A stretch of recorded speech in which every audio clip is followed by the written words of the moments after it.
Audio test, 1, 2, 3.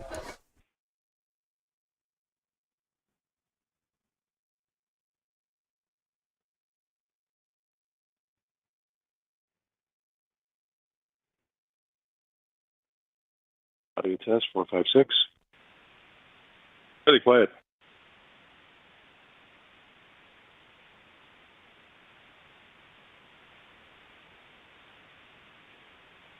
Audio test, 4, 5, 6.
All right, ladies and gentlemen, good morning and welcome to this meeting of the Pima County Board of Supervisors. We are going to start with having our clerk call roll so that we can establish a quorum. Supervisor Allen. Here. Supervisor Cano. Here. Supervisor Christie. Here. Supervisor Hines. Chair Scott. Here. Let the record show Supervisor Hines is not present. All other board members are present. All right, thank you. We are now going to call on Fatima Munoz, who is an Executive Administrative Assistant in the Pima County Department of Environmental Quality, to lead us in the Pledge of Allegiance. If everybody would please stand. Good morning. I pledge allegiance to the flag of the United States of America and to the republic for which it stands, one nation, under God, indivisible, with liberty and justice for all.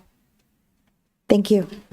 Thank you, Ms. Munoz. Anything you want to share with us from environmental quality? We have been very busy working on budget and environmental quality issues that we were having throughout the county and keeping ourselves well organized. Well, Thank thank you. you for all your hard work and really appreciate you being here today. Thank you for having me. Thank It's been you. an honor. Okay, we will now do the land acknowledgement statement, and that is going to be read by Patty Short. She is a program manager with our Community and Workforce Development Department.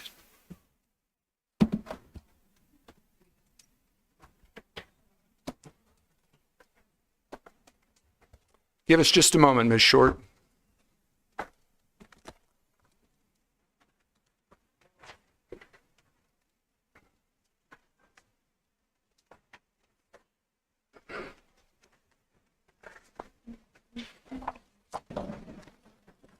Good morning, and sorry about that. It's okay. On behalf of Pima County residents, we honor the tribal nations who have served as caretakers of this land from time immemorial and respectfully acknowledge the ancestral homelands of the Tohono O'odham Nation and the multi-millennial presence of the Pasquayaqui tribe with Pima County. Consistent with Pima County's commitment to diversity and inclusion, we strive towards building equal partner relationships with Arizona's tribal nations. Thank you very much, Ms. Short. Anything you want to share from your department? Yes, our youth, I'm from Community Workforce Development. Our youth services just moved to our Irvington office, Irvington and 6. And our Rio Nuevo one-stop just moved to Miracle Mile, which is 1010 Miracle Mile, the old bowling alley over there, Golden Pins. In the meantime, Kino is still going strong. We still serving clients at the Pima one-stop, and we are a cooling center, so if everybody gets hot, you can come over here. Well, thank you very much, and we really appreciate you Thank being you. here today. Before we move to the rest of our agenda, I am going to take a point of personal privilege for two different items. Last Thursday, we were stunned to hear about gunshots being fired outside the home of former Arizona State Representative Daniel Hernandez. One of the windows of a car parked outside the home was shattered. The shooting occurred close to the home where Mr. Hernandez, other family members, and members of his congressional campaign staff were gathered. On Saturday, the former Speaker of the Minnesota House of Representatives, Melissa Hortman, and her husband, Mark, were shot to death in their home. Nearby, another Minnesota legislator, State Senator John Hoffman, and his wife, Yvette, were also shot. They survived, but were grievously wounded. In recent years, we have seen President Trump wounded in an assassination attempt. U.S. House Republican leader Steve Scalise shot and seriously wounded while playing in the annual congressional softball game. Former U.S. House Speaker Nancy Pelosi's husband brutally attacked in their home. And a deliberate act of arson that targeted Pennsylvania Governor Josh Shapiro and his family. There have been other acts of political violence around the country. They must all be condemned and never countenanced. All of us are appalled by these horrendous acts. They hit especially hard in Pima County, where we will never forget the lives lost and other lives forever altered on January 8, 2011. The memorial to that tragedy can be seen through the windows in the back of this room. Let us join together in a moment of silence to recognize what was suffered by the children of Speaker Hortman and her husband, who lost both their parents the day before Father's Day. Let us also use this time to remember all victims of violence, political or otherwise.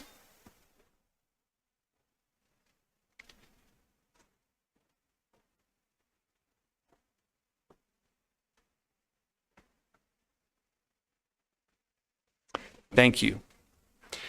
I also want to take this time to let my colleagues know that I was proud to represent us at the 55th Annual Juneteenth Festival, which was held Saturday on Pima County property at Keno Sports Complex.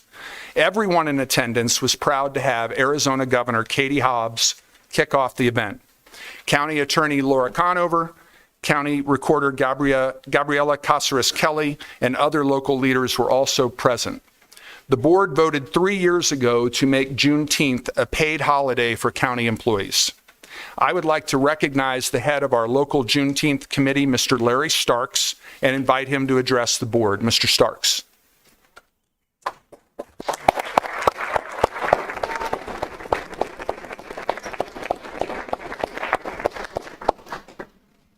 Thank you so much, Chair Scott, to the rest of the board. Is it a privilege and a pleasure to be here? As you said, we did just hold our 55th annual Tucson Juneteenth Festival. And when I say that to a lot of people, they're like, really? Yeah, it's been 55 years, since a little small group of people gathered on AIM Mountain and said, hey, we'd like to recognize what was happening in Texas and duplicate that here, and where it grew from a potluck with a bunch of friends to just this past Saturday, having thousands of people at Keno Sports Complex come together in harmony and love and culture just to celebrate that day. And when we talk about celebrating that day, it's really about community, and that's what I think people really need to know and understand. It's not a black holiday. It's a holiday that shows resiliency of a lot of people. Resiliency of people who were freed after 2 years, who came back together and said, you know what, we're going to enjoy what we have. We're not going to fight. We're not going to argue. We're going to enjoy this freedom right now and keep it going for 160 years is what we have. So I just want to say again to the Pima County Board of Supervisors, Pima County has sponsored us for a lot of years. The Pima County Board of Attractions and Tourism, Pima County Health Department, Pima County Board, again, being at the Keno Sports Complex, growing up on Juneteenth is just a whole nother atmosphere. When you go in there, when you walk in the park, it's just a beautiful, beautiful setting. So if any of you please come join us next year for the festival. And as I say, it's a movement, not a moment. We do things all year long. We will have 8 events for this year, for the month of June. That was just a part of it. This week on June 19th, we'll have an event at the Drawing Studio featuring over 100 Pan-African artists. Please come out and celebrate that. On Saturday, we'll have an event at the Catalyst at the Tucson Mall. And since we're speaking to Pima County for the first year, I have Denise Bowles, who is the chair of the Greater Vail Chamber of Commerce. They're having their first annual Juneteenth Festival in Vail. So we are moving. We are doing things. We have an event in October. We have events in November. We're having a Black Man's Healing Space where we're bringing the community together, to talk about healing. It's not just about Juneteenth. It's not about a day. It's really about the culture. And I thank you for giving me this moment. And again, I advise everyone, please, to take a moment as you see all the political violence, just take a beat and really think about the person in front of you is just like you. They may have differences, they may have different ideas, whatever it might be, but they are like you and they have an opinions and they have a beating heart. So just take that moment and realize that. Thank you, Rex Scott. Appreciate it. Thank you, Mr. Starks.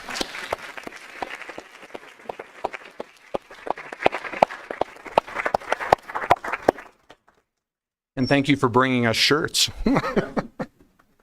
Any other supervisor wish to be recognized? All right, then we will go back to the regular agenda. And we are going to move to agenda item number 4, pause for pause. And we do have a live presenter today reminding me why my wife is never allowed to come to Board of Supervisors meetings, because we'd have a menagerie at home if she did.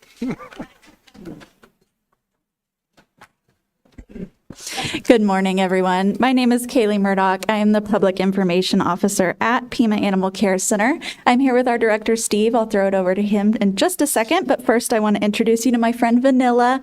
He's about 2 to 3 years old, little German Shepherd mix. As many of you know, puppies and kittens come to us seasonally. It is a thing where they breed depending on the season of the year. So this time of year, we are absolutely flooded with puppies and kittens. So if you're looking for a young friend, we've got plenty of them. We've also got plenty of older friends, middle-aged friends, anywhere that you would like to find on the spectrum. And they are all free to adopt right now. So we would love to see you if you're looking for a puppy, kitten, dog, cat, all of the above. Got some dance. See if he winds up leaving. So I have 2 pleas on behalf of Vanilla and all of the other 540 dogs that we have out here. Number 1 is 4th of July is coming. Please keep your animals confined to your homes. Make sure they're not out when the fireworks are going off. Every year we see a spike in the numbers of animals, dogs in particular, who spook when the fireworks go off. They don't understand the blasting. They don't understand the flashes in the sky. And so our numbers go up every single year around the 4th of July. So please keep your animals protected. I've got some propaganda for you that I'll leave as well. Second plea is for volunteers. We have, as I mentioned, about 540 dogs. We have 110, 115 cats right now. Our volunteers are invaluable to us. Winter visitors are leaving, have left, and so from now until early fall, we're going to need people to step up and do everything from walking the dogs to reading to the dogs to just decompressing the animals in the shelter. We have another way that people can volunteer as well, and recently we stood up a volunteer auxiliary unit that's now visiting parks around the community. They've started out on the east side. They've done Jesse Owens Park, Udall Park a couple of times. They're going to move their way across. This is not a heavy-handed, citation-laden group. It's educate the public on leash laws. They're out there handing out informational material, but also goodies for the pets and leashes as well. So we need volunteers to step up and serve on that unit as well. And so more information on that for you as well. Don't know the protocol. I'll just leave it here for your clerk to distribute. So thank you. Thank you both very much.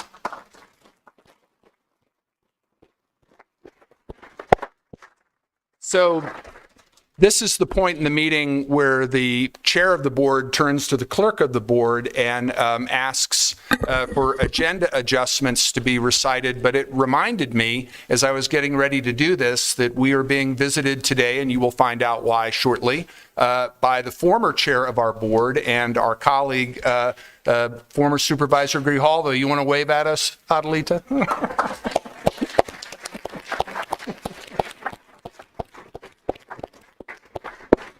Thank you for being here. You're going to stay for the whole meeting, right?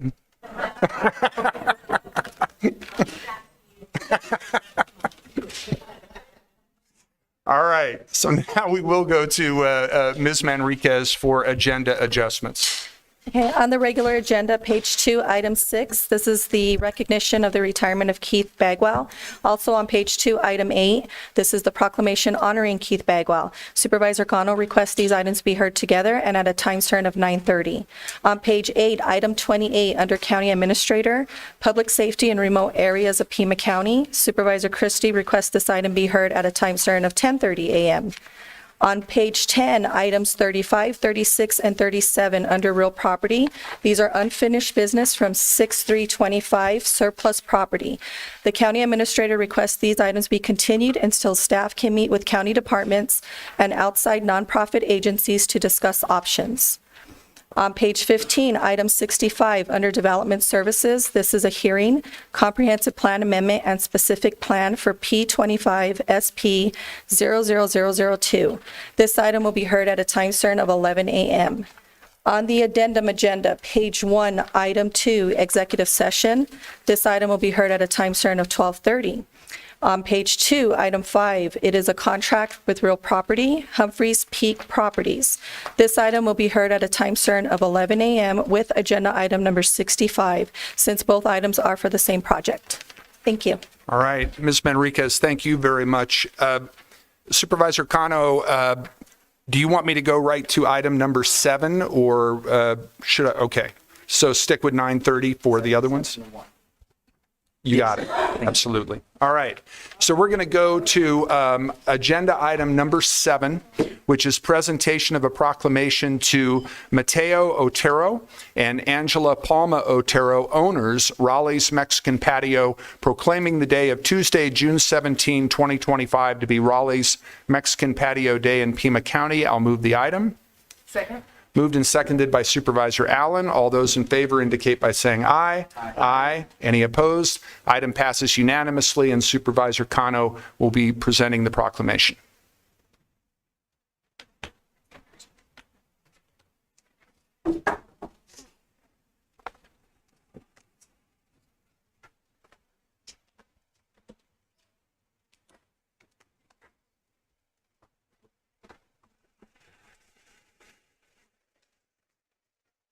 Good morning, everyone. Right before the meeting started, I had the opportunity to come meet with the Roly's team, and they had no idea they were coming up this morning to do all of this. They said they're a little nervous, huh? I'm going to read this. This is a really exciting thing to promote, and I want to make sure that everybody here today knows a bit more about it. Whereas the Spanish language campaign for Pima Animal Care Center aims to increase awareness, education, and community involvement in animal welfare among the Spanish-speaking residents of Pima County. And whereas this campaign is funded by Friends of PAC, whose support has been crucial for ensuring that all members of the community have access to culturally relevant resources and information about animal care. And whereas Roly's Mexican Patio has been a dedicated supporter and partner with Pima Animal Care Center, and whereas small businesses play a crucial role in creating positive change within our community by fostering local economic growth, providing employment opportunities, and supporting community initiatives. And whereas through generous contributions and unwavering support, Roly's Mexican Patio has significantly impacted the Spanish-speaking community by partnering with PAC to promote the well-being and humane treatment of animals.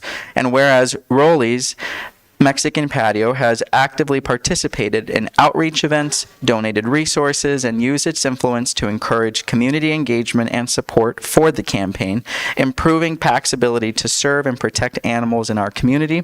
And whereas Roly's Mexican Patio implemented a creative and impactful fundraising campaign for Friends of PAC by selling the Great Dane and Chihuahua Taquito specials, successfully raising thousands of dollars to support animal welfare initiatives.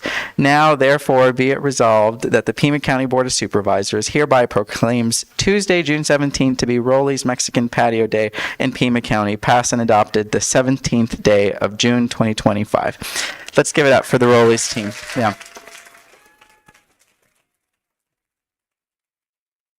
So for the photo, why don't we bring the director up and our four-legged creature and the PAC team. I know our communications team was just absolutely thrilled for this partnership, and we're going to extend it now to the Roly's family to say some brief words. Thank you. Thank you. Sorry, I'm a little bit nervous. I wasn't expecting this, but it was fun. We're so excited to partner with PAC and Friends of PAC in Pima County on this fundraising and community awareness event. We love our pets personally, and this was very important to us, our business, as well as our family, and we're so thankful. Yes, and thank you guys for this opportunity to give back to the community because we love our dogs. Now he's shy.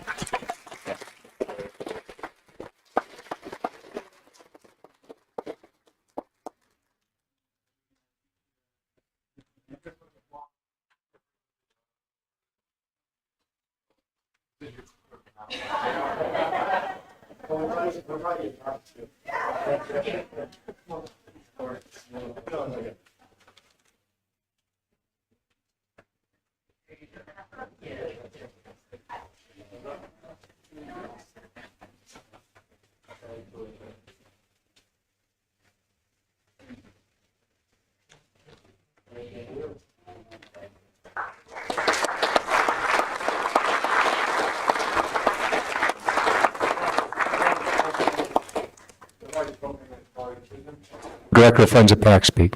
Well, we're very excited about the continued growth of the Spanish language outreach campaign, and it's because of amazing partners like Roly's. I will tell you, we actually, as Friends of PAC, we do a lot of fundraisers. This was definitely the most tasty of them, and so we're so appreciative for the partnership and for being a part of this, and it's pups like Willow here, Vanilla. I would name you Willow. Dang it, I just know. Anyway, so it's pups like Vanilla that are the beneficiaries of all this incredible work, so we're so appreciative, and thank you so much.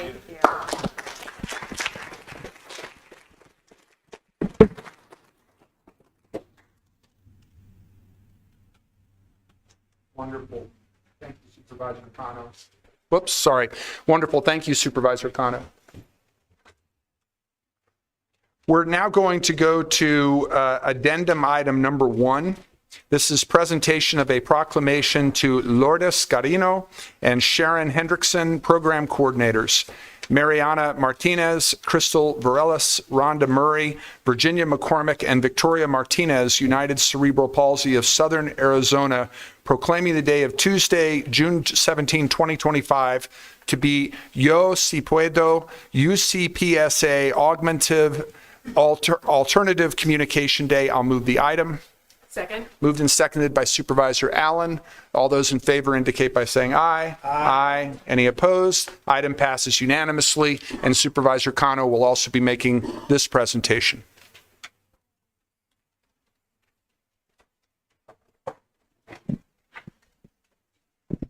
This is a big group that we have this morning. District 5 continued the tradition of submitting every proclamation request this month, so you'll bear with us.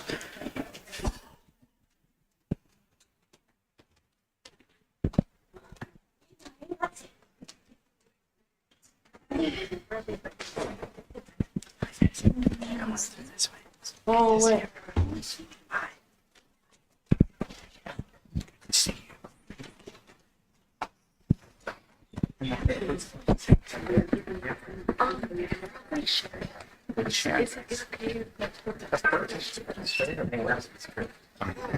All right.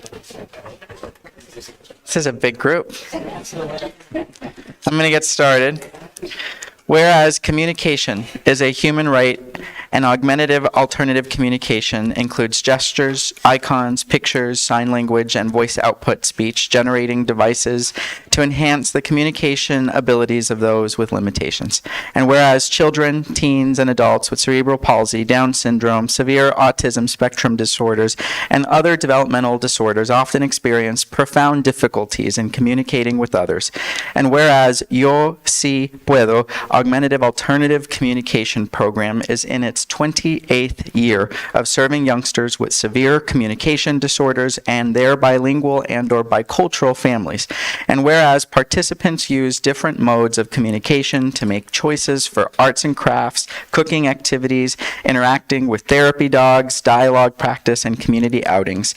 And whereas Yo Si Puedo is staffed by dedicated therapists, teachers, paraprofessionals, volunteers, and peer mentors, funded by the United Cerebral Palsy of Southern Arizona and hosted by Sunnyside Unified School District and Mission Manor Elementary School.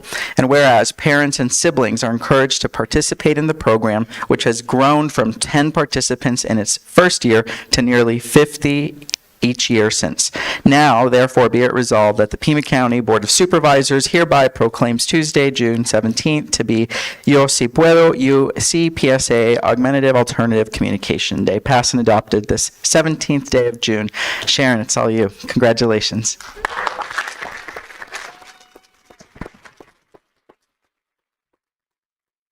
We thank you very, very much. This is a beautiful recognition for the wonderful people in this program. The young lady who is holding that declaration right now is our future, along with Yasmin Lopez, and who is right next to her. They're both at the U of A.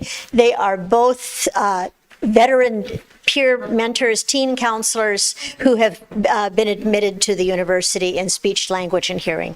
We are so proud of them. Oh, Diosito mío. And I would like for you to know one thing more, though, about Yo Si Puedo, because Yo Si Puedo is not just for the kids to have a wonderful time. It's for respect. It's for them to be listened to. When you see someone who has great difficulty talking, ask if they have a talker, and don't ask, what does he want? What does she want? Ask them what they would like. And the more we do that, the more we end up with two-way communication and respect and self-validation, which is what really we're about, although we have a lot of fun. Lourdes, ¿dónde estás?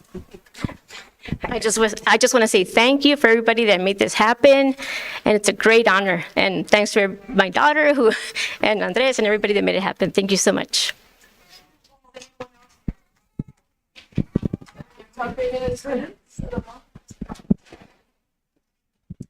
Wanted to say good morning and thank you all for this honor. As a parent of 2 children on the autism spectrum, this program has definitely been instrumental in providing them a voice. So thank you, Sharon. Thank you, George. Thank you, Lourdes. Thank you, Mariana. Thank you all. Anybody else?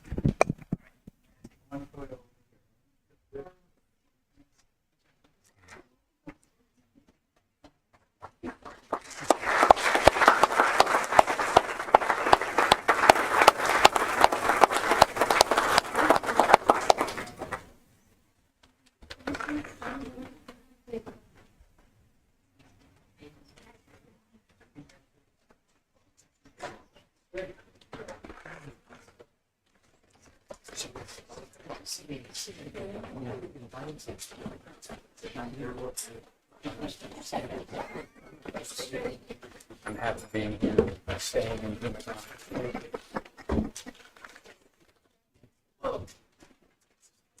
Supervisor Cano, thank you. Had a former colleague and a former student in that group. That was wonderful. All right, now we are just 1 minute past the time certain item that Supervisor Cano has put on the agenda. This is a combination of 2 items. Item number 6, which is recognition of the retirement of Keith Bagwell, Senior Advisor, Board of Supervisors, District 5, for 23 years of service to Pima County.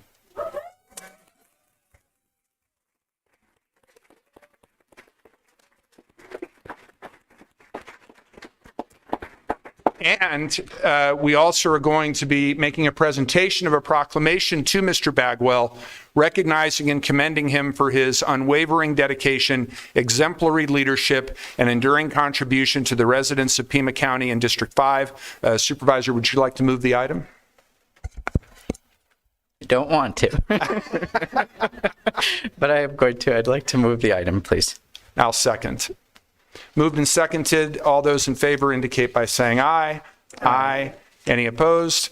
Item passes 4-0. And let's bring this big crowd up here to recognize Keith.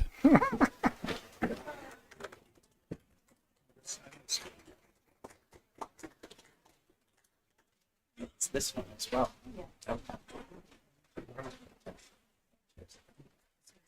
Oh, certainly.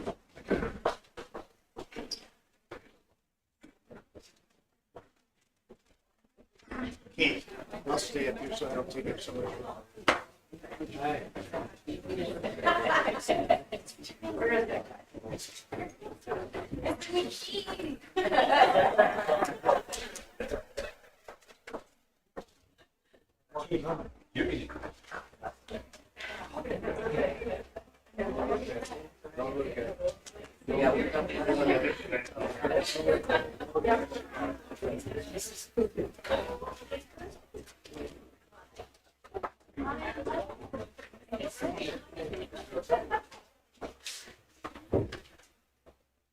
Well, before we get started, I'd, of course, like to thank Supervisor Grijalva for joining us for this important presentation.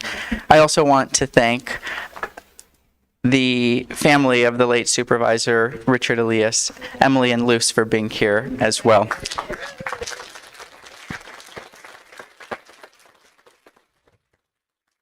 So, Emily and Luce, if you guys can try to make your way right here next to Keith, that would be very helpful. what you're seeing behind, what you're seeing in front of you is more than 4 supervisors of District 5 staff, people connected to the District 5 office who, in all shapes or forms, have been able to connect with Keith Bagwell over that long 20-year plus history with Pima County. We celebrate you, Keith. I cannot imagine a board meeting without you. And today is the last one in this capacity. That is a bittersweet reality, but you've done so much, and we're so proud of you. And let's go right into the proclamation. Whereas Keith Bagwell has served as Chief of Staff and Senior Policy Advisor for Pima County Supervisor District 5 since March 2002, offering more than 2 decades of dedicated and impactful public service. And whereas Mr. Bagwell brought to county service an impressive 23-year career in journalism, during which he covered the Arizona legislature, environmental issues, and local government for the Arizona Daily Star, United Press International, and the Scottsdale Progress, giving him a unique perspective on the policies and people that shape our region. And whereas, under Mr. Bagwell's guidance and leadership, the Pima County District 5 office advanced landmark initiatives including Arizona's first heat ordinance to protect outdoor workers, the passage of paid parental leave for county employees, and efforts to strengthen and safeguard the Sonoran Desert Conservation Plan, reinforcing the county's leadership in environmental protection and worker justice. And whereas Mr. Bagwell has remained committed to the principles of integrity and excellence, serving under the leadership of the late Supervisor Richard Elias, former Supervisor Betty Villegas, former Supervisor Adelita Grijalva, and Supervisor Andres Cano, helping to guide District 5 through times of transition, growth, and opportunity. And whereas Mr. Bagwell has contributed significantly to the District 5 office in areas such as neighborhood engagement, constituent services, and workers' rights, while strengthening the connection between Pima County and the communities it serves. Whereas Mr. Bagwell has remained civically engaged as a leader in the labor movement and progressive politics, serving as co-chair of the National Writers Union Tucson chapter, and as a member of the Arizona AFL-CIO General Board, and as a precinct committee person with the Pima County Democratic Party.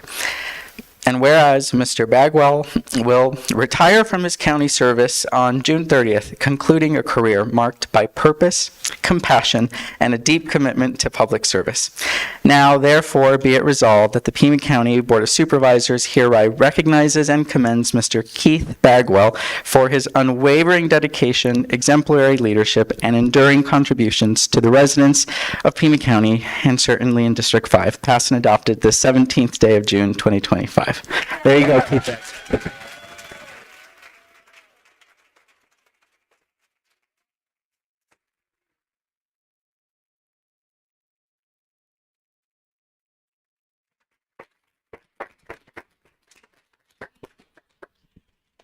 Keith, I just want to say thank you for everything that you've given, not only our family, but District 5 and the community.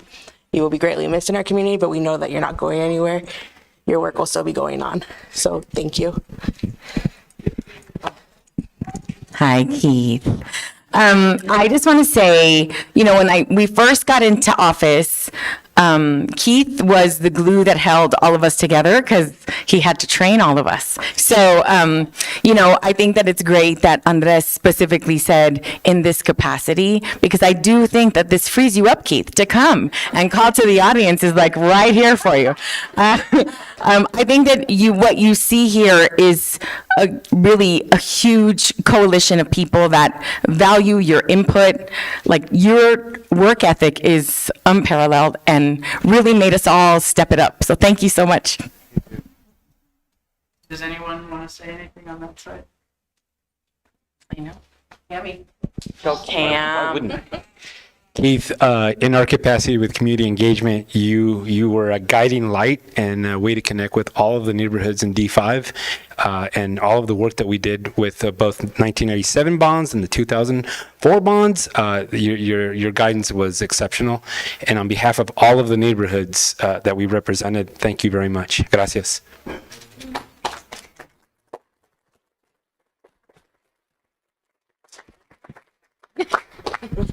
Hi, Keith.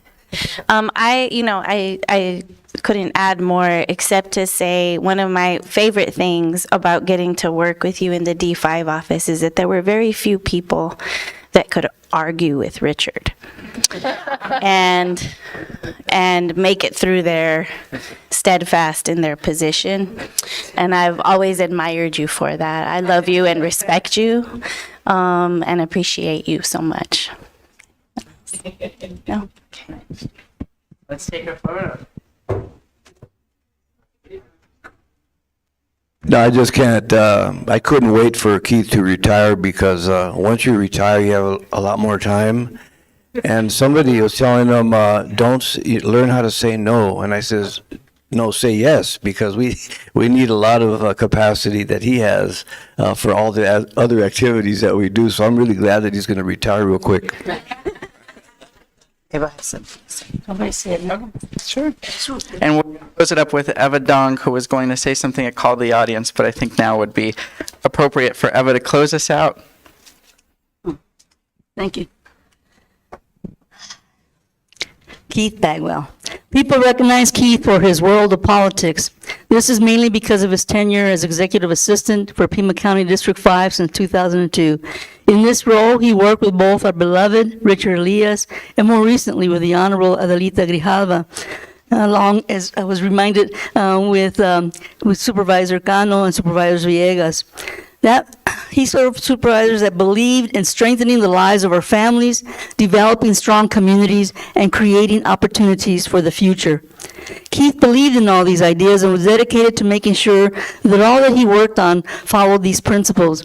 As community members in different roles, we knew we could depend on Keith to work with us in attaining our goals or understanding what we needed to do to make life better in our communities and for people we were trying to assist. As I have been out in the community listening to people contemplate his retirement, they lament losing his knowledge and, just as important, his history. He always seemed to know what we were trying to accomplish and what actions we needed to take and what would be the most productive way to get to our goals. Sorry we sound selfish about your retiring, Keith, but it's your fault. We have come to depend on a man with so much integrity. Although we will miss seeing you here in this role, in this world of politics, we know we will still have more encounters with you in our universe because of your dedication to making this world a better world for all of us. I know we will see you wherever they are working with environmental issues, as you have always dedicated yourself to working with the Sierra Club and other environmental groups. I know we will see you wherever they are discussing labor issues, as you understand the struggles of the working class and the strength and importance of unions as a strong union member yourself. Whether it be immigrant rights, healthcare rights, or frankly, any issue affecting mankind, you will be there as strongly as you are there now, because your life has not just been in the political world, but in an all-encompassing world. So I know we will not lose your expertise, your history, your passions.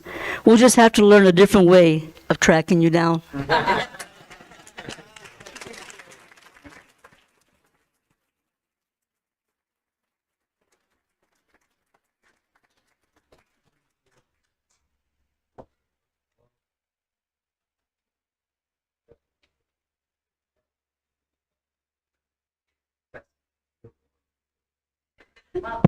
There you go. Well, just very briefly, I mean, it was really a tremendous honor and privilege to have worked for Richard Elias for 18 years, but also for Betty Villegas, Adelita Grijalva, what a delight, and Andres Cano. I mean, you couldn't ask for better bosses. I mean, they're just wonderful human beings. It was a delightful work for them.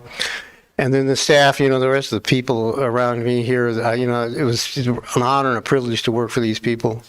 I'm really going to miss them, but I'll still be around. So, and last of all, you know, the whole Pima County community is the workforce at Pima County. It's great people, knowledgeable, hardworking. You know, the government doesn't deserve the bad rap it gets for some people, because this Pima County government is a great government, and a lot of great people work for it. It's been an honor and a privilege to work with you all. Thank you.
We'll have to see. He asked if it was recycled.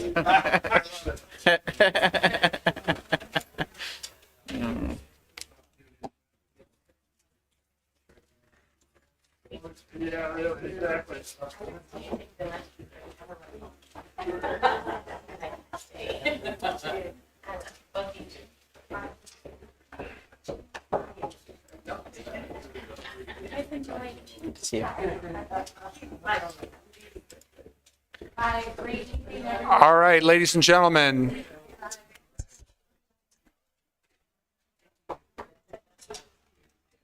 We're going to move on to call to the public, which is agenda item number 9. And I will go ahead and read the rules and regulations for call to the public. Citizens attending the meeting shall observe rules of propriety, decorum, and good conduct. Any person making personal, impertinent, or slanderous remarks, or who becomes boisterous while addressing the board, may be removed by the sergeant at arms if directed by the chair. Such person may be barred from further audience before the board. Unauthorized remarks from the audience, stamping of feet, whistling yells, and similar demonstrations shall not be permitted by the chair, who may direct offenders from the hearing room. We have 5 speakers for call to the public. I know that there are people here who are going to speak during a hearing for an item later on, but for just regular call to the public, we have 5 speakers. And you can come up here, and then you'll be right here when it is your turn to speak in this order. Brandon Olander, Robert Royce, JP Sabatiera, Ben Anderson, and Steve Valencia. Although I think Mr. Valencia was here for Mr. Bagwell. So we have 4 speakers then. All right, Mr. Olander.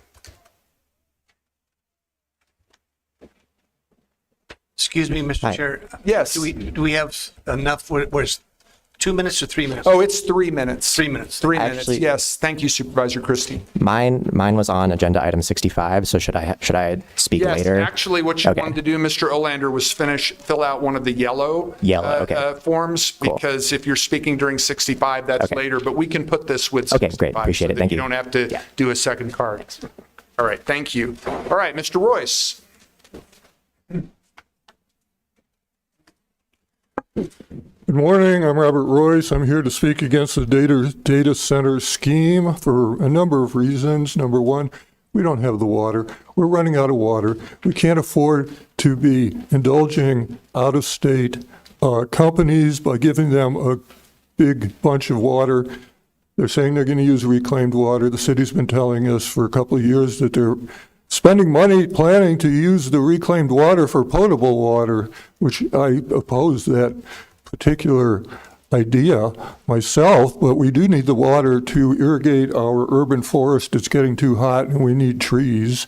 And we could grow some giant mesquite trees with just a little bit of that water. The electricity. For years, our electric company, Tucson Electric Power, which is owned by a Canadian holding company, has been telling us that they need to charge us more for our electricity because we don't have enough capacity, which is what's been happening. The homeowners and renters have been paying top dollar for electricity on the assumption that we don't have enough. And now they're giving away all the electricity, the capacity. They're just giving it away to an out-of-state company that's going to use huge amounts of electricity. And then they're going to turn right back to us and say, oh, we don't have enough capacity. We have to raise your rates. And I want to know how much. How much of a discount they're getting. Are they paying half what the rest of us are paying? If so, which is probably about right, they are being subsidized by everybody else, people just trying to survive with air conditioning. The other issue is housing. How many of these people, these employees, are going to come from out of state? How many units of housing, how many dozen units of housing are we going to fall behind as these people that are paid $20,000, $30,000 more than the mean income of the rest of us are literally priced out of the housing market again? And then the heat, something nobody else has talked. Is it really appropriate in this climate where it can get up to 110, 114 on Thursday or Friday to release this kind of heat into the environment? Really? This is a bad idea. I'm asking you to vote no on the sale and the whole concept because we cannot afford to be indulging these carpetbagger out-of-state companies by shoveling away our electricity and our water. I don't believe a word they're saying, to be honest with you. I'm asking you to say no on the whole deal. Thank you. Thank you, Mr. Royce.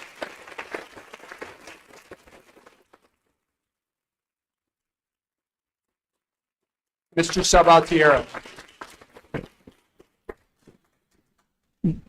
Chairman Rex, Scott, esteemed board members, Administrator Lisher, on or about Saturday night, over 3 weeks ago, my cousin who had been riding the bus was taking the number 11 bus south on Palo Verde toward the Palo Verde swap meet and stepped off at Veterans Street and Palo Verde in an area that was entirely dark, just a stop sign identifying the bus stop, no seats, no lighting, and the dark eclipse of the night. And while he was walking alongside the street, outside of the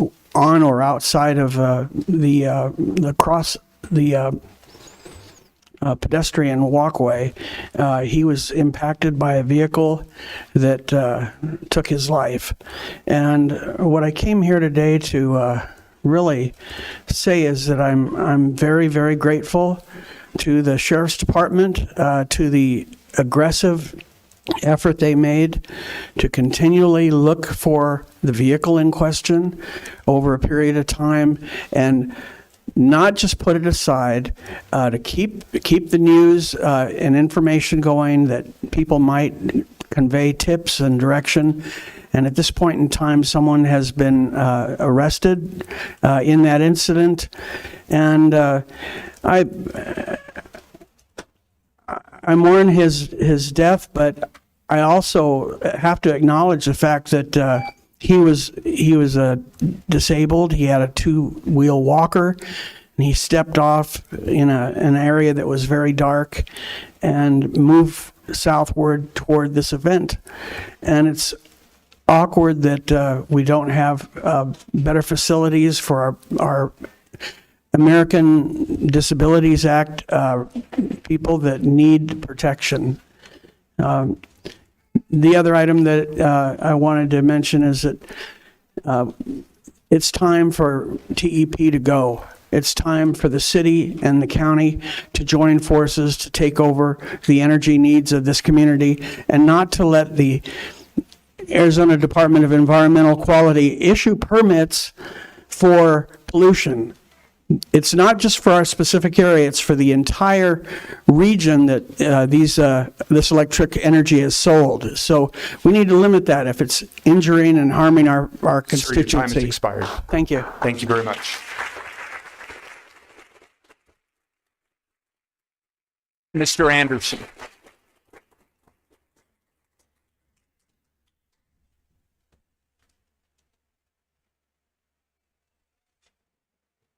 Hi, everyone. As you probably know, there are a number of people in Pima County that have been depressed and really distraught about what's going on in our country.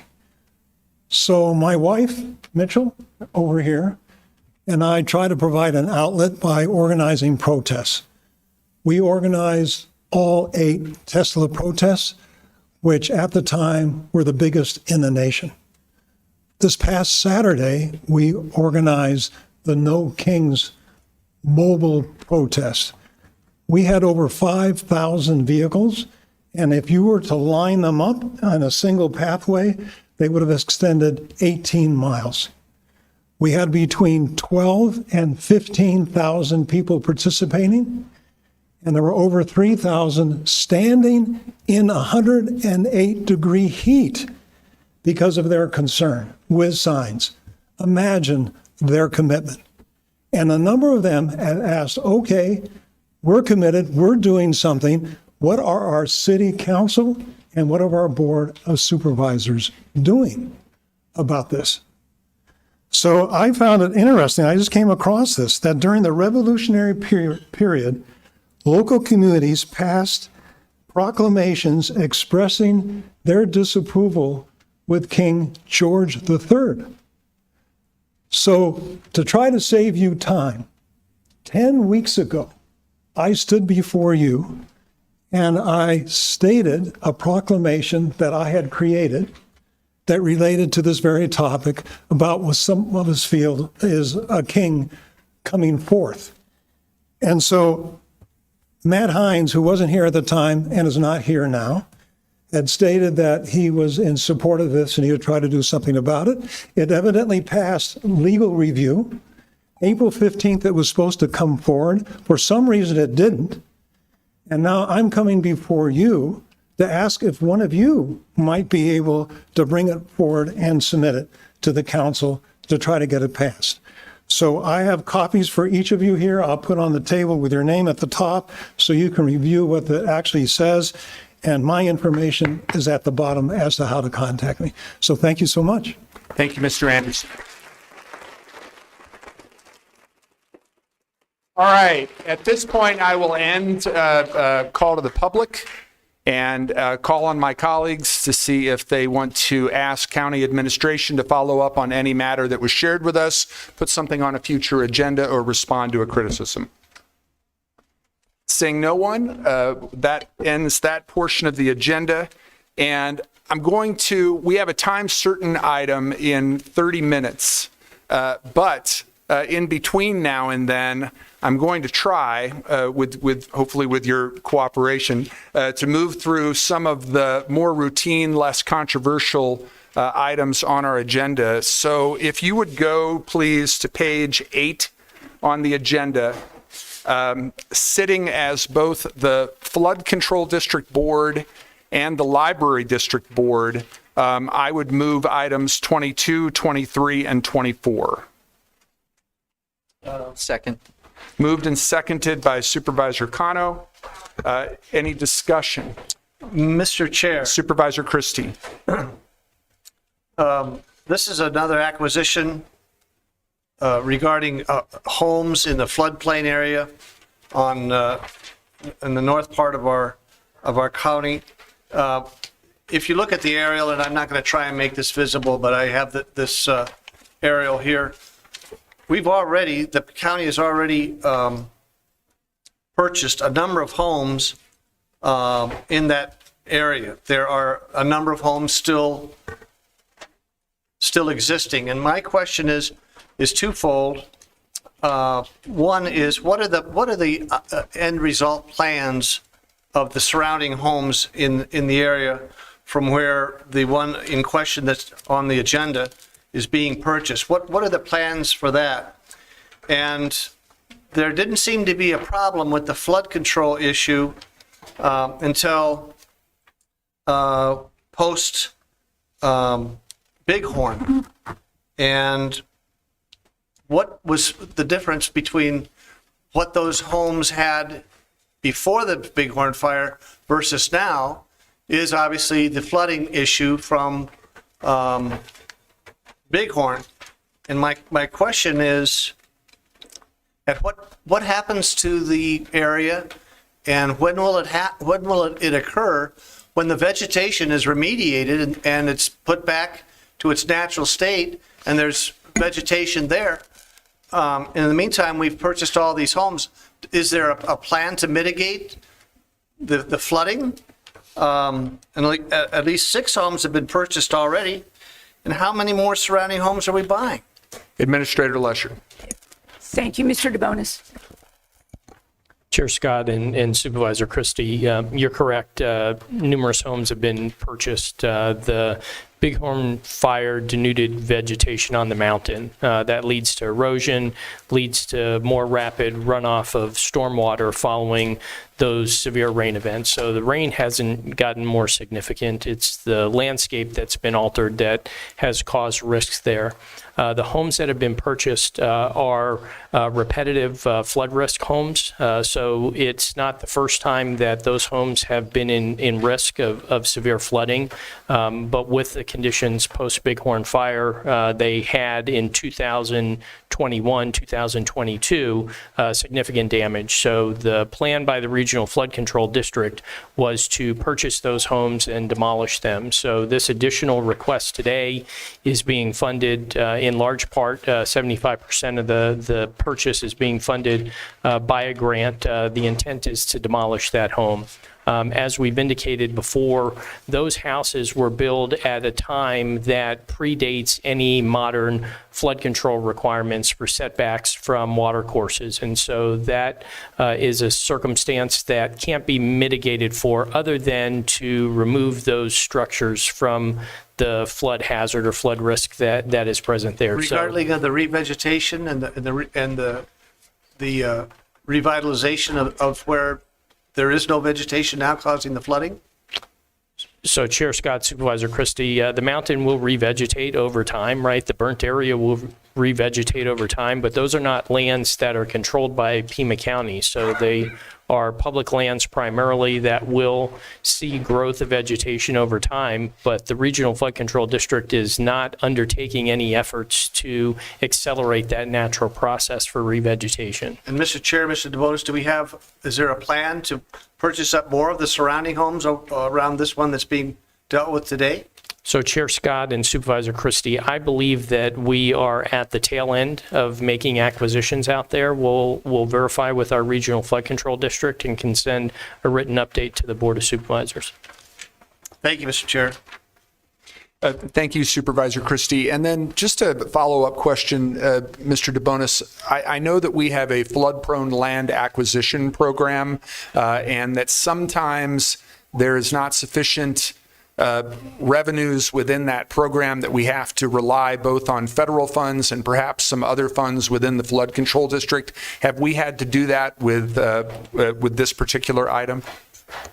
So Chair Scott, we are fortunate to have been able to apply for FEMA funding to assist with the acquisition of this particular residence. We replenish the fund for the flood-prone land acquisition program on an annual basis. So with the Regional Flood Control District's budget, monies are programmed every year for that. We attempt to leverage those dollars wherever there is applicable grant funding sources available to us. So the team is constantly on the lookout for dollars that are outside of the flood control district that can assist with remediating or mitigating for these flood-prone lands. So with all of these purchases, we've been able to make use of the allocation to the flood-prone land acquisition program and federal funds, and haven't had to dip into other parts of the flood control district budget. Chair Scott, that's correct. All right. Thank you, Mr. DeBonis. Mr. Chair, could you repeat your motion? Because I want to make sure I'm able to separate out 22. Yes, absolutely. I was moving 22, 23, and 24. Caught me off guard when we changed the agenda, so I would appreciate it if we could reconsider so I could have my votes on 22 and 24. Certainly. I will, Supervisor Cano, with your permission, I'll move items. Was it just 22 and 24? Okay, so I will move. So you want to vote no on both 22 and 24? Correct. Okay. All right. So I will move item number 23. With your permission, Supervisor Cano, as my seconder. All right. Moved and seconded by Supervisor Cano. All in favor of item number 23 indicate by saying aye. Aye. And then I will also move item 22 and 24. Second. Seconded by Supervisor Cano. All in favor indicate by saying aye. Aye. Any opposed? Opposed. Supervisor Christie is opposed. So item 23 passes 4-0. Items 22 and 24 pass 3-1. We're going to go back a page because I skipped this hearing. We're going to do this hearing really quickly, and before I do it, just wanted to acknowledge that Supervisor Hines has joined the meeting. Good morning, Supervisor. So we're going to do a hearing on a code text amendment for ordinance number 2025-FC3 of the Board of Directors of the Pima County Flood Control District, and we are now sitting as the Flood Control District Board. Administrator Lesher. Any presentation for this item? Chair Scott, no, simply what you have in front of you. If you have Okay. there's questions or comments. All right. Ms. Manriquez, did we have anybody sign up to speak during this hearing? All right. So if that's the case, then I will move to close the public hearing and approve ordinance number 2025-FC3. Second. Moved and seconded by Supervisor Christie. Any discussion? All those in favor indicate by saying aye. Aye. Item passes 4-0 because Supervisor Cano had to leave the dais.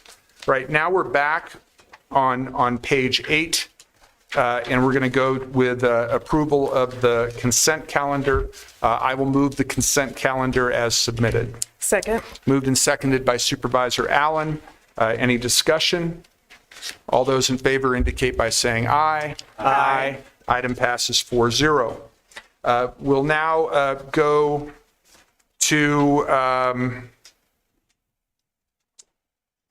well, I'm going to come back to 26 in case Supervisor Cano had anything that he wanted to report on the boards, committees, and commissions that he serves on. But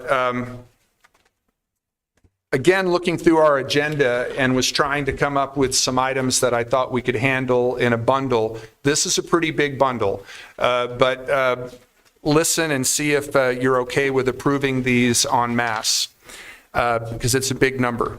I would move approval of items 29, 30, 31, 33, 39, 40, 41, 42, 43, 44, 45, 46, 47, 48, 49, 50, 51, 52, 53, 54, 55, 56, 57, 58, 59, 60, 61, 62, 63.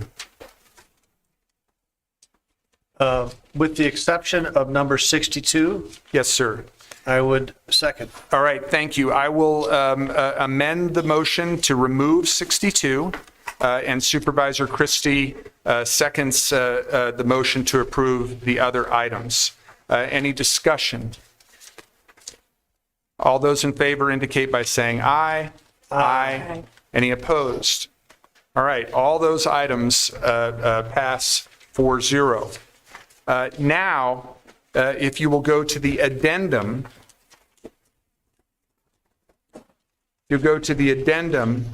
I would like to move items 6, 7, 8, 9, 10, and 11. Mr. Chair, Yes. with the exception of number 6, I would second your motion. Okay, I will remove item 6 from my motion and move to approve items 7 through 11. Second. Seconded by Supervisor Allen. Any discussion? All those in favor indicate by saying aye. Aye. Any opposed? Okay, so we have approved those items. And sticking with the addendum, let's go to item number 12. This is a hearing on a fireworks permit from the Ajo Gibson Volunteer Fire Department. It's for their 4th of July show at the Freeport Slag Dump in Ajo. Is there anybody here who wishes to address that item? Sorry. Okay. I would move to close the public hearing and approve the permit subject to the same conditions that we have put in place for some other recently approved fireworks shows. And Ms. Manriquez, could you please read what those conditions are? Okay. Number 1, the applicant must secure $10 million in liability insurance. Number 2, there will be no fireworks displays if the fire restrictions are at a stage 3 conditions. Number 3, fireworks displays do not exceed 30 minutes. 4, fireworks displays will not occur if the wind speed exceeds 10 miles per hour. And 5, fireworks displays cannot go past 10 p.m. Thank you. And those were the same conditions that were part of the new code that this board adopted, but that code language doesn't go into effect until, what was it, 60 days after that meeting? Chair Scott, 30 days. 30 days, thank you. All right, so that was my motion. Second to that? Second. Seconded by Supervisor Allen. Any discussion? Supervisor Christie. Mr. Chair, are the requesters for this permit, are they able to comply with that issue without it affecting the actual event? Ms. Manriquez. Chair Scott, Supervisor Christie, they are aware of the conditions. I did speak with them to let them know that was a possibility that the board may approve those conditions that were previously approved. I didn't get confirmation if they could comply with them, but if it is approved, I will reach out to them again. Thank you. All right. Any further discussion? All those in favor indicate by saying aye. Aye. Any opposed? Item passes 5-0. Okay, we're going to come back to the other addendum items later in the meeting. Well, you know what? No, we can go ahead and do item number 6. Supervisor Christie just didn't want to vote in favor of it. I will move item number 6 on the addendum. Second. Moved and seconded by Supervisor Allen. Discussion. All those in favor indicate by saying aye. Aye. Opposed? Opposed. All right. Item passes 4-1 with Supervisor Christie in opposition. Chair Scott? Yes, Supervisor Hines. So could I request reconsideration to discuss item 56, please? I did not know that, I didn't catch that it was in that big bundle, and I did actually have something to say about that. Yes, absolutely, Supervisor. Thank you. What's the appropriate? I need a second, and we have to vote to reconsider.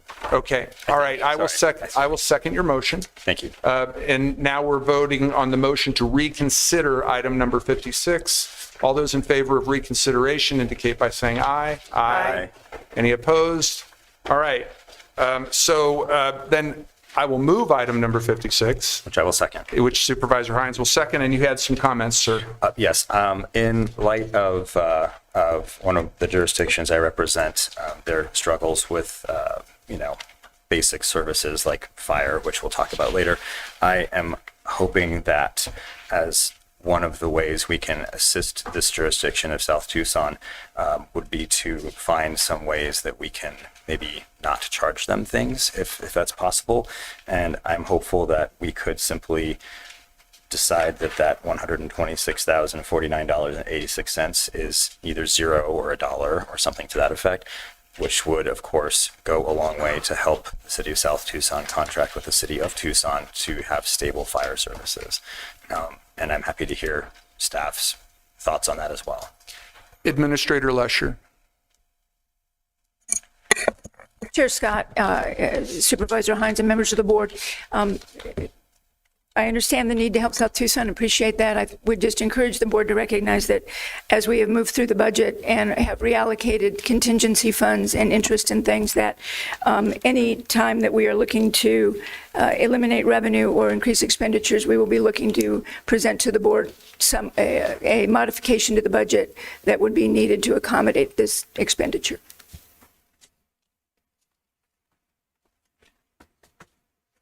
All right, so the item is moved and seconded as written. Any further discussion? All those in favor of item number 56 indicate by saying aye. Aye. Opposed? No. Item passes 4-1 with Supervisor Hines opposed. Okay, let's do this. Administrator Lesher and Dr. Cullen, do you think there is a possibility of doing your presentation in the time before our time certain item at 10:30, or do you need more than 10 minutes? Mr. Chairman, we will make the presentation in less than 10 minutes. All right. Okay, so then we are going to go to 34. Item number 34. This is substance use prevention and response interventions. Staff recommends approval of the use of $8 million in opioid settlement funding for the procurement of services in Pima County Health Department staff positions to provide substance use prevention and response interventions in Pima County. Administrator Lesher. Thank you. And if I may, Chair Scott, we did bring this to the board, and which in the allocation of the $8 million was approved. We do have other partners involved in this. There were recommendations that have come back from the other partners, then back through the Regional Opioid Advisory Committee to make modifications. And those modifications that Dr. Cullen will summarize are what's before you today. Thank you. Great. Thank you, Chair Scott, members of the board, Administrator Lesher. Thank you for the opportunity. We can go to the next slide. I just wanted to give you, I'm going to go fast. I wanted to give you an update on the advisory spending, where we are. The ROSAC, what we call the Regional Opioid Settlement Advisory Committee, has continued to meet. We did present to you in April, and you do have a memo from June 12th that we sent to Jan Lesher that includes the history of how we ended up at this current situation. So I don't want to go through that. Next slide. These are the members. To remind you, there are representatives appointed by Pima County, the City of Tucson, the Town of Marana, the City of South Tucson. The chief is now the chair of this committee, and Jesse is now the co-chair. That was decided at the last meeting that we had. Next slide. So these are the spending priorities from ROSAC. You have seen these in the past. These were developed through a lot of information that was obtained from the community and from listening sessions and from surveys. I'm not going to go through them. Hopefully you recall seeing these in the past. Next slide. This is an indication of the identified strategies. So the committee deliberates. The health department is the secretariat for the committee, which means we support them, we give them information, we help guide them when they ask for specific details in terms of studies or what other jurisdictions have done. They then run the identified strategies, the spending priorities, through a rubric, and you can see that rubric here. That discussion then continues within the committee itself. Next slide. And this gives you really the crux of why we're coming back to you today. This was the original recommendations for the $8 million that were presented to you in April, and we did have approval from you. We did get feedback from the board, and then we subsequently presented to the City of Tucson, the mayor and council, and we got feedback from those. So let's go to the next slide, which gives you a sense of the changes of the recommendations. So the feedback that we received, and we have incorporated all of this, was to consider decreasing the number of funding categories, and so we reduced by one to ensure that there was an evaluation plan. These are now going to be incorporated in an essential and required component of the RFPs that go out, the requests for proposals. And then finally, the integration of strategies, if and when we could do that. And what you will see on the next slide, which has what the current recommendations are, is that the law enforcement response got coupled into the Safer Center. So the next slide, and this is what we are asking for approval for today. We include youth prevention, and the memo you got from June 12th does have a side-by-side comparison. Youth prevention, peer navigation, transitional wraparound support, law enforcement co-response, mobile MAT, and the safer implementation development are all still part of the presentations. I would remind you that SAFER stands for the Sobering Alternative for Recovery Center. What we did was we moved SAFER from being a pilot to from being an evaluation into an evaluation and a pilot phase, and then the continued Pima County Health Department staffing to support the opioid settlement work. Next steps. So we are seeking approval from you to implement these recommendations. We do, to just give you a sense of the timeline, we are hopeful that we will be releasing the request for proposal late next week if we get approval from you. There will be two major requests for proposal. One will be for everything that does not include the Safer Center, and then one will be specific for the Safer Center. The hope is that these will be on the street. People will respond. They will have 3 to 4 weeks. We will have an evaluation team in place, and that our hope is to award by fall of 2026. At the same time, we do want to make you aware that we are seeing an increase in our overdoses. If we stay on the trajectory that we have at the current time, we believe we will have over 500 overdoses this year. That's based on the first quarter, which is an increase from the last 2 years. In addition, we are closely monitoring what is happening with Medicaid. If Medicaid enrollment is decreased and or benefits are decreased, we will have a significant need to integrate other services for that population that is getting care through that for substance use disorder. And with that, I can take questions. Thank you. Do we have any questions for Dr. Cullen? Mr. Chair. Supervisor Christie. Dr. Cullen, could you please define with the grant $8 million, how much of that $8 million is going to go towards staff, and how much would be going towards the interdiction of the issues? And it appears that there's like a one-time funding for the ongoing initiatives and staff. Now, how's that going to work out? Chair Scott, Supervisor Christie, what you are seeing right here, if we can go back to the slide with the recommended allocations for the $8 million supplemental. What you are seeing here would be contracts for 1 year with the belief that they could be re-awarded for a second and third year. At the current time, the county has received approximately $27 million, of which we have spent approximately $500,000. The staff that you see on this one slide for $400,000 is for county staff to support the opioid response. That is an ongoing cost for Pima County staff. The other components of this will be awarded as RFPs with a 1+2. The decision to spend that $8 million was predicated on the fact that we knew we had $27 million in the coffers at the current time, and if we did $8 million a year for 3 years, we would have spent $24 million. At the same time, we are continuing to receive additional funding from the opioid settlement dollars. You may recall that the original estimate was approximately $100 million because some of the people that were in the settlement themselves, the organizations, have gone bankrupt. The estimate now is perhaps in the $80 million range. We will continue to receive those dollars for up to an 18-year cycle. Each of the defendants in that agreement are on a different payout cycle that has been negotiated at the federal level and then at the state level with what we call the One Arizona Agreement. Mr. Chair, Dr. Collins, so the staff that you're looking with the, I believe you said 400,000? Yeah, 400,000. Is that going to be institutionalized, that the Pima County Health Department is going to have these staff members on the payroll for the entire length of the term that you just described?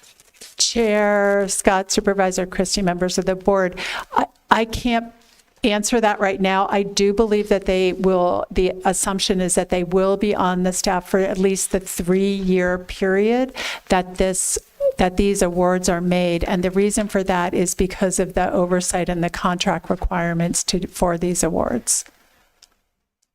Okay. Thank you, Mr. Chair. Thank you, Dr. Cullen. Thank you, Supervisor. Any other questions for Dr. Cullen? Supervisor Hines.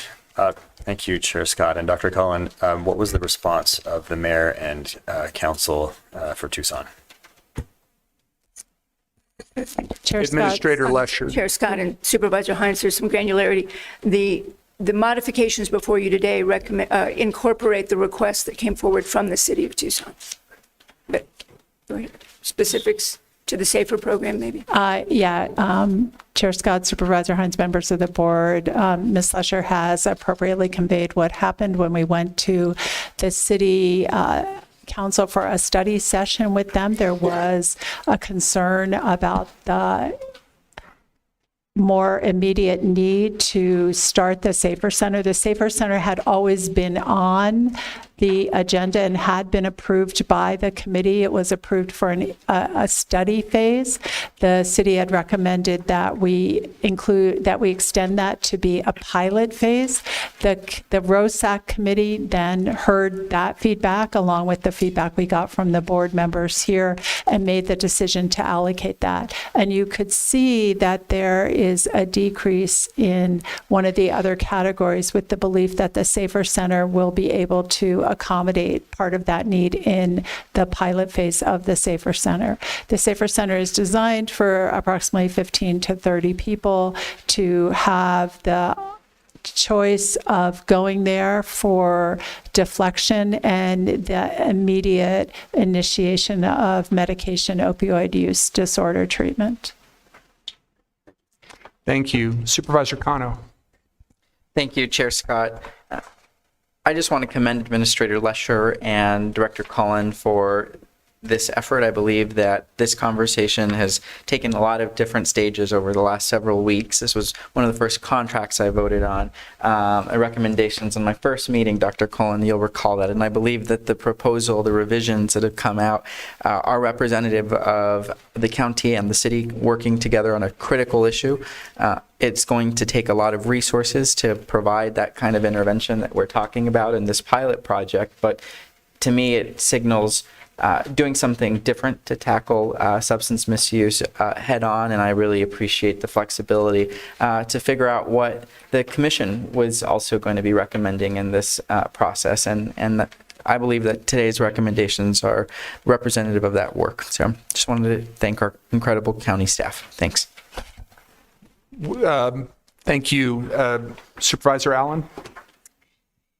So thank you, Dr. Cullen, Administrator Lesher, for the going back and kind of doing some of the reworking and integrating in some of the feedback from the last time. I think, as I expressed then, this funding is so valuable, right? And it's so limited. It's going to go so quickly, and the crisis is so great. And so I think figuring out how we can ensure that we're doing the absolute best, and I know that this is your thing, making sure that we are doing the absolute best and having the greatest and deepest impact with the funds that we have in our community to combat the opioid crisis. I think in terms of the the safer center. I think my preference would be that we, given the limited money that we have, that we not try to look at building brick and mortar, but instead identifying some of the existing services that are out there and building off the strengths that we already have to maximize, stretch our money farther, and that we focus, as I'm sure that you'll see from the RFP process, right, focus on those that have demonstrated success.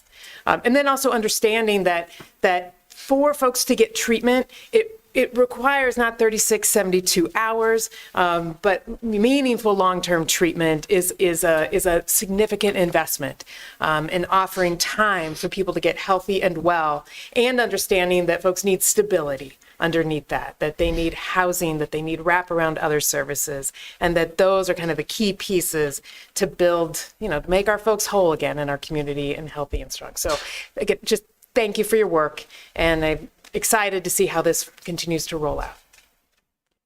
Thank you, Supervisor Allen. Any further comments or questions? If not, I will move that we approve the revised recommendations as presented by Dr. Cullen. Second. Moved and seconded by Supervisor Hines. Discussion. All those in favor indicate by saying aye. Aye. Any opposed? Item passes 5-0. Mr. Chair? Yes, Supervisor Excuse me Christie. for interrupting. Not at all.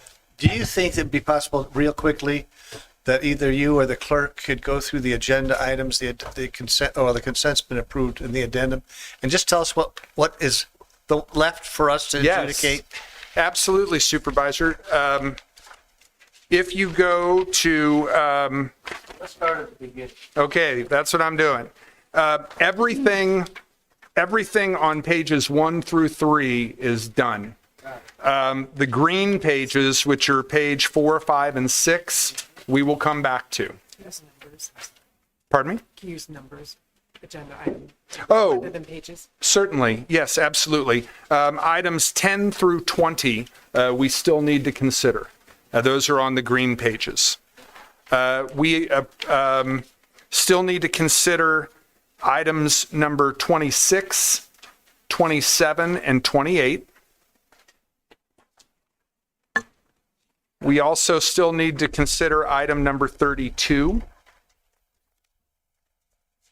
Item number 38, but I'm going to do that right now because my understanding from staff is that we have a resident here who's interested in that item. So I would move to approve resolution number 2025-21. Second. Moved and seconded. Any discussion? All those in favor of item number 38 indicate by saying aye. Aye. Any opposed? That passes 5-0. Thank you for your patience, sir. All right, so everything else on that, now everything on that page is done. So the next item that we need to consider is item number 62. How about procurement, 47? We did that one. Everything on that page? Yes, sir. Yes, sir. So it would be 62, and then all of the hearings, one of which is at a time certain, 64, 65, 66. And then also 67 and 68. And then on the addendum, what we have left are items 2, 3, 4, and 5. And Mr. Chair, just to be clear. Yes, sir. On page 13, everything on that page has been adjudicated. Let me flip back to it, but yes, that is correct. Yes, sir. Chair Scott, Supervisor Kano. did you say we can move item number 62? I didn't say it, but we sure can. I'd like to accept resolution number 2025-2022. I will second. Any discussion on item number 62? All those in favor indicate by saying aye. Aye. Any opposed? Opposed. Item passes 4-1 with Supervisor Christie opposed. All right. Supervisor Christie, thank you. I think everybody was probably wondering the same thing that you were, so I really appreciate the question. I was concerned about my colleagues. We appreciate that greatly. All right, so we are now at our time certain item for 10:30, which is item number 28. And item number 28 is public safety in remote areas of Pima County. We have a presentation, and then although this is not slated as a public hearing, as the chair, I am going to use my discretion and allow a speaker during that time who is a constituent of Supervisor Christie's, who we have heard before and is very interested in this item. Supervisor Christie, do you want us to do that before the presentation? Why don't we go ahead with the presentation first, and then then our guest can speak to that. Yes, sir. All right, Administrator Lesher. Thank you very much, Chair Scott and members of the board. Mr. John Stuckey is with us today. He's our Facilities Safety and Security Manager, and he will present the slide deck and give you some information on what's been going on in the topic of public safety in the remote areas. Thank you. Thank you, Ms. Lesher. Mr. Stuckey. Good morning, Chair Scott, board members. We okay here? Loud enough? All right. You should have all received a memo from Administrator Lesher that has a bit more detail. My role here today is just to summarize the study that was conducted since Supervisor Christie brought this item back in March. It should be noted that the study was done in coordination with Office of Emergency Management and also in communication with the Sheriff's Department. I certainly don't speak for the Sheriff's Department or the Sheriff, but you'll see that some of these items that were brought for consideration definitely require, they're at the discretion of the Sheriff. There were communication with residents and public safety partners to get their input as well. The focus area for this particular study was on Reddington, Arivaca, Sassabee, and Sonoyta. However, that's not to downplay any other rural areas. Of course, you know, we've got New Tucson, we've got Altar Valley, we've got J6 and other areas that, you know, not to dismiss those folks, of course, they have similar concerns, I'm sure, but rather the focus on the most extremely remote areas, the furthest away with the most challenges. What we found in the study is that the primary challenges or the primary concerns are proximity to resources, i.e. Sheriff's Department and fire, of course, and then communication, their ability to contact 911. And so that will be the focus of the items for consideration. I'd like to note that since the implementation of this study or this study began, the Sheriff's Department has already modified patrol patterns in the Reddington area to get a deputy there a little bit more frequently, and also a response strategy specifically to the Reddington area to make sure that they're dispatching the closest resources. And I'll skip ahead to public safety partnerships. Actually, you want to move to the next slide for me, please. I'll skip ahead to public safety partnerships, and I'll just suggest that expansion of that response strategy to include our neighbors such as Santa Cruz County, Cochise County, and Pinal County to be incorporated into that plan, so that the nearest resources, particularly so though for those instances where life is at risk, that we find the closest resources and send them first. Also, it's worth noting that, again, proximity to resources. Where are the resources coming from and how quickly can they get there? It's worthy noting that the Vail District is not new, but new-ish to serve those in southeast Pima County. Again, moving those resources that were formerly based out of the Rincon substation at the base of Mount Lemmon. So moving those resources closer to those that need it. Also, recently opening up the new Sheriff's Department substation, the Sandevere substation, out to the west of I-19. Again, where a greater number of calls and resources are needed. So proximity to resources. So some items to consider, and again, several of these are at the discretion of the sheriff. What I found in discussion with our county partners is that they have or currently do have what they call a ranch or a range deputy program. And this is a deputy or deputies specifically assigned to remote areas or ranches specifically. And the goal here is to facilitate communication with these remote residences or ranches, that they're more familiar with some of these remote areas because travel time is important, and knowing where you're going and how to get there can facilitate that.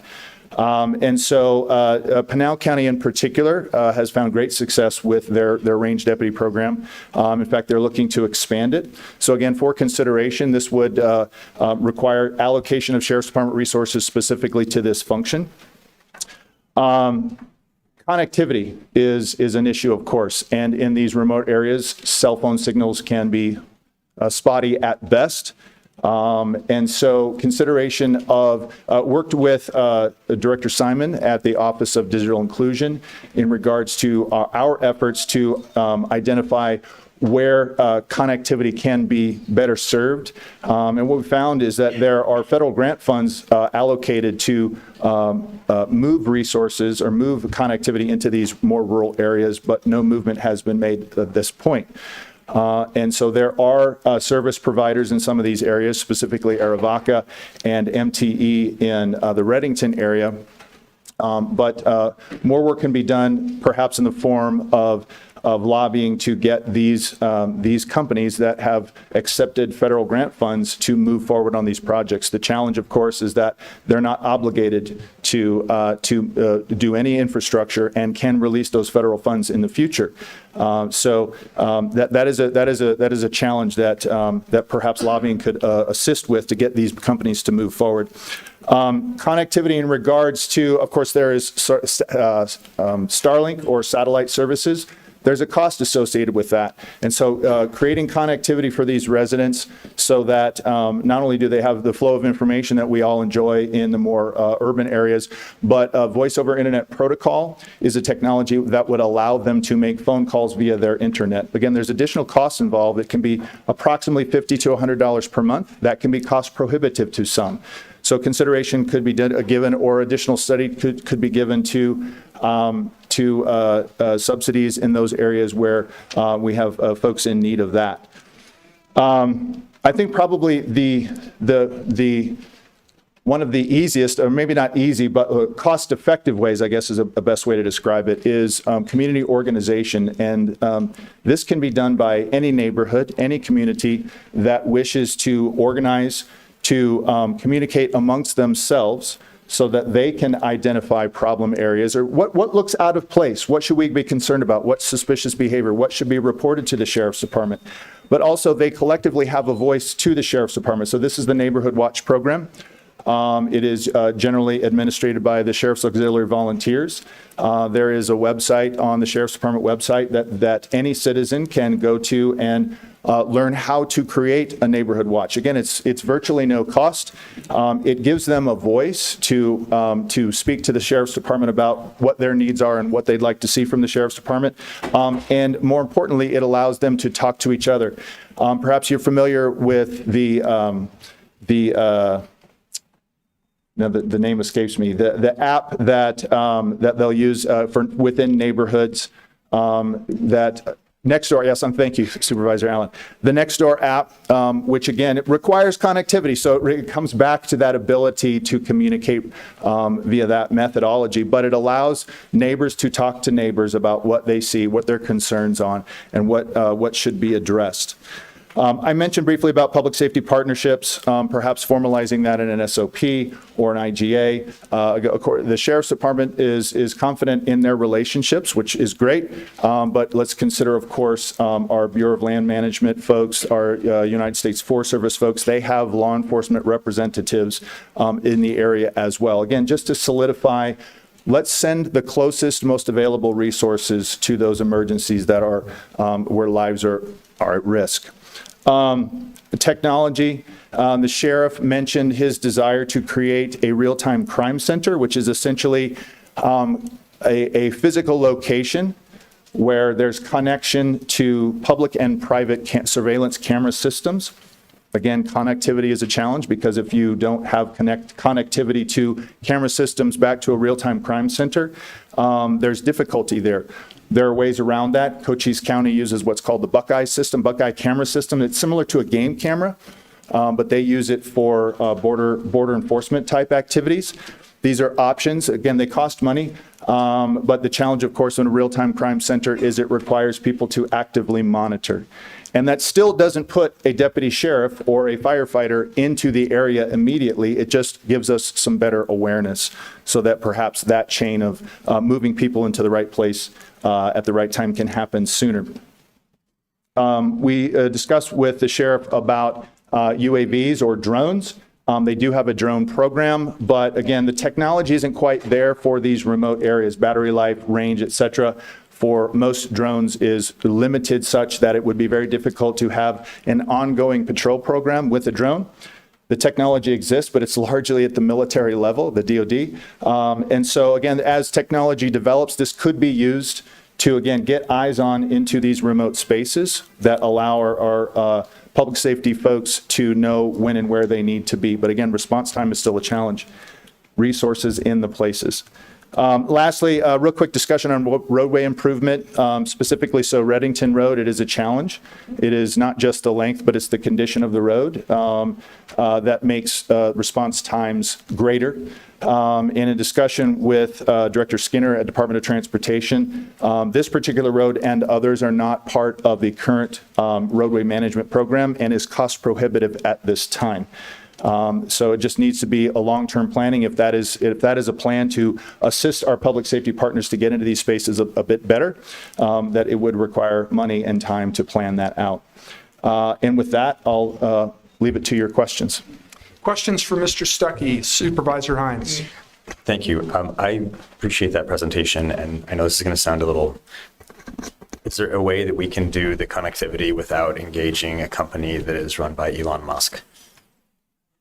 I am not aware of a satellite-based internet company. Starlink is the one that most people think of. So I suppose additional research could be done to determine that. Please. And so we'll look at that and find out if there's another option. Perfect. Again, cost is an issue, but that could be addressed as well. Supervisor, I'm sorry. I know your speaker. I just was going to try and entertain questions from some of our colleagues before we called on her. Well, I was going to suggest at your discretion that we have our speaker come and make a statement addressing what we've just heard, and she can ask or she can address those questions, and then at the end of her statement, we could have Mr. Stuckey remain and ask questions from the board as a response to her statement, if that would. That is fine, Supervisor. Thank you very much. Would you like to introduce your guest? Sure, Mr. Stuckey, if you could just Yes, I'm not going far. Hang tight.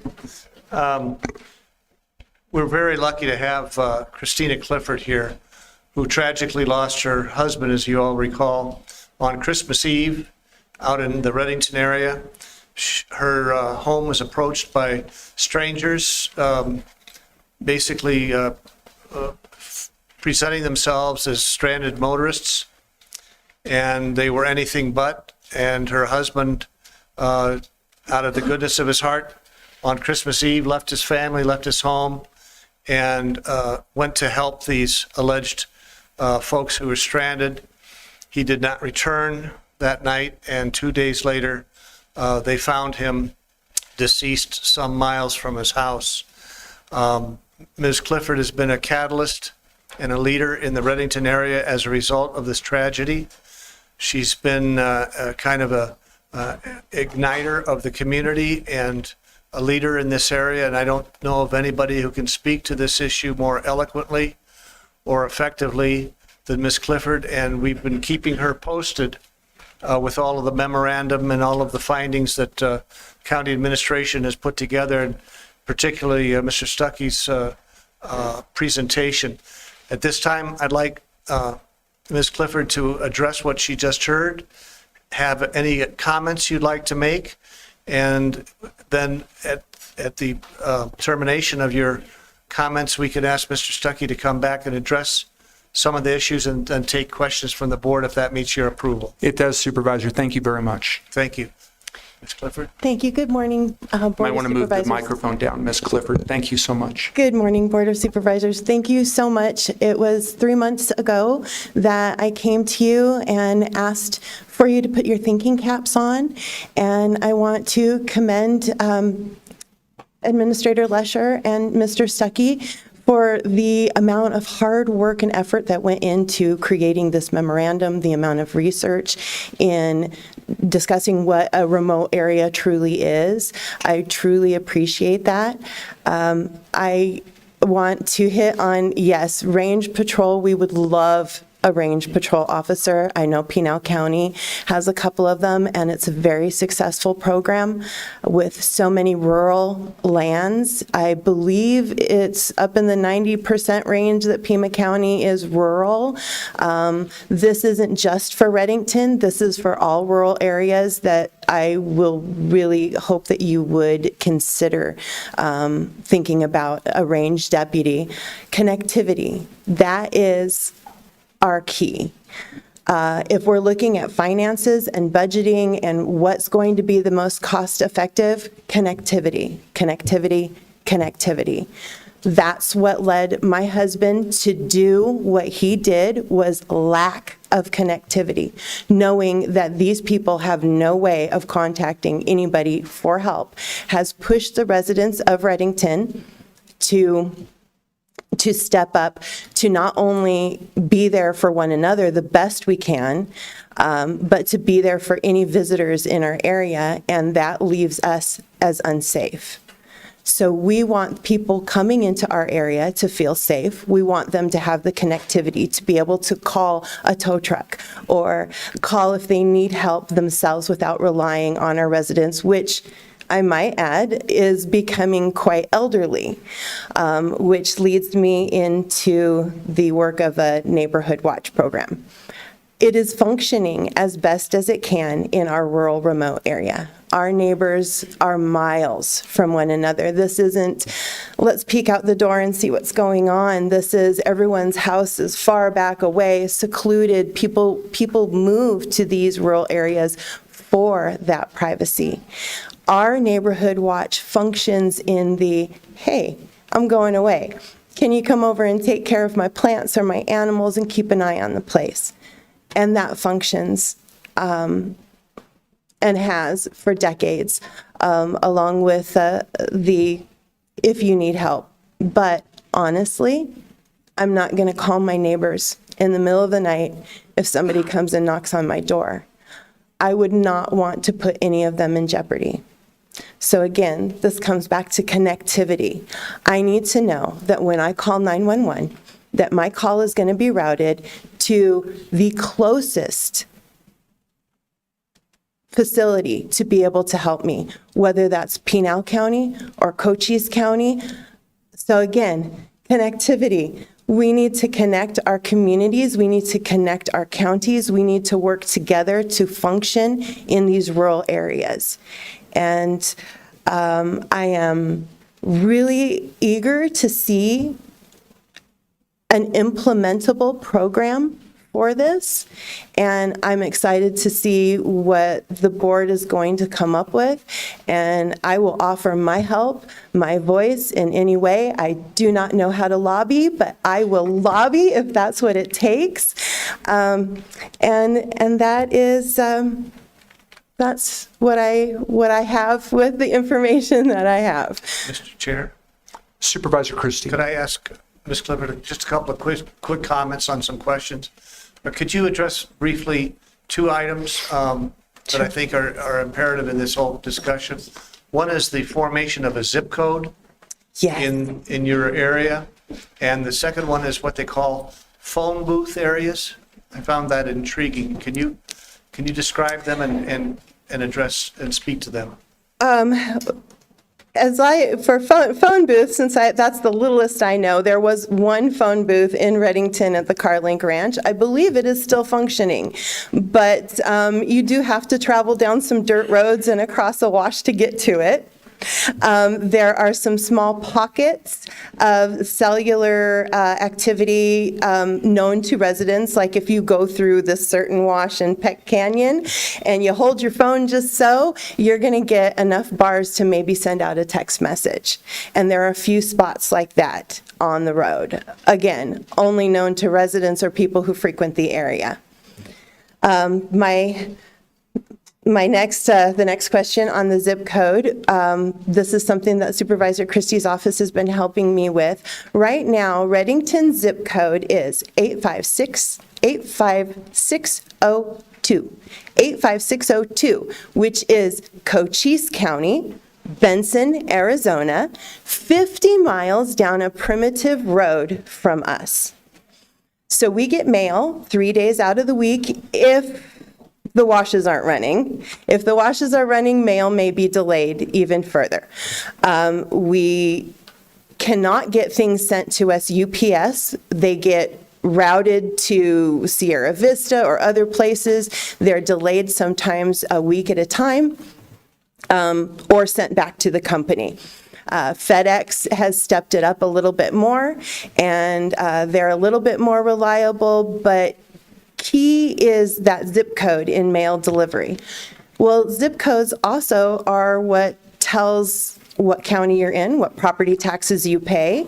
So when you go and you apply for any type of assistance, they want to know why you're in Pima County, because your zip code, your address says that you're in Cochise County. If you go to get a library card, you cannot get a cultural pass because your zip code says 85602 and puts you in Cochise County, not in Pima County. I have heard from several of our first responders, addresses make or break minutes of their response time. If they can find us, then they can help us a lot easier. And when you give them that zip code, that's the first thing you tell 911 where you're calling from, then they think you're in Benson.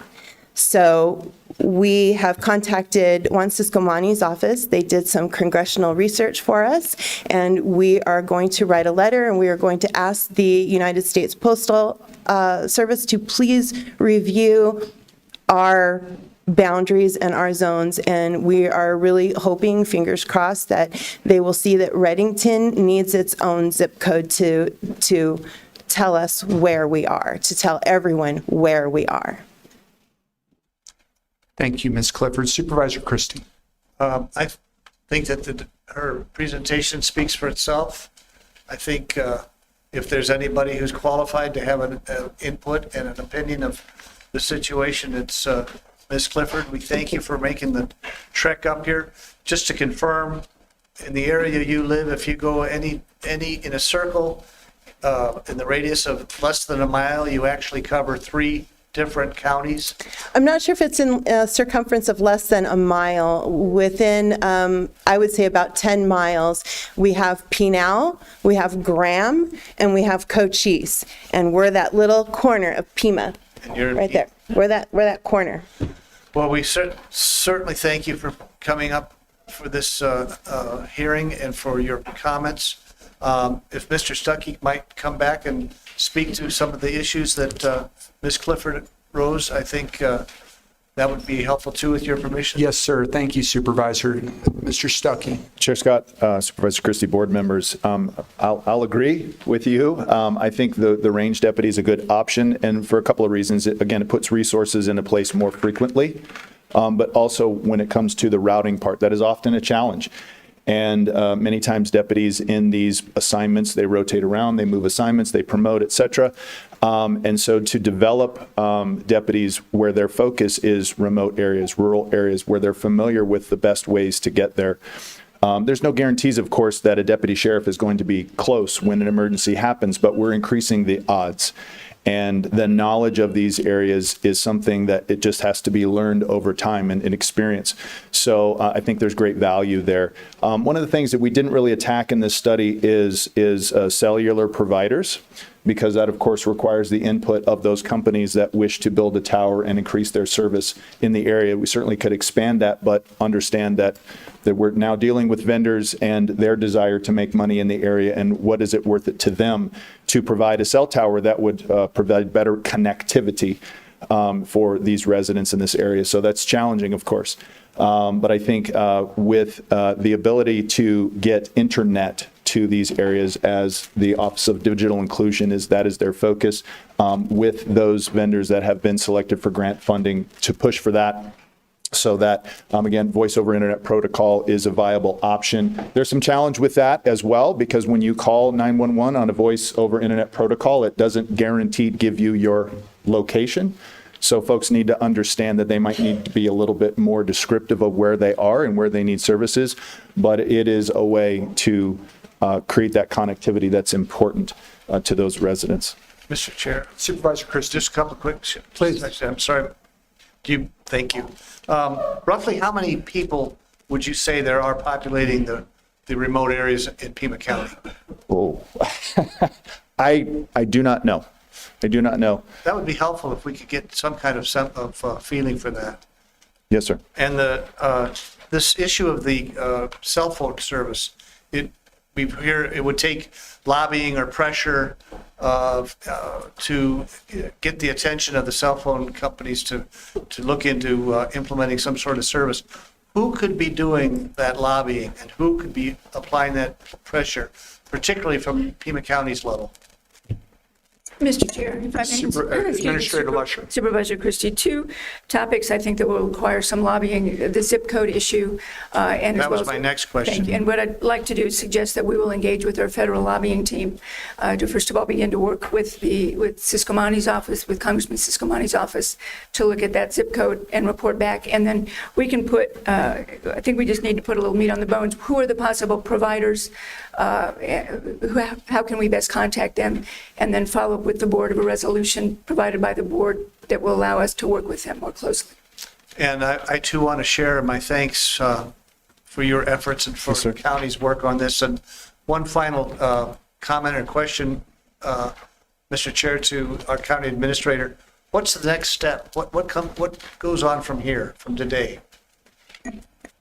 Chair Scott and Supervisor Christie and members of the board, Mr. Stuckey and his team will continue to meet. We'll do follow-up with the area residents. The immediate steps are to look at the connectivity issue.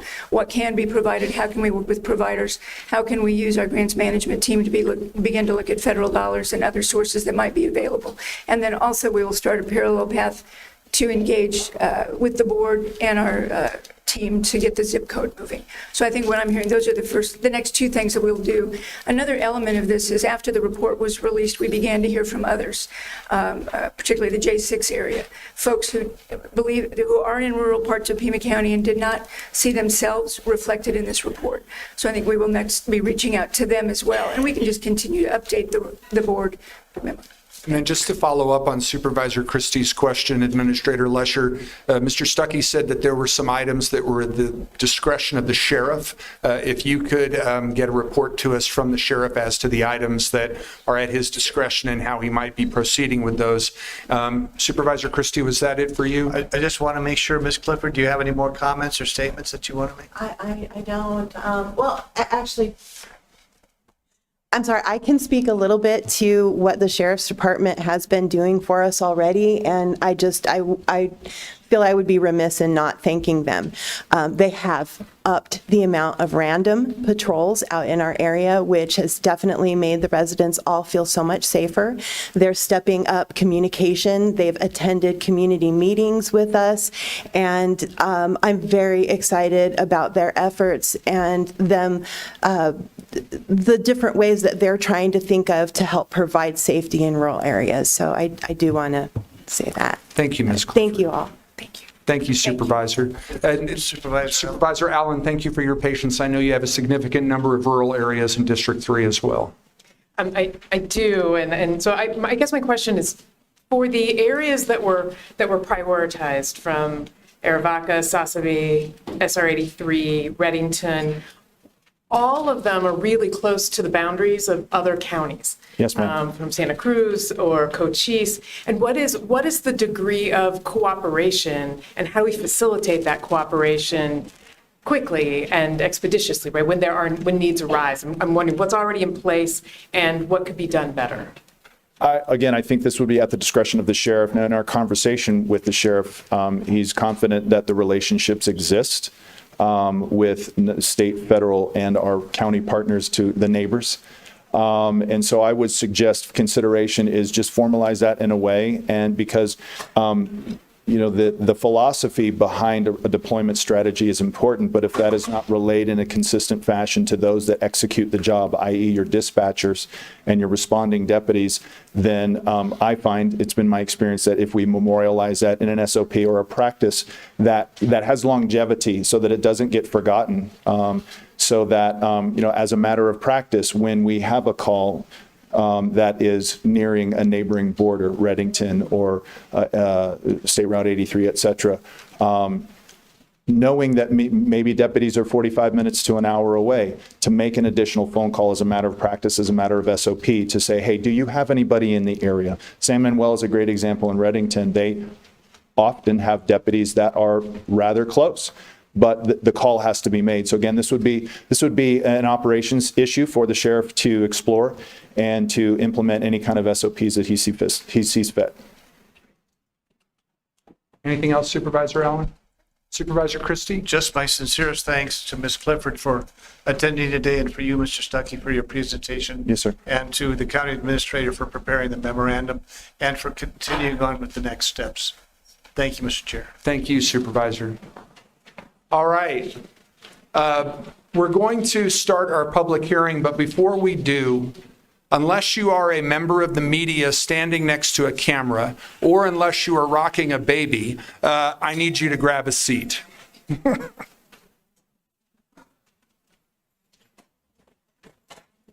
Pardon me?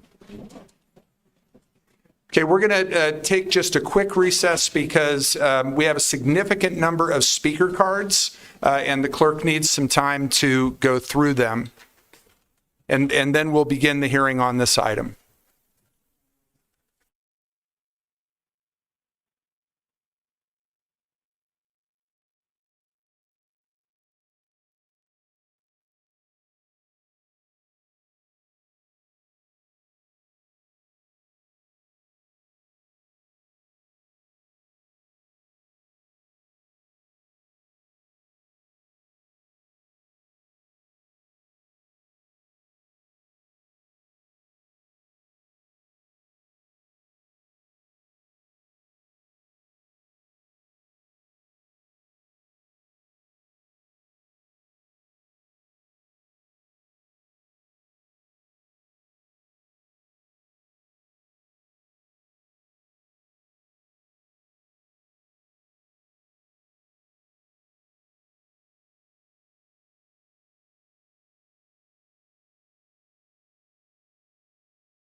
number of people who are interested in this item. And I am going to prevail upon all of you to listen quietly, politely, respectfully when each speaker is speaking. I will interrupt if any of you interrupt while somebody is speaking, whether it is a presenter or somebody during the public hearing. We've had these kinds of hearings before, and as long as everybody recognizes the right of everybody else to be heard, they go very well, even given the number of people and the passions that surround issues like this one. So this is item number 65. It is a hearing on a comprehensive plan amendment and specific plan, South Harrison Road specific plan and comprehensive plan amendment. What we're going to do is we're going to hear a presentation from the representative from the applicant. Then we are going to hear a presentation from the county's economic development director. Then we are going to open up the public hearing. Now, get ready for this.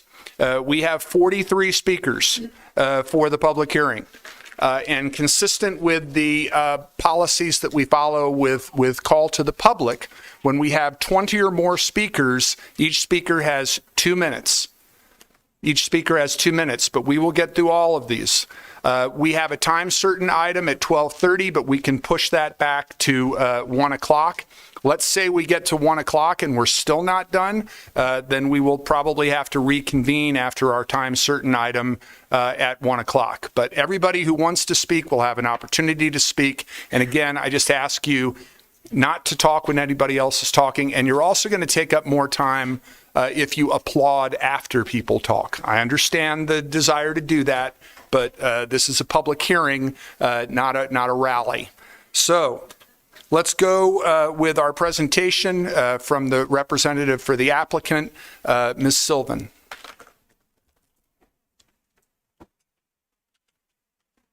Thank you, Chair Scott and members of the board. Carrie Sylvan with Lazarus and Sylvan, representing Beal Infrastructure. I'd like to introduce a few of the folks who are here with us this morning. It is still morning. Logan Craig, Vice President of Development, Christina Kassler, Director of Water.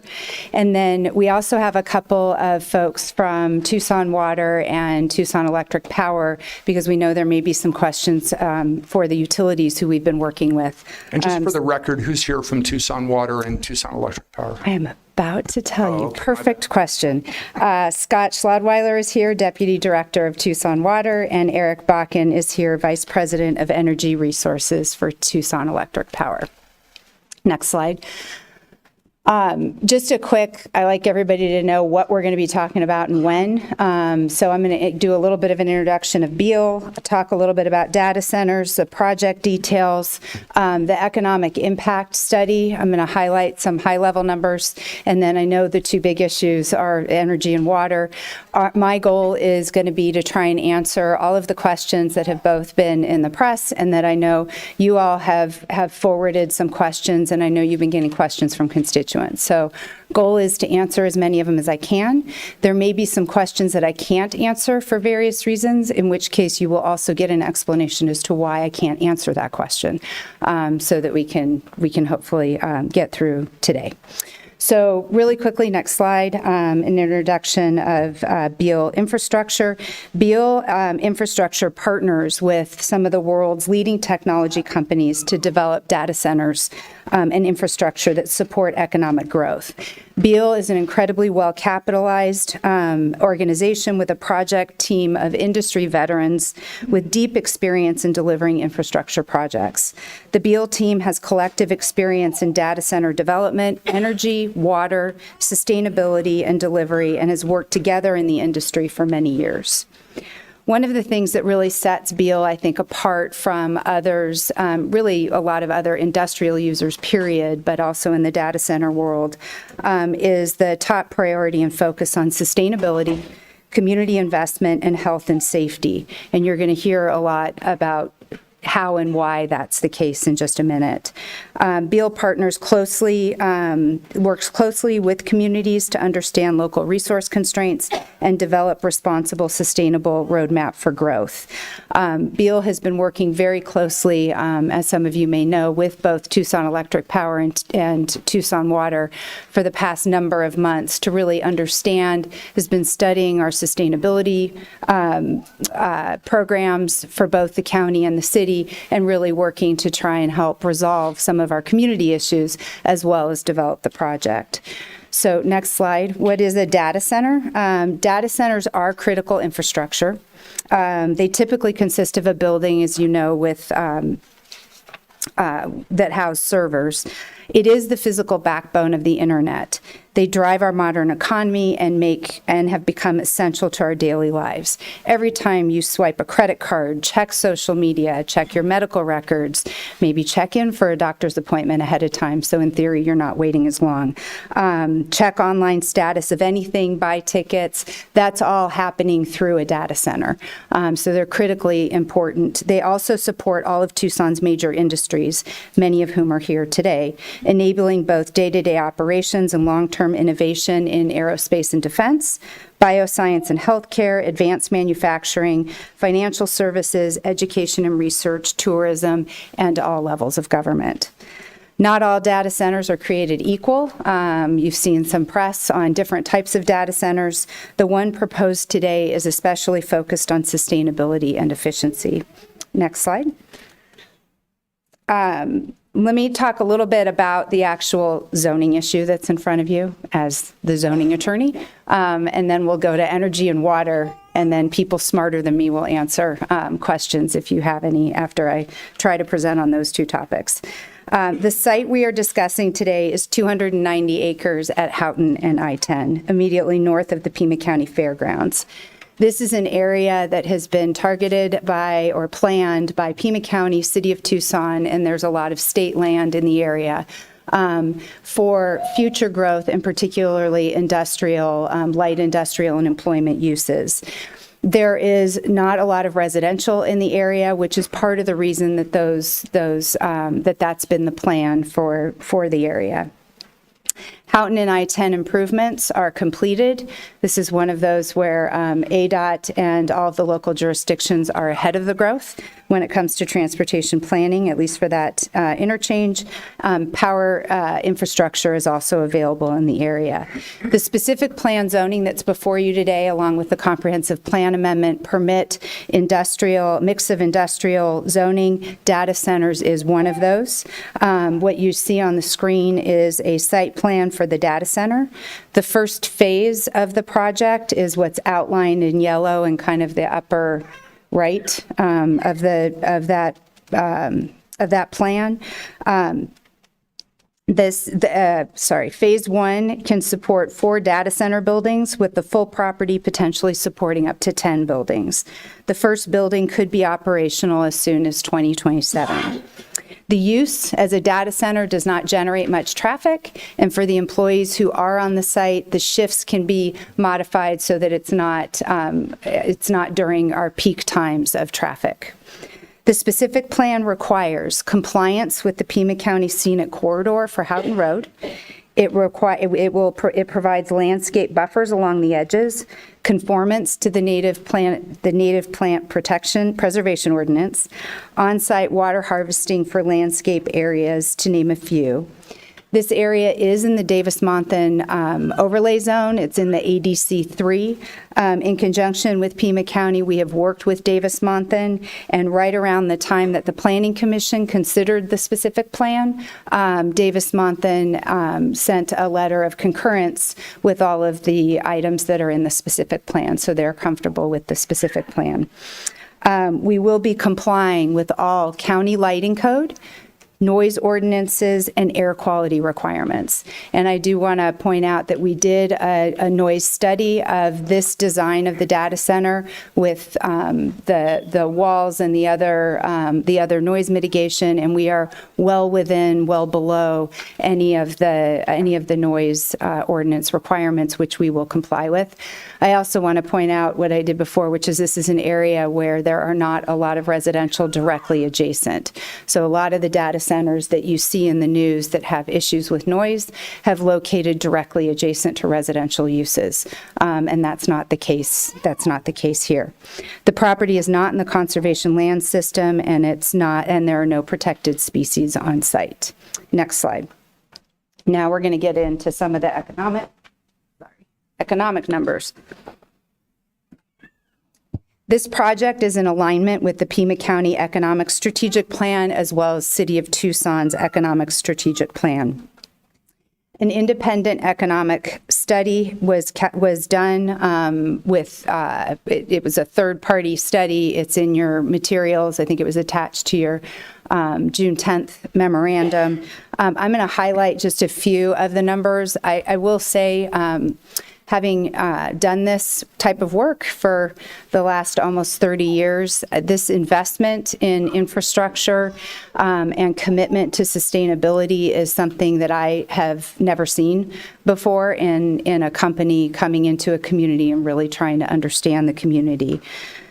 So high level, and we can answer any questions after the public hearing if needed. There's an unprecedented $3.6 billion of total capital investment over the multi-year, and this is for phase one. This includes $1.2 billion in construction and $2.4 in equipment over a 3-year time period.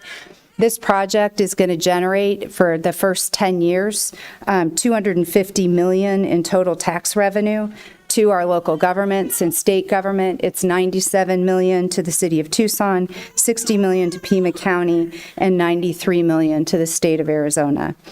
This project is going to generate approximately 3,000 direct construction jobs. I do want to point out that in the economic analysis, indirect construction jobs as well as indirect economic impact is also in that. That's not in these numbers. These numbers are the direct impacts. The 3,000 direct construction jobs are created during the multi-year construction period, which is anticipated to be 2026 to 2028. At the end, this will create, again, the first phase, 180 new, and I want to say this a couple times, full-time permanent jobs. There's been a lot of information out there that those are jobs that are created and then they go away. These are 180 full-time permanent jobs created by the third year of operations. These positions are on-site, include engineers, technicians, operations, and security, with an average salary of $64,000 a year. You will see some slightly different numbers in the purchase and sale agreement, commitments to, I think it's 75 or 74 employees, that's at $75,000. I meant to look at that right before I came up here, and I forgot to. If that number is incorrect, I will be happy to be corrected. Those are direct jobs from that company that will be operating.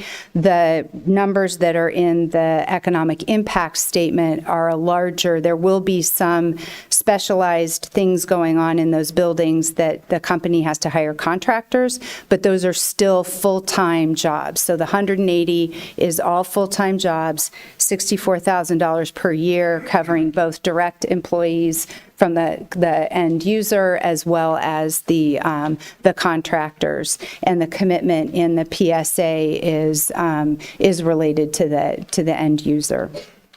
All right, next slide.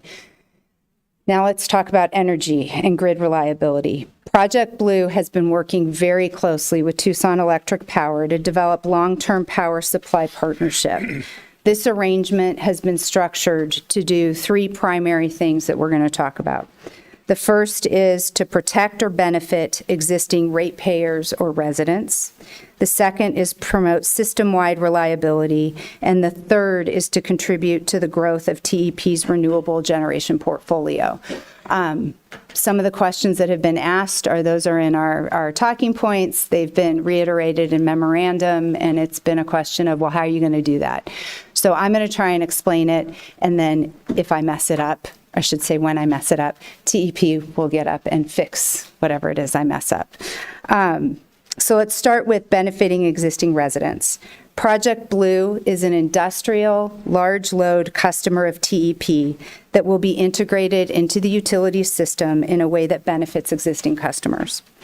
Large industrial customers like Project Blue pay for the new infrastructure needed to connect to TEP's transmission and distribution system. It's based on an analysis and load forecast that determines the upfront costs required for the customer. TEP and Project Blue Beal have been working on that study for quite some time now.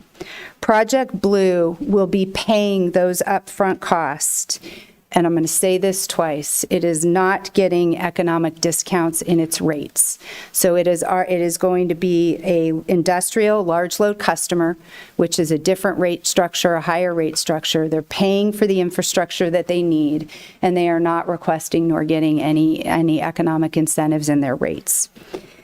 TEP is a volume-based business. What does that mean? It means the more kilowatt hours sold, the more fixed costs from new infrastructure is spread out per customer, which reduces the rate pressure on an individual basis. In addition, large industrial customers like Project Blue pay rates that cover a larger share of utility system costs than other customers. In this way, they assist with affordability for other customers, particularly the residential customers. As you are all aware, the Arizona Corporation Commission is the regulatory authority for utilities in Arizona. All power agreements have to go through the ACC, which has a mandate to balance customer and company benefits in their decision-making. The second pillar in the three pillars is promoting system-wide reliability. TEP will construct, and again, Project Blue will fund, the new electrical infrastructure to safely connect Project Blue to its electric transmission system. This is going to include an oversized substation that allows for additional economic growth in the region. TEP has conducted rigorous and comprehensive studies of the electrical network to identify a specific plan to safely integrate Project Blue's electric demands over time in a manner that ensures reliability and continuity of service for all TEP customers. Overall, the large industrial customers typically use energy more efficiently than other customers, making them easier for utilities to serve. Because their usage is both predictable and consistent, it allows the energy providers to better plan for their needs and right-size infrastructure that is efficiently utilized throughout the system. Last pillar is contributing to the growth of TEP's renewable generation portfolio. This, I think, is what sets Beal apart from a lot of other industrial users, data center users, and really potentially sets a new bar for welcoming companies into our region. TEP has an ambitious long-term energy transition strategy that will see the utility adding 2.2 gigawatts of wind and solar generation and 1.3 gigawatts of new energy storage over the next 15 years. This strategy aligns with Beal Infrastructure's sustainability principles. Project Blue will contribute to and benefit from this renewable energy build-out over time. And TEP benefits from aligning with companies that have an ethos of sustainability and renewable energy. In the near term, TEP will serve the project's energy needs in part through capacity from new solar and battery storage projects coming online into TEP's network over the next few years. Project Blue will support deployment of renewable energy sources that align with TEP's net zero target and our region's various climate action plans. Now we're going to talk water. 2 slides on water, and then we'll take some questions. We all know that water is an integral part of life here in Southern Arizona. I've been here for well over 30 years and been involved in development and projects throughout most of that time as a professional. Project Blue has been studying our regional sustainability plans, and the importance of water, and has developed a multifaceted, regionally specific approach and really partnered with Tucson Water to be a responsible development and water steward. Project Blue not only will ultimately utilize 100% renewable water resources and bring that resource into an area of the region that I'll explain in just a minute that doesn't have access to renewables or reclaimed water, primarily for industrial purposes, but is committed to replenishing all consumptive water losses for the project. And I'm going to repeat that again because it's really important and try to explain it as well, which is replenishing all consumptive water losses for the project. Again, this is the spot where I think we're setting a new precedent for welcoming industrial users into our community. Project Blue's approach to water stewardship has these three main elements. We apparently like 3 pillars, 3 main elements, so there's 3 for water also. And that includes sourcing renewable water resources, optimizing operational efficiency, and investing in water replenishment. Renewable resources, all industrial water will come from Tucson Water's reclaimed water system as a part of the project.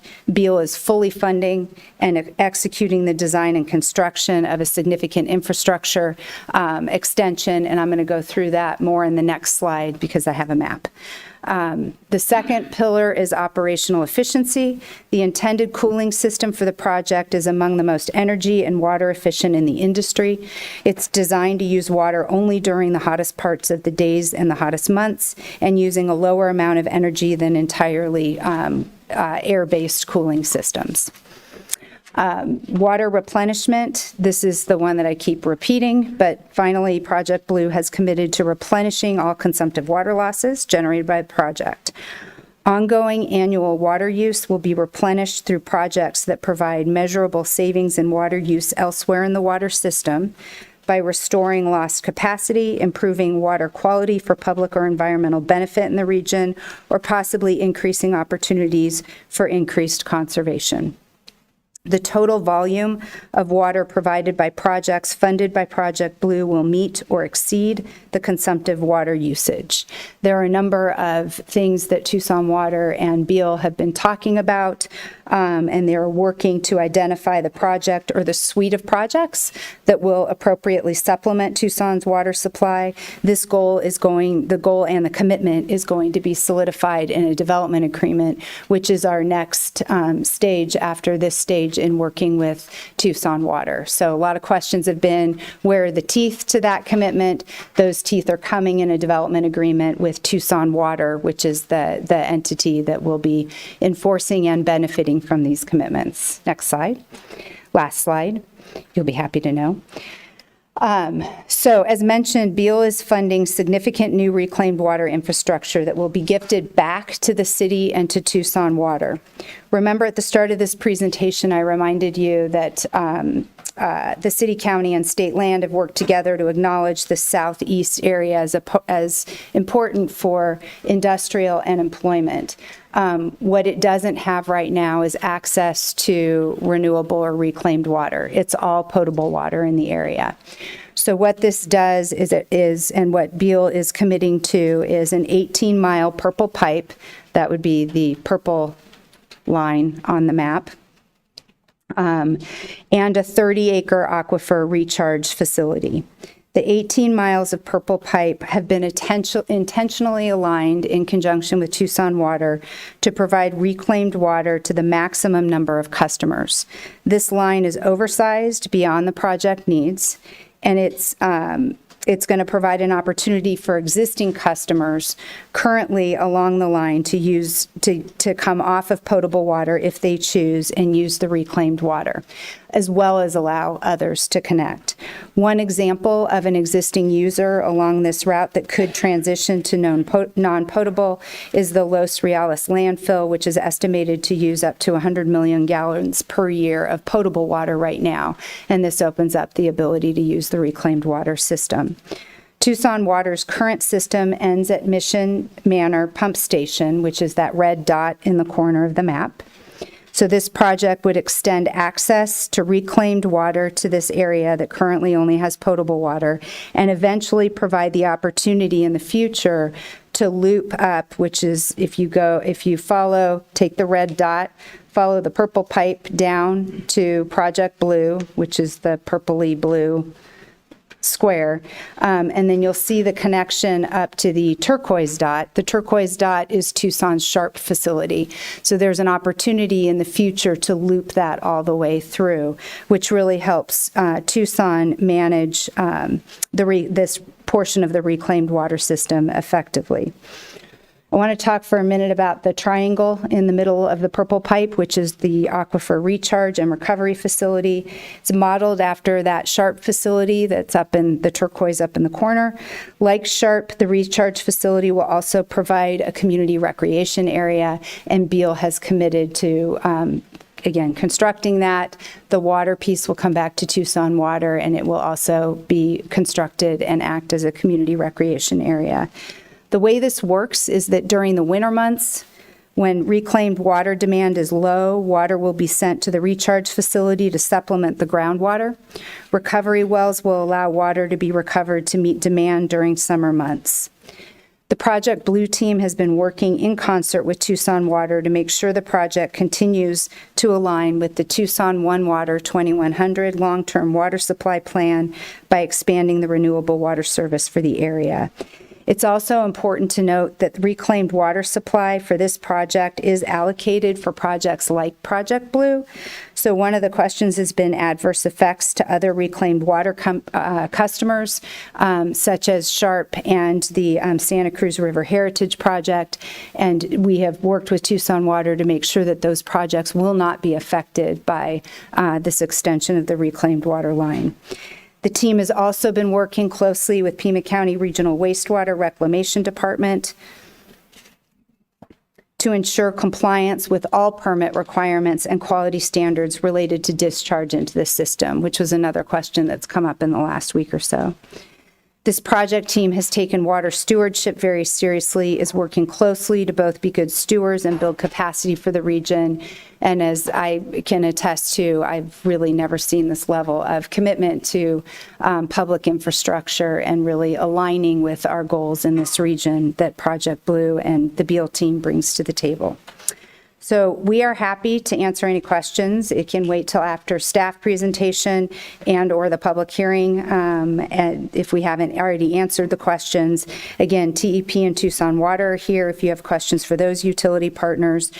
We do respectfully request your approval today of the purchase and sale agreement and the comprehensive plan and specific plan. At this time, I believe I'm turning this over to County Economic Development Director Heath Vescovi. Check in with my colleagues real quick. Would you like to pose questions to Ms. Sylvan and the representatives from Tucson Water and TEP at this point, or do you want to wait until after we hear a presentation from Mr. Vescovi-Chiordi? Supervisor Allen? I could wait till Okay. after. Supervisor Christie? Just to be clear, in addition to our Economic Development Director, who else do you have in line for a presentation? I think the two presentations are just from Ms. Sylvan and Mr. Vescovi-Chiordi, but we can pose questions to them. Okay, but Yes, you're sir. not actually presenting. No. I'd be glad to wait as well. Okay. All right. Thank you, Ms. Sylvan. Mr. Vescovi-Chiordi.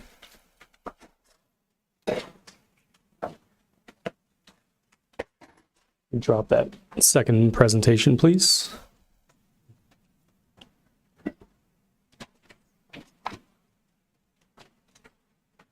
Everybody see it okay? Chair Scott, Vice Chair Allen, Supervisors, thank you very much for allowing me to speak and present on this item. I'll be giving a brief, not as attractive looking presentation, mine's mainly words with no pictures, about the purchase sale agreement, which is the item number 5 on the addendum agenda, which is accompanying the other item that Ms. Sylvan just spoke about. Next slide, please. So very quickly, what I wanted to do is begin with a reminder of what the authority is for this Board of Supervisors to engage in these types of agreements. So ARS 11-254.04, not going to read it out loud because it's up there on the screen. But effectively, what I wanted to reiterate in addition to that statute is that based off of the economic impact analysis summary, which takes into account the anticipated employment and salary levels for the project, among many other factors, the Pima County Board of Supervisors has determined that buyer's improvements and future operations, and hence this agreement, may have significant impact on economic welfare of Pima County, Arizona's inhabitants, and may enter into a purchase sale agreement if desired per this statute. Next slide, please. So very quickly, as Ms. Sylvan alluded to multiple times, this project is aligned with many of the regional strategic planning documents that exist within the county.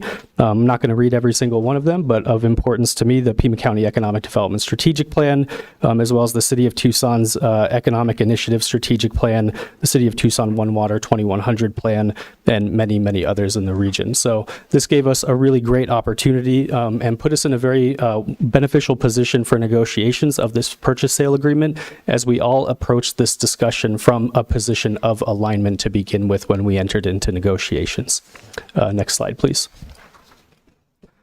So we'll touch on pieces of the PSA, and I will stick around for questions thereafter so we can get into more specific details. But within this purchase sale agreement, there are a few things that we do want to start off highlighting. Number one, first and foremost, upon approval, if approved, it would be effective for a 1-year duration, and that would be effective today, June 17th, 2025.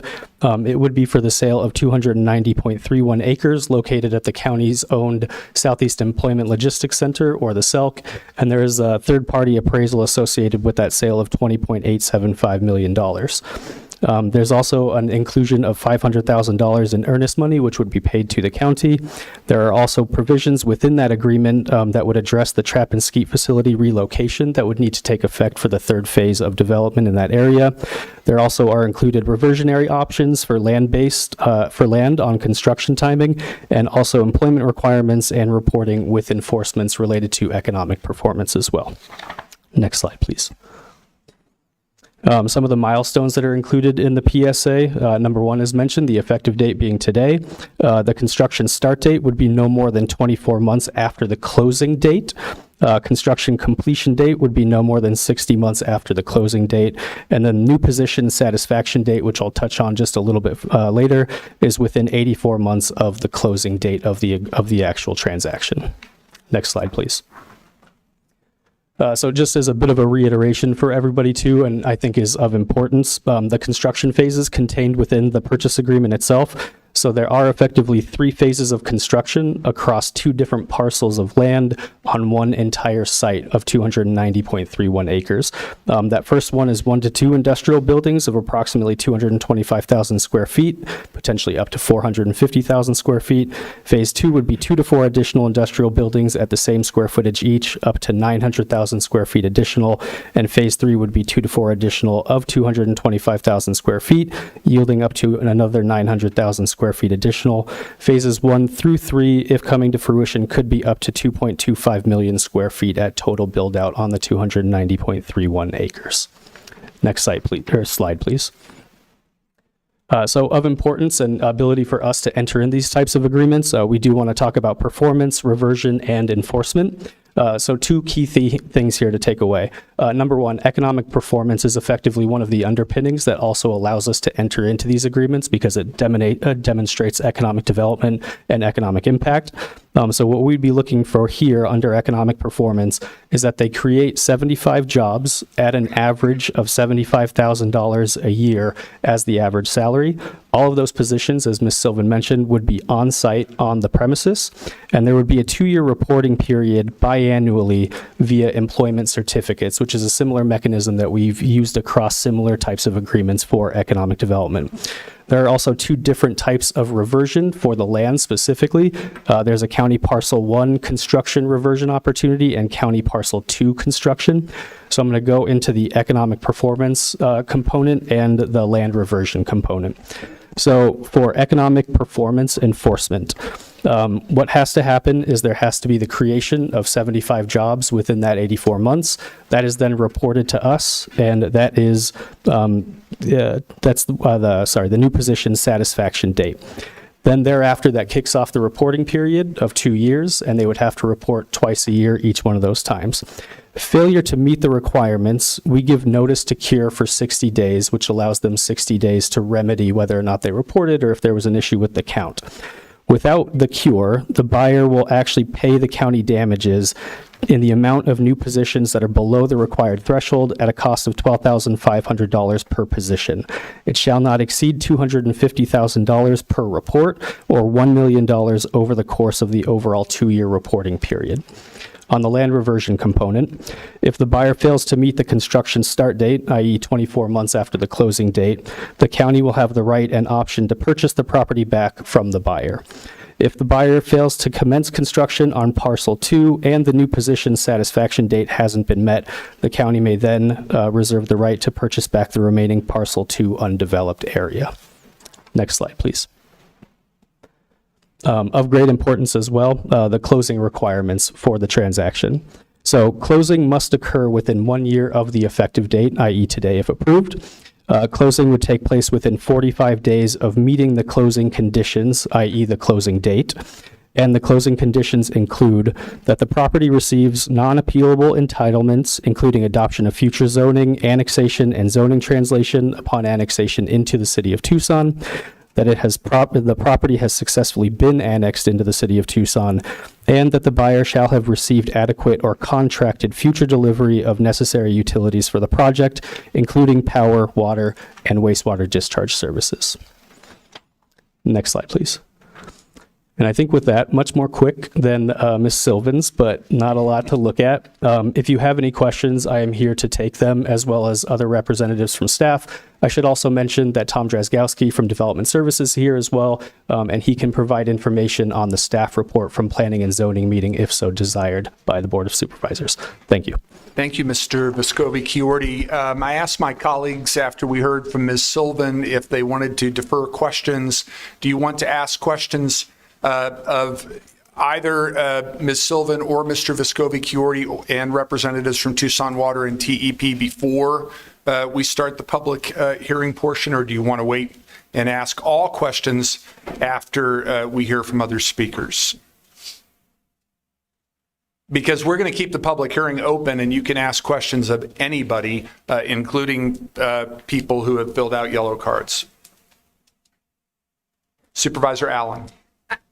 I have a few questions now. If we can. That is just fine. That's why I wanted to ask. Go ahead, Supervisor. So let's see. For Ms. Sylvan, there's a map that shows the project area, outlines it. The map shows, it says, I should probably refer it to myself, but it says, I think phase 1 written on it. And then there's sort of an inset that digs into it. There's a dotted green boundary that also says sort of current phase. And then there's a number of buildings in there, about 4 or 5, maybe 6. And then there's some other buildings in the other part. I'm confused about the phases. What is phase 1? What is phase 2? What is phase 3? And how do other properties, right, have been mentioned? So what is the picture? Yeah. What's the scope of what we're talking about? Chair Scott, Supervisor Allen, very good question. And that was one of the maps that we showed on the screen. So the project that's before you today and the project that is the purchase and sale agreement and the zoning is the 290 acres.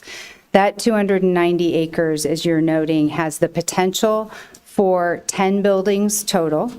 And when I say 10 buildings, what I mean are the 10 data center buildings. So there are some, to your point, there are some other ancillary buildings, offices, and other things that are on that map. So when you actually count the boxes, it's more than 10, but I'm counting the data center buildings.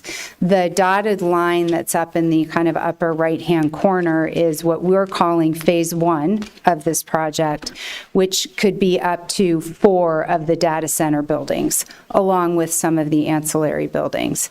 That's the phase for which the economic impact statement was done, and the intention is to build that site out, and that is part of the specific plan, again, and part of the 290 acres. The Beal infrastructure is looking at some other sites, but they're not before us today, and they're still in exploration. So our focus today, when we say phase 1 and later phases, it's all related to the 290-acre site that is at I-10 in Houghton. Phase 1 is again, where the EIS was, and then later phases. You'll also see there's 3 phases in the purchase and sale agreement, which don't necessarily track those phasing lines that are on that map, but it's all related to the 290 acres. So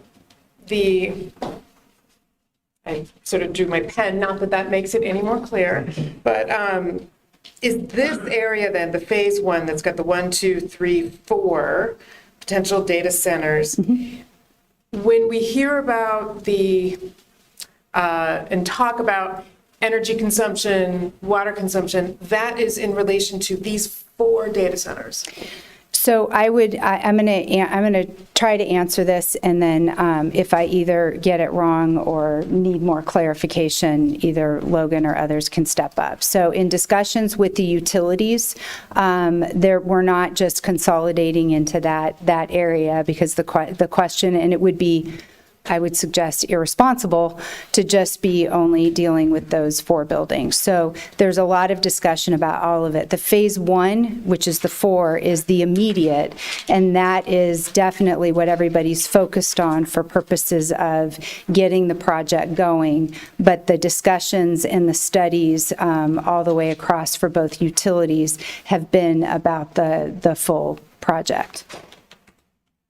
Yes, I think I would just add to that. So those first 4 buildings. Just introduce yourself for the record, sorry, of course. And Logan Craig, Vice President of Development for Beal Infrastructure. And so the current phase is those 4 buildings. That's what the economic analysis is based off of. That's what our immediate focus with TEP and Tucson Water is based on. The property can support future development beyond those first 4 buildings, but those future phases are certainly in a more exploratory phase right now. Our current phase is these first 4 buildings and associated infrastructure. But the sale is for the entire 290, right? Yes. Okay. Chair Scott, Vice Chair Allen, sorry, I keep, yes, the answer to that is yes. Can I also ask a rate question for TEP? So we were looking at the rates, and so for large general service, so this is the qualifier, this may not be the applicable rate, but the large general service commercial energy charge per kilowatt hour in the summer, 1.72 cents, winter, 1.43 cents. And then for residential, it's tiered based on usage, but the 0 to 500 per kilowatt hour is 0.086720, and then scales up but not exceeding 11.113594. So that's, it's a significant difference, right, between what residential pays significantly more. So I just wanted to get some clarity, because I think I heard that the rate that the tenant would be paying would not be this sort of traditional rate for large commercial end users. It would be at a different rate. And what would that rate be? Chairman Scott, Supervisor Allen, Eric Bakken with Tucson Electric Power, Senior Vice President and Chief Administrative Officer. So I believe what you're looking at may be just one component. The way that our rate structure is set up is that those large industrial customers typically pay more than residential. That's been a long-standing policy with the Arizona Corporation Commission to ensure that we're finding ways to keep residential rates as reasonable as possible. And so what you'll see is that that industrial customer, whether it's Project Blue or others, like Ms. Sylvan said, we're a volume-based business. So as we see those sales being made, the costs that we have, fixed costs in particular, substations, transformers, poles, lines, are then spread across the customer base. When you have a large customer come in with the type of demand that we're seeing with either industrial customers or Project Beal, they are now paying a higher percentage of those fixed costs, which really helps to drive down kind of the overall affordability or drive down the overall cost for our residential customers and really promotes affordability. So what would the rate be?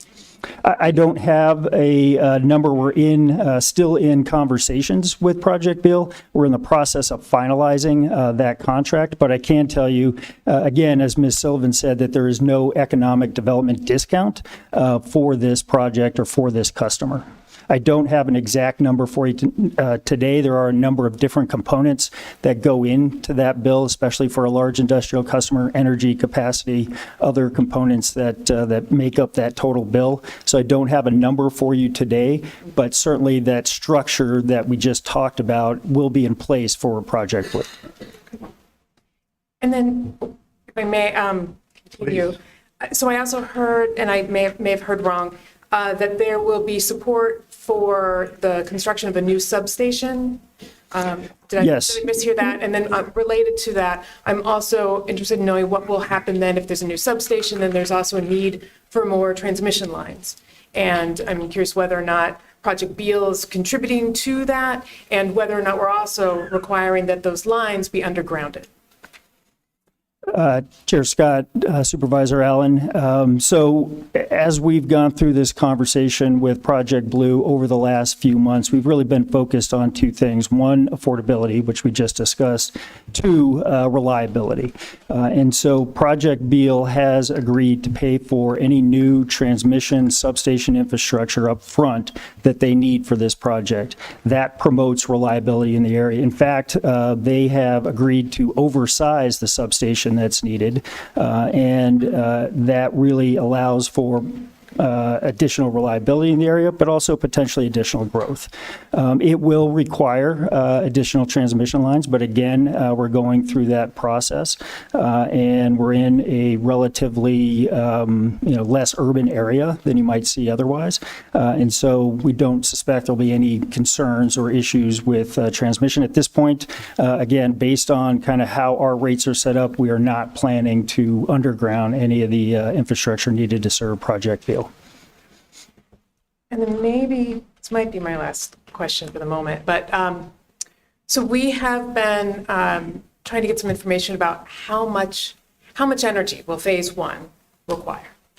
So I'm not sure if you're able to answer that. Yeah, Chair Scott, Supervisor Allen, at this point, we are still in conversations and finalizing the agreement with Project Beal.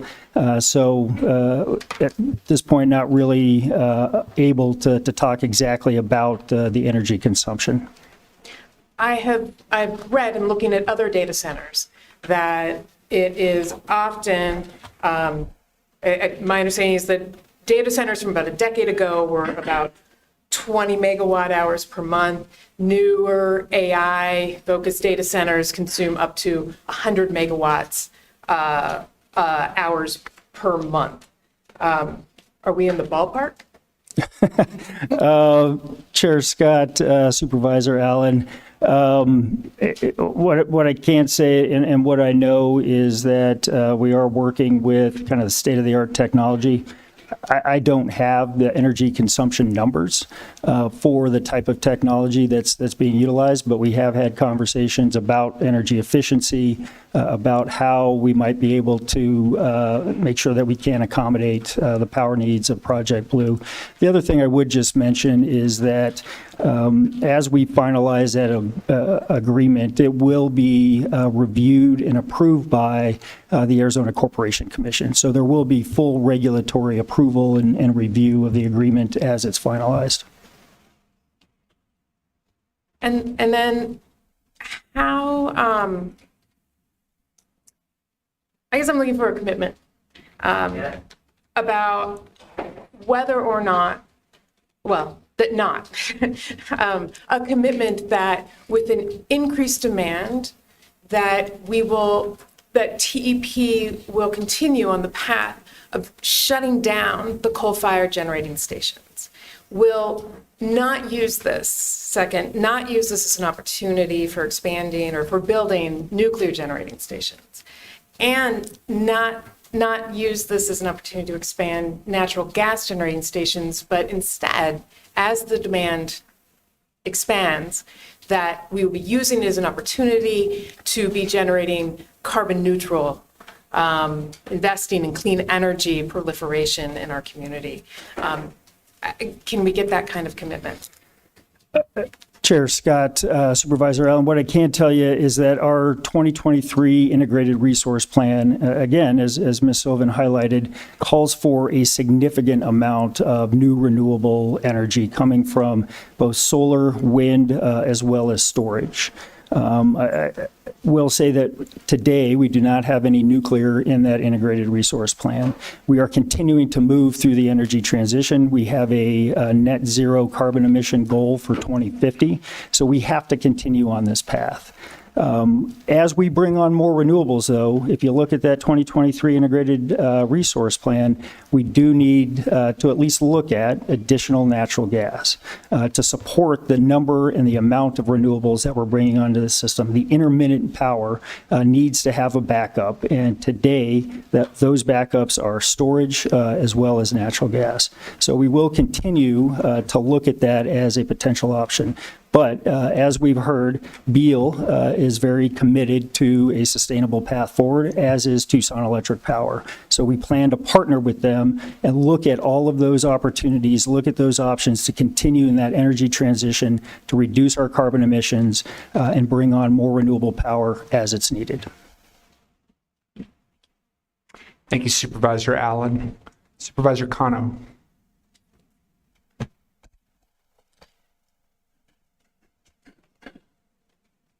Chair Scott, I was hoping that our representative from Tucson Electric Power might be able to come back up and answer really just I feel like I need one more opportunity to advocate for some of the concerns and really the role, right, as it relates to the energy grid. I'm hearing that Tucson Electric Power has been in conversations with the applicant and that you feel able to absorb not only the additional energy load here, but that you are confident in the technologies that you have to be able to use this. I think what's important here is that I need to say for the record that I understand the water conservation proposal to this, and I have full confidence from the water teams at Tucson Water and city leadership. I'm less able to have that kind of certainty on the energy delivery side, and I'm saying that respectfully. So I would just hope that perhaps what you can do is provide another answer about TEP's commitment to this project, why it's important to you, and for you to have an opportunity to give voice and to perhaps respond to some of the criticisms that have come on the energy side. Sure. Chairman Scott, Supervisor Cano, again, what we see is a real benefit not only to our customers, right, in terms of providing additional affordability by spreading those fixed costs through a larger customer base, in particular one large customer that will be paying a higher percentage of those fixed costs. So benefit to our customers, but also a benefit to the region in terms of, and I think you'll probably hear a little bit more about this later, but tax base, and we talked about some of the numbers, jobs, and the fact that Tucson is willing and able, TEP in particular, willing and able to support this type of customer. The way that we do that is through our resource plan. As we've looked at it today, we have some additional capacity that we had planned for to accommodate growth. That growth is here. And so we are in the process of working with Project Blue and finding a way to accommodate their energy needs. We have the power, we have the capacity necessary to be able to do it. We're just in the final process, the final discussions of finalizing that contract. And then we want to make sure, as one of the most reliable utilities in the industry, as you see in some of the metrics that JD Power, for instance, we want to make sure that we're not jeopardizing reliability for our customer base. And so we will continue to develop additional resources. Renewables will be a part of that equation, and also ensure that we are maintaining the reserve margin that we need in the event of emergency. So if for some reason there is an issue on the power grid, we have the reserves we need to continue to service our customers reliably. So I hope that answers the question. And that's the analysis and the conversations that we've had internally as we've started to talk with Project Blue. Thank you, Chair Scott. Your response was sufficient. Thank you for it. I think the only thing that I'm curious about, and it might be for Ms. Sullivan, I'm not sure, is at what point does the TEP agreement become public, if at all, right? I feel like you've got a lot of these non-disclosure agreements, and you've got this process that each level of government, right, the city, the county is stepping forward with this information. How does Tucson Electric Power and Unisource plan to provide that information to the public? Chair Scott, Supervisor Cano, as we finalize the agreement, like I mentioned, it will need to be filed with, reviewed and approved by the Arizona Corporation Commission. At that point, it will be a public document. Any other questions, Supervisor Cano, for either Ms. Sullivan or Mr. Vescovi-Chiordi, or our guests from TEP and Tucson Water? Go ahead, Supervisor.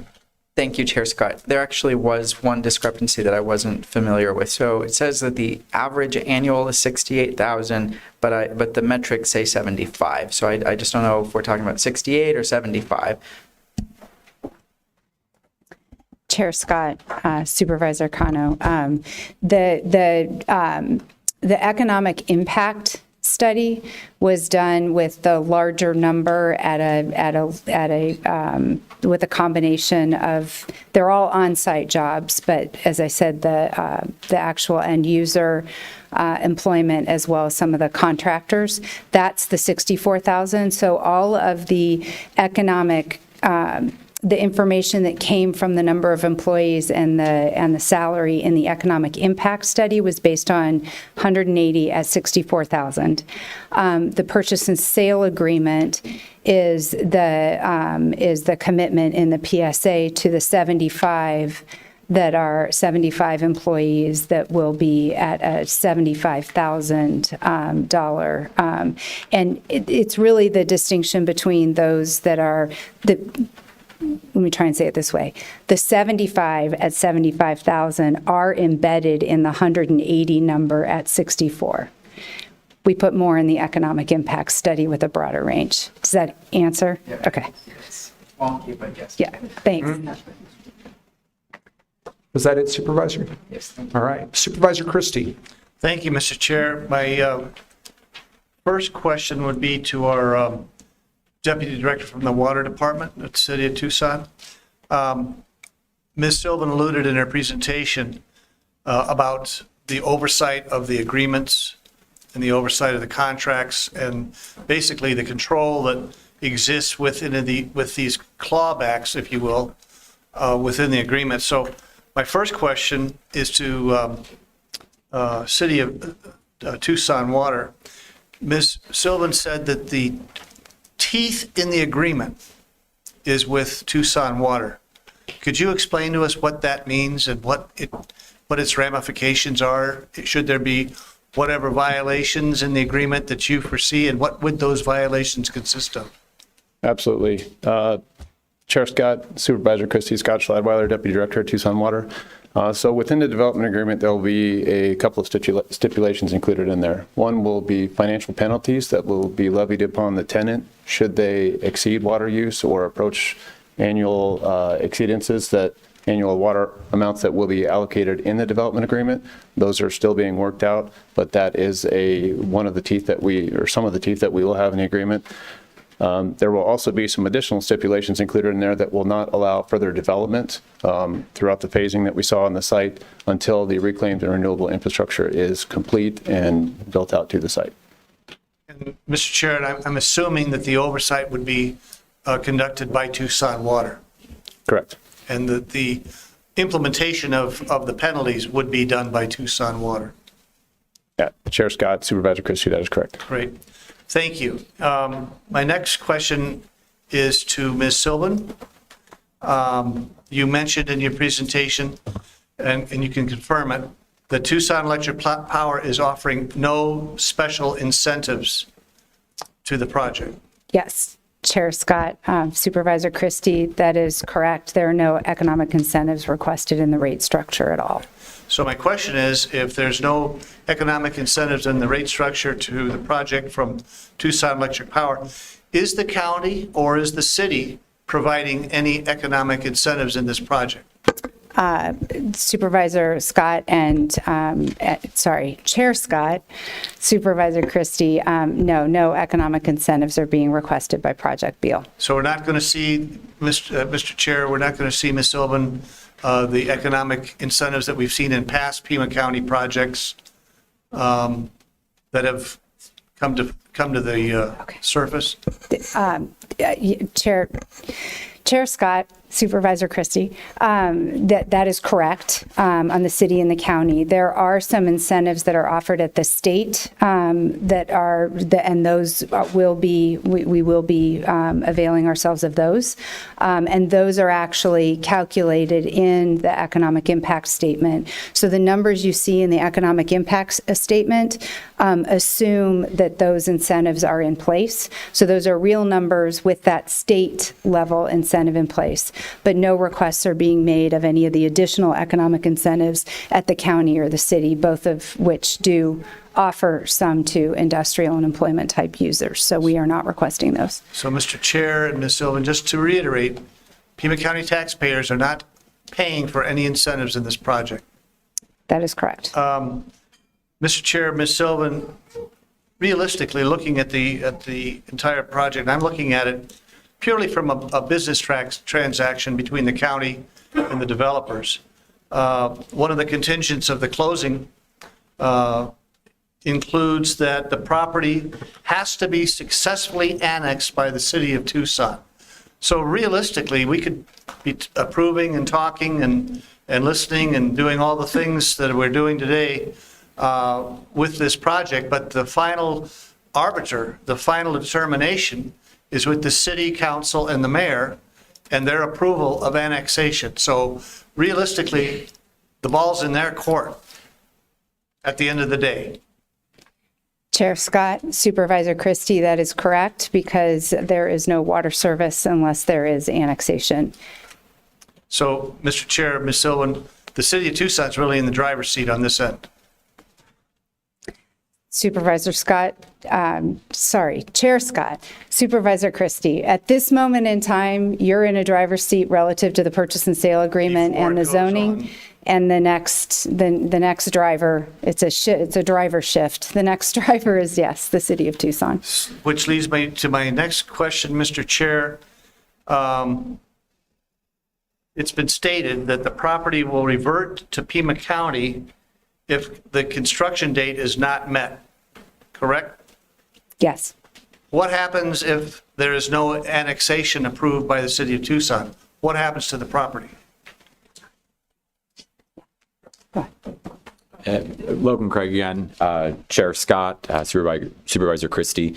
Annexation is a condition precedent to closing. If that annexation does not occur, we will not be closing on the land per the contract. So it'll remain county-owned property.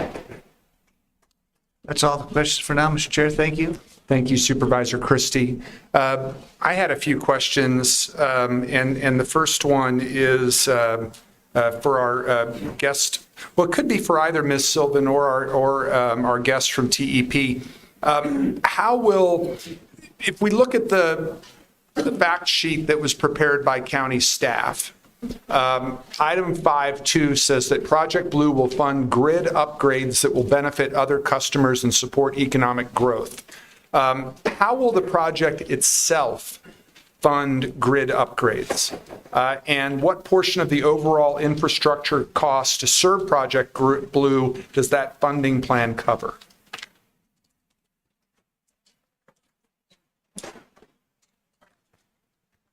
Again, Eric Bakken with Tucson Electric Power. Chair Scott, that refers to the electrical infrastructure needed to deliver power to Project Blue, which includes transmission lines, substation, transformers, and they have agreed to pay upfront for that infrastructure. So there wouldn't be any cost of that infrastructure that would remain for other ratepayers to cover? That's correct. Okay. All right. Thank you.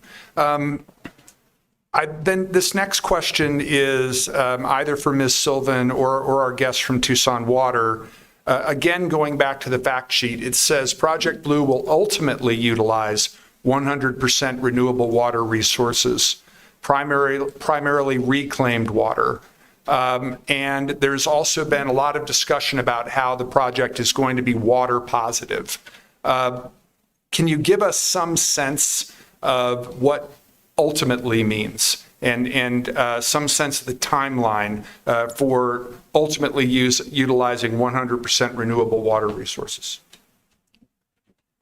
Chair Scott, can I have a to that point? Yeah, you may, Supervisor, please. Thank you. I just also wanted to talk about how, when you're responding to that question, if you can talk about the impacts to our Santa Cruz River Heritage Project, for instance, and whether this pipeline can still support existing conservation efforts. Thank you, Supervisor. I'll start to answer. Christina Kassler, Director of Water, Beal Infrastructure, Chair Scott, Supervisor Cano. Okay, the first part is the ultimately. We are proposing to build a very large infrastructure project. This could take maybe a couple years. We are anticipating that we are going to be online before then if we are due to hit all of our benchmarks. And so in the interim, but while we are still constructing the reclaimed water system, Tucson Water has said that we can use a portion of their potable water system, and they have allocated that and said, given us a limit to not only how much we can use, but also how long we can use it. So we are given a deadline. These deadlines are laid out in the development agreement where the teeth are. And we're still working through the penalties, but the very much commitment is to only use the potable water for industrial purposes. They'll still have, bathrooms and everything on site. But the reclaimed water system, while it's being built and getting out to the site, it's an 18-mile pipeline, one of the largest infrastructure projects that Tucson Water has seen. This will only tide us over. So that's the first question. The next question about water positivity is that Beal Infrastructure, in conjunction with Project Blue, we have committed to working with Tucson Water. There's already a list of projects that Tucson Water has proposed that will add to the overall water portfolio and health of the watershed basin. I'll allow Tucson Water to elaborate a bit more on that. But the commitment. And those would be the water replenishment These are water projects? replenishment projects, so they are to add to the overall quantity, quality, or access of water within the watershed. And so many of these are water quality potential projects, specifically PFAS removal. Those are options, and we are going to undergo an alternatives analysis to identify which ones are most feasible to hit the timelines that we have in terms of we would like to replenish water the year it is consumed, not 12 years in the future. So there will be timeline requirements and volume requirements laid out in the development agreement. And then, Scott. Chair Scott, Supervisor Cano, just to add to what was just said, we are developing a suite of projects. We're working with the Project Blue team to see what those are. As she just alluded to, there are a number of different projects. Some involve system conservation, treatment projects to help restore lost capacity as a result of water quality or groundwater quality issues that we've had that are not the responsibility of Tucson Water. Those are all in the works. And one thing I do want to clarify is the potable use that will be used to start the project, that will be included in the water positivity calc. So we're not allowing them to use it without having them replenish that water over time. To answer your question, Supervisor Cano, water will still flow to the Santa Cruz, so that will be unaffected. Thank you very much. And Supervisor Allen, did you have a follow-up question? Please go ahead. I did. So it was mentioned that there will be a timeline. I'm curious what the timeline is.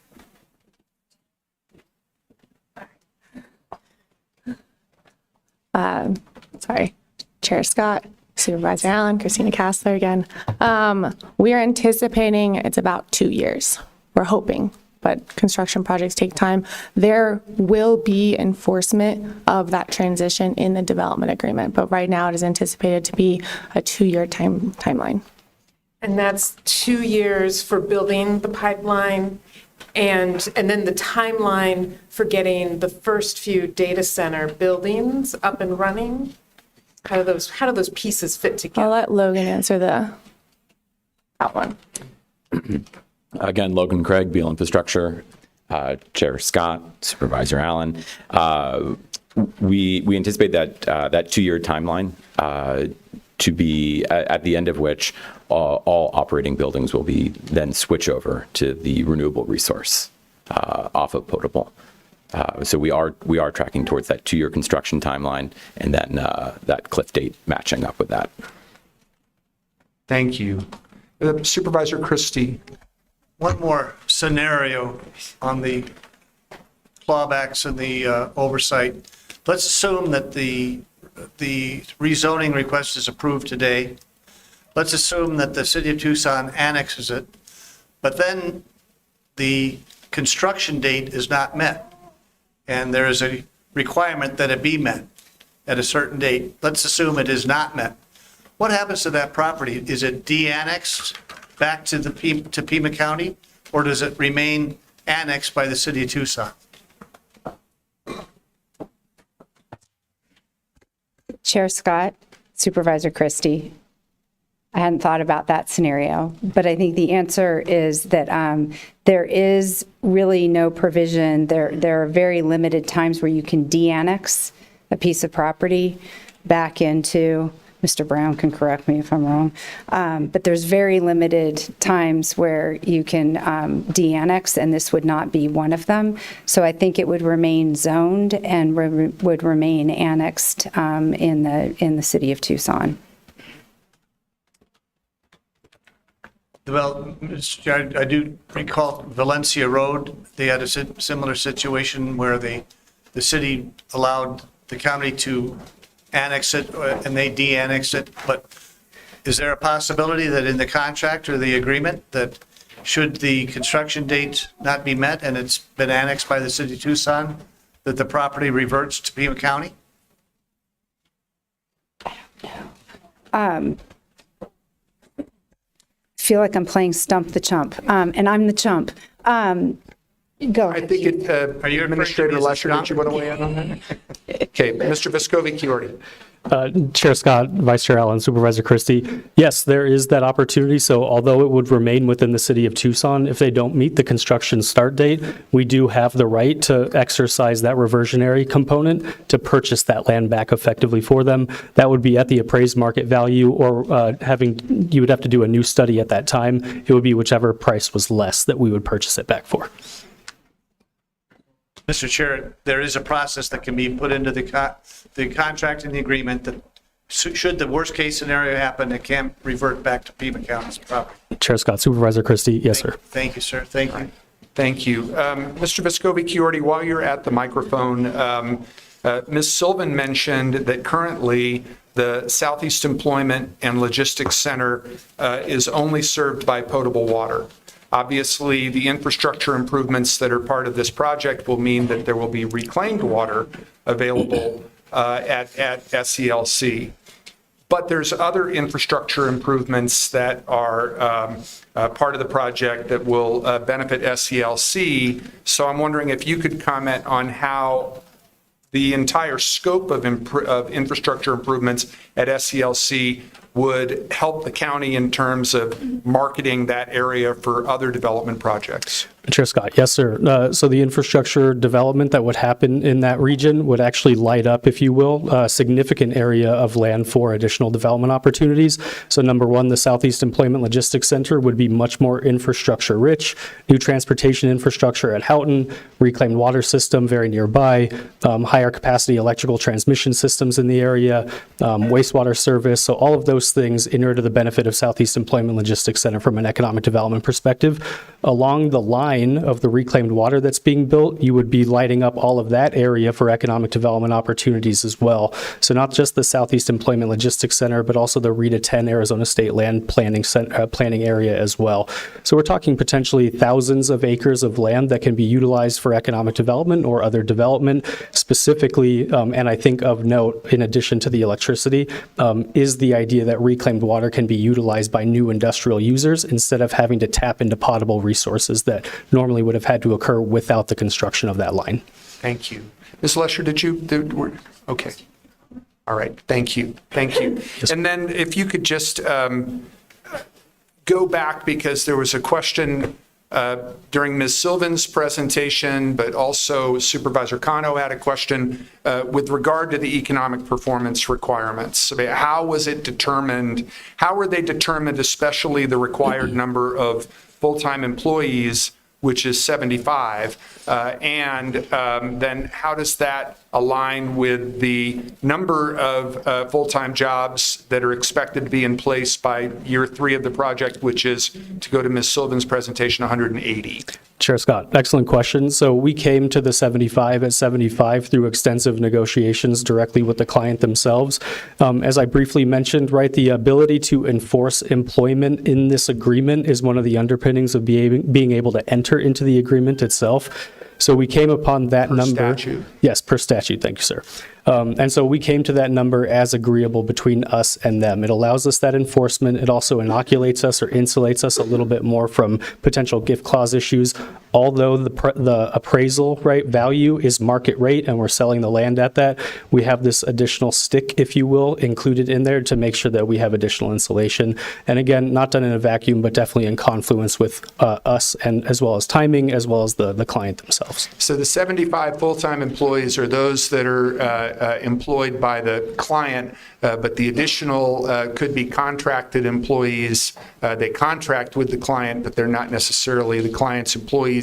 But to go to Ms. Sylvan's emphatic point, they are still full-time employees, thus the 180. That is correct, sir. All right, thank you. Supervisor Hines, at this point, we are posing questions to Ms. Sylvan, Mr. Vescovi-Chiordi. The other supervisors and myself have had the chance to pose questions, wondered if you had any that you wanted to ask. No, thank you. I've been well briefed and I'm comfortable. Thanks. All right. Thank you, Supervisor. All right. At this point, unless there are any other questions for our presenters, I'm going to start going through the cards. And again, everybody's going to have an opportunity to speak. Each person will have 2 minutes. Our first three speakers are Tomas Diaz de la Rubia, Tristan Torres, and Emily Alba. So if you want to be close to the front of the room so that you can come to the microphone when it is your turn to speak. Doctor, you are first. Good morning, Chair Scott, supervisors, county staff, community leaders. My name is Tomas Diaz de la Rubia. I'm relatively new Senior Vice President for Research and Partnerships at the University of Arizona, having joined last November the university shortly after President Garimela started as president. Today I'm here to voice our strong support as a university for Project Blue, not only because of the jobs that it will entail for our graduates, for our Wildcats, but also because the project aligns with the university leadership's vision for the future. President Garimela and the leadership of the university have laid out our strategic imperatives for the future. Where is the University of Arizona going to be? What are our main North Star that guides the future of the university? And there are three: student success, research that shapes the future, and engagement with the community and our partners. For us, student success is the North Star, is number one. And a project like this will provide opportunities for our students to experience private sector opportunities, to experience the world, to experience industry in a very direct way. Already more than 35% of our students stay in Southern Arizona, but we hear all the time that given high-tech opportunities like this, more and more of them will stay here with us. Research that shapes the future is incredibly important to us. The ability to work at the bleeding edge of artificial intelligence, of data science, which pervades everything that we do in society today, will be extremely important. And engagement as a land-grant university is key to our future and is key to our existence. So we're here to partner. We're open for business. We're a university that seeks to be part of the community, that looks to be a constructive and productive member of our community, that hopes to help build businesses in Tucson and across the Pima County. Thank you very much. Thank you very much. And I should have said at the beginning that each speaker does have 2 minutes. I said that at the beginning of the hearing, but I should have reiterated it. Tristan Torres. Is Tristan still here? Okay. Emily Alba. Hello, my name is Emily Arba. I'm sorry, I thought that was an L. It's okay, it's fine. I came here today for the sake of being good. Let me explain a bit. My grandfather was Dr. Dale F. Stein. He was president of Michigan Tech University for 12 years. He was also involved in projects such as Yucca Mountain in Arizona. Growing up, he told me of the clash of interest in deciding Michigan Tech policy. Everyone had a different idea of what the university wanted and what they needed and what programs needed funding and development. As president, he stood with students' interest above all else. It didn't win him favor, it opened him to criticism, but he never wavered. His responsibility was to his students. The university prospered, and he knew he had done what his morals dictated by the end of his term. In today's case, water management is the interest, and preservation is the right thing. Sorry, 1 minute. Trying again. Is the right thing. As a state, we already struggle to effectively manage water usage in a way that doesn't lead to alarming depletion. I realize that there's a benefit in economic development, but it simply doesn't outweigh the cost in something that's so precious and finite as water. Please consider more than just economic interest in this case, and I would hope that morality is worth more than money. We cannot buy our water in more water production. I hope that we can do the right thing for the sake of it. Thank you, Ms. Arbaugh. Oh, come on, you've been so good. All right, Allison Wood. Did Ms. Wood leave? All right, thank you. Eric Meza. Mr. Meza left. Andrew Shipley. Mr. Shipley.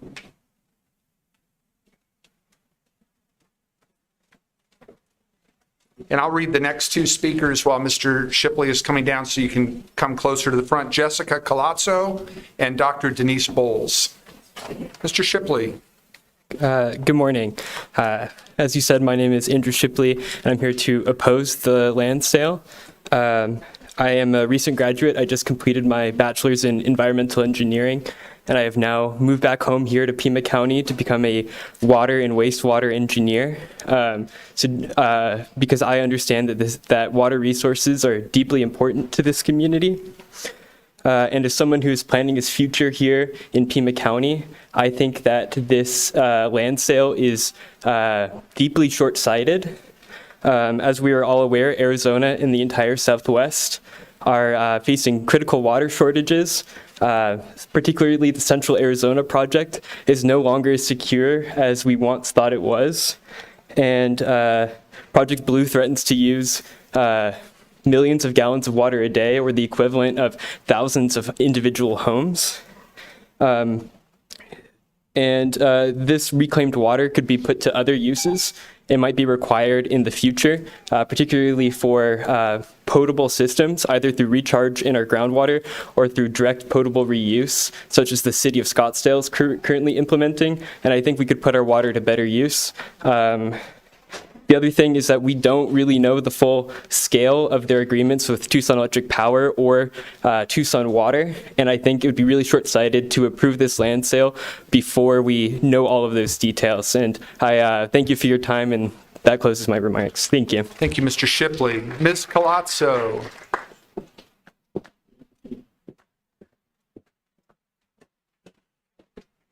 Hello, my name is Jessica Clazo.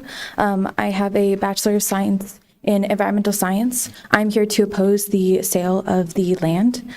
As previously stated, the data center could use 1 to 5 million gallons of water per day, according to freshwater.org. This would be incredibly stressful on our system, and we don't necessarily know if they can commit to those guarantees to only use the non-potable water, the reused. If that happens, then we will need to cut into our water, and with the water we currently have coming from the Central Arizona project, which is under drought conditions and is in jeopardy, the first state that will undergo cuts when the when the Lake Powell is reaching those critical levels will be Arizona. We need to make sure that we can keep as much water available to the public, to our people as possible, and not be using this for a data center that is not fit for our climate.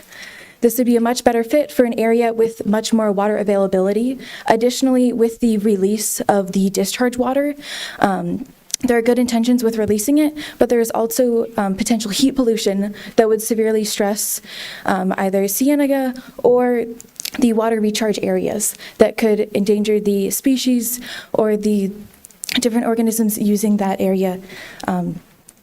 Please do not support the passing of this sale for land. Thank you for your time. Thank you, Ms. Colazzo. Our next speaker is Dr. Denise Bowles. After Dr. Bowles, Morgan Bernal, Emma Stahl-Weft, I think, and Sophia Taggart. Dr. Bowles. Thank you. Good morning, Chair Rex Scott, supervisors and members of the board and community leaders. On behalf of the Greater Vail Chamber of Commerce, we support the rezoning of cases for Project Blue. This transformative $3.6 billion investment in the Southeast Employment and Logistics Center will bring high-quality jobs, major infrastructure improvements, and it's a responsible approach to water stewardship. This project will create not only jobs with an average salary of $64,000, the independent economic analysis estimates $250 million in tax revenues over the next 10 years, which benefit Tucson, Pima County, and the state of Arizona. Beyond the economic impact, this project includes the reclaimed water pipeline and a 30-acre aquifer recharge facility, both of which will enhance Tucson's regional capacity and support long-term sustainability. We also ask that the board take a balanced view of the land use planning adjacent private landowners. Many with longstanding investments deserve a fair opportunity to participate in the regional economic growth. We respectfully request your support for Project Blue rezoning and your continued commitment to inclusive strategic planning to ensure Southeast Pima County thrives. Thank you, Dr. Bowles. Morgan Bernal.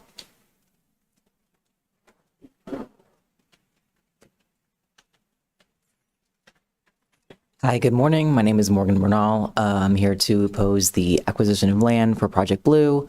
As we have seen with other data centers, it can extremely contaminate the water that they use. I understand that they have said they want to use reclaimed water. However, it seems, it seems a little bit useless to me for them to use water only to contaminate it again. And this is reclaimed water that the city's residents really need, and that can be put to other much better uses. I feel I'm not the only one that has a lot of doubts with their commitments. I do not feel that if they do not meet their commitments, that they will be punished appropriately, and that You're okay.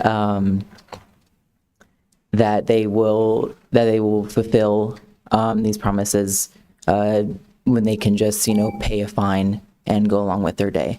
I really ask you to consider the citizens of Tucson and the fact that during this growing and active climate crisis, that again, why do we need to put money and energy into this data center when Pima County will survive without it? Thank you. Thank you very much. Emma Stahl, and I think I'm reading this correctly, Wirt, then I didn't. Hi, Go everyone. ahead, Ms. Stallworth. Thank you. Yes, my name is Emma Stallworth. I come as a representative of the rainwater harvesting community writ large. I have a small rainwater harvesting business in Tucson. I work with residential and some commercial clients. But there are many of us now who are in this line of work. As you all well know, Pima County is involved in a lot of water reclamation work. You're doing amazing things. The city is funding this type of work. And I think we're all kind of on the same side here with trying to ensure our water future. That's why I'm in this line of work. I want to live here long term. I want my kids to be able to survive here. And that is why I'm before you today. You did ask some of the questions that I had, so I'm going to try to skip over some of those things. I want to be clear that I oppose this project wholesale, but I also have specific concerns. The question about when will this project actually be on reclaimed water, and then hearing just today that actually only a part of the development plan has been assessed, the phase one has been assessed to be on reclaimed water. If it expands beyond phase one, what happens then? Do we actually have the reclaimed water for the larger vision that this company has? And most importantly, reclaimed water is ours. It exists because we use water and then we put it into our sewer system. When I and my colleagues are successful in weaning the citizens of Tucson off of using so much water, off of dumping so much water down the drain and redirecting our individual use to our landscapes and more lower water use lifestyles generally, there is not going to be the same reclaimed water available. And so the future that I want to live in doesn't have the same reclaimed budget that you might be basing these studies on today. Thank you, Ms. Stallworth. Sophia Taggart. And then Sophia is followed by Carolyn Campbell and Ed Hendel. Good morning. Like you said, my name is Sophia Taggart. I don't have much prepared, but just to say that I am opposed to the selling of the land. I believe that the water can be used for the people, for other things, and just I don't think that the economic advantages of this project are worth the amount of water that is going to be lost in the process of the data collection and the use of the data center. So that's all I have to say. Thank you, Ms. Taggart. Thank you. Ms. Campbell.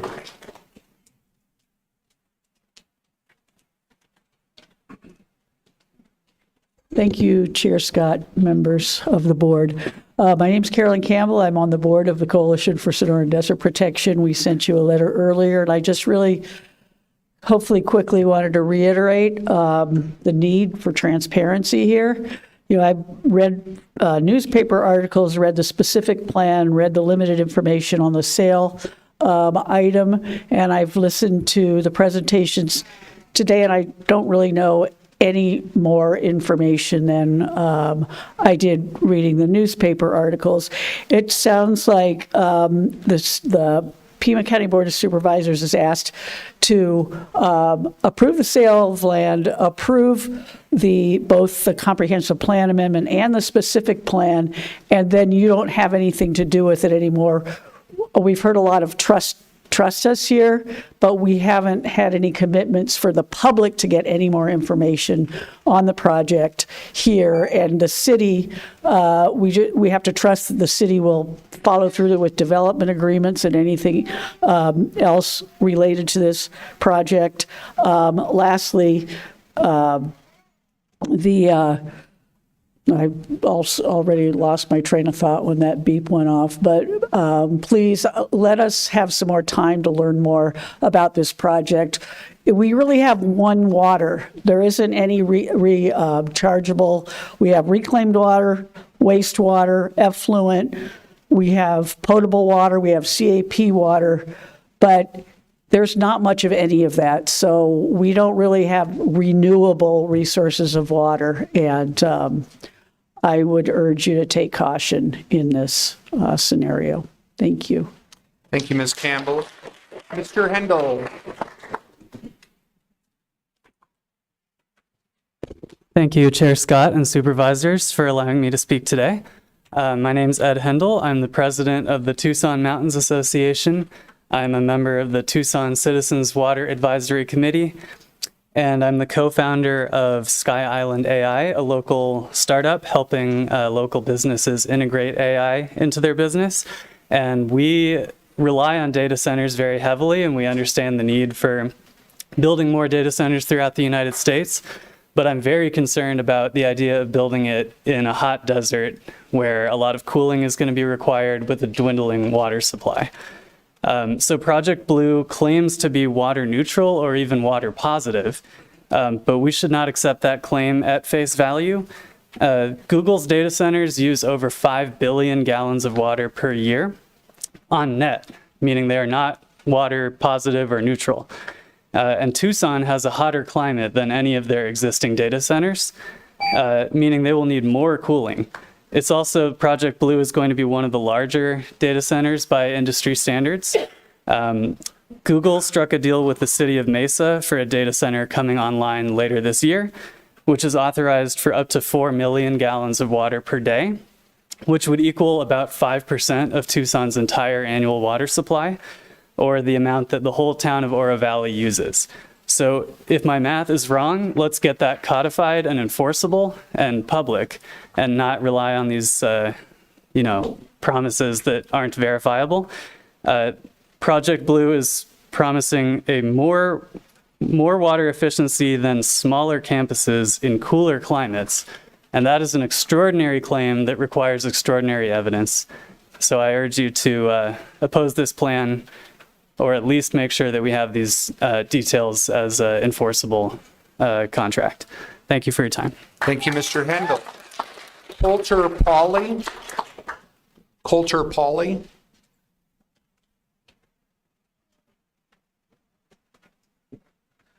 Good morning to the board. So I've been a Pima County resident for about 13 years now. I actually graduated a hop, skip, and away from here at City High.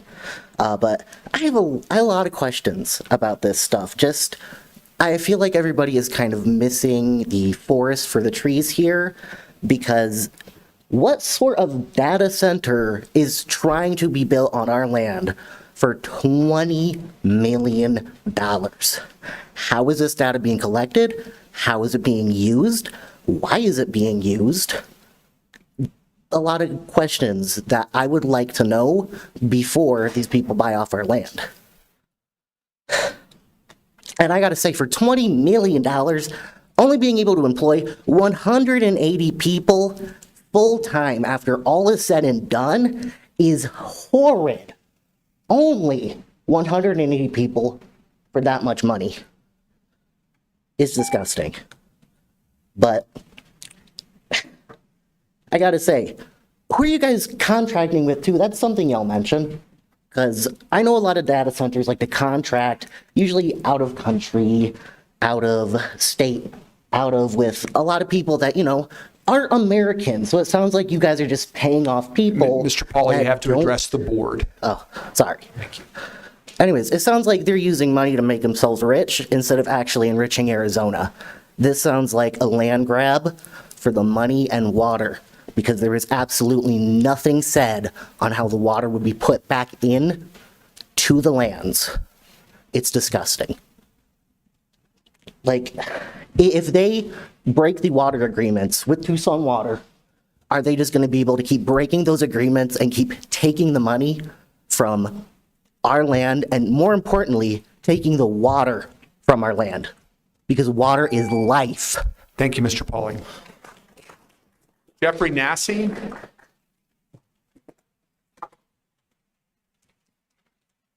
And following Dr. Nassy is Susan Dumont and the Tucson Carpenters. Good afternoon, Chair Scott, Vice Chair Allen, Administrator Lesher, and members of the Pima County Board of Supervisors. As Chancellor of Pima Community College, we are, of course, a long-standing partner with Pima County, and I am a trustee of the Chamber of Southern Arizona. I just want to reaffirm Pima College's strong commitment to workforce development and expanding economic opportunity across Pima County. At the college, our focus is clear: building career pathways that lead to good jobs and brighter futures for our students is our focus. Whether through that's degree programs or short-term certificates or even customized partnerships with our employers, we are working to ensure our graduates are prepared for the job our region needs now and in years to come. So projects like Project Blue that bring investment, infrastructure, and job creation to our community, when approached with care and focus and long-term impact, can open up doors for the very students that we serve at Pima. These opportunities help us align talent development with economic growth in a way that benefits all of Southern Arizona. And the college, your college, the community college, stands ready to prepare students in support of these jobs that this project provides. Thank you. Thank you. Ms. Dumont.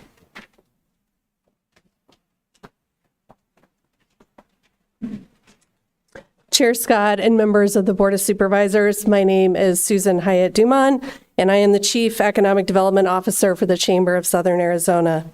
On behalf of our Board of Directors, CEO, and more than 1,400 members, I'm pleased to express our support for Project Blue. While I know it's been said, it bears repeating. The more than $3.6 billion investment committed by Project Blue is unprecedented in Pima County and all of Southern Arizona. I've had the pleasure of working with the Project Blue team, and I'm impressed by their partnership with our region. For perspective, in my 20 years of economic development, working both in this market and in Phoenix, I have never worked with a company that has been willing to make this type of unprecedented investment in infrastructure. Working for a city previously, I know how important that investment is. Specifically, I'm referring to the 18 miles of reclaimed water line and the new 30-acre aquifer recharge facility. This kind of investment can be the catalyst needed to create other economic development opportunities in the area. Also, an investment of this size will attract national and international attention to Southern Arizona and can lead to attracting strategic industries such as clean and renewable energy technologies, aerospace and defense, bioscience and health, transportation and logistics, as well as others. You've heard all about the infrastructure investments, the economic and fiscal impacts, and the positive transformational impact this could have on our community. For me, it's personal. I have a 9-year-old daughter. I live in Pima County. I love it here. I want to see it grow and prosper, and I know we need investment in order to fund essential services like parks and the great programs that go with them, road improvements, and public safety as well. Thank you for your time. Thank you very much. I had a card filled out by the Tucson Carpenters, but we'll need a name. Pardon me? Okay. Hi, thank you for allowing me to speak today. My name is Conrad Carrasco. I'm a business representative for the Carpenters Union here out of Arizona, Local 1912. I'm here to put on record that the Carpenters Local 1912 does support this project. Project Blue brings high-tech infrastructure and long-term economic growth to Southern Arizona. This project means real work for Tucson area contractors, suppliers, and union members. Our apprenticeship program trains the next generation of skilled workers, and Project Blue gives them the opportunity to build their future here in Tucson. Our members are trained, certified, and ready to deliver quality work, building not just structures, but solid middle-class careers. This project will strengthen the community for workers, families, and Tucson's future, and the Carpenters Local 1912 would be proud to be a part of it. Thank you. Thank you, sir. Jacob Davis. We're still part of the Carpenters? Are you Mr. Davis? No, it's a part of the Carpenters of the same card. Okay. All right. Thank you, Brother Chair. And your name, sir? My name is Fabian Sandes. I'm a regional manager for the Western States Regional Council of Carpenters, representing nearly 6,000 carpenters throughout the state of Arizona. And I can attest that many of our members in Tucson and the nearby cities commute to the Valley and Phoenix areas for various construction jobs that we don't have here in the city of Tucson. We are eager to support the creation of 3,000 construction jobs that would eliminate the need for those long commutes for the workers to Phoenix, saving each worker at least 4 hours on the road daily. This would also reduce the number of cars on the road by 3,000, allowing most of them to have an extra 4 hours to be parents, brothers, sisters, grandparents to their families. The Western State Carpenters fully endorse the economic benefits and opportunities that Project Blue will bring to the Tucson communities. Thank you. Thank you, sir. Jacob Davis.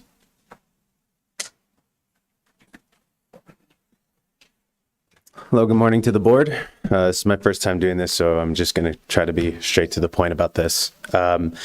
I don't support it, obviously. The project, I do believe, as a lot of people have said, I think it's a little hasty decision. I understand the appeal, the economic appeal, but I believe it's nothing more than that. I don't think it envisions Tucson's preservation practices for the land and water. I think there are things that aren't totally laid out as stated from other people as well. And also I want to bring up the fact that data center industry doesn't have a really good track record. There's a specific one in Georgia that I'm referring to, where the water consumption has led to the pollution of the water in certain neighborhoods. And I think there's also just a long list of not a very good track record of data centers being built. I don't think it is pro-nature. I think it is pro-economic, which has been very clearly stated in this presentation. The focus just clearly isn't on community, but rather on profit. Words like water positive, I believe, is a Trojan horse. And I would like to just bring attention to, I understand what the appeal is for this, for the city, but the euphoric feelings of that, I would hope does not attach to the detriment of what could potentially be the drawback of this operation. Thank you for your time. Thank you, Mr. Davis. We're gonna hear from one more speaker, and then we're going to adjourn into executive session, and then we're going to come back. This would be a good time for anybody in the audience who still wants to speak or who wants to see the ending of the hearing to grab lunch. Can I just ask, is there, I'm not sure the reason for the time certain for executive session, but is there any flexibility so that we can continue with public comment so that people can not have to wait? Mr. Brown. Okay, what's the pleasure of the board? Would you like to continue? Okay, all right, thank you, Supervisor Allen. All right, so Richard Garcia.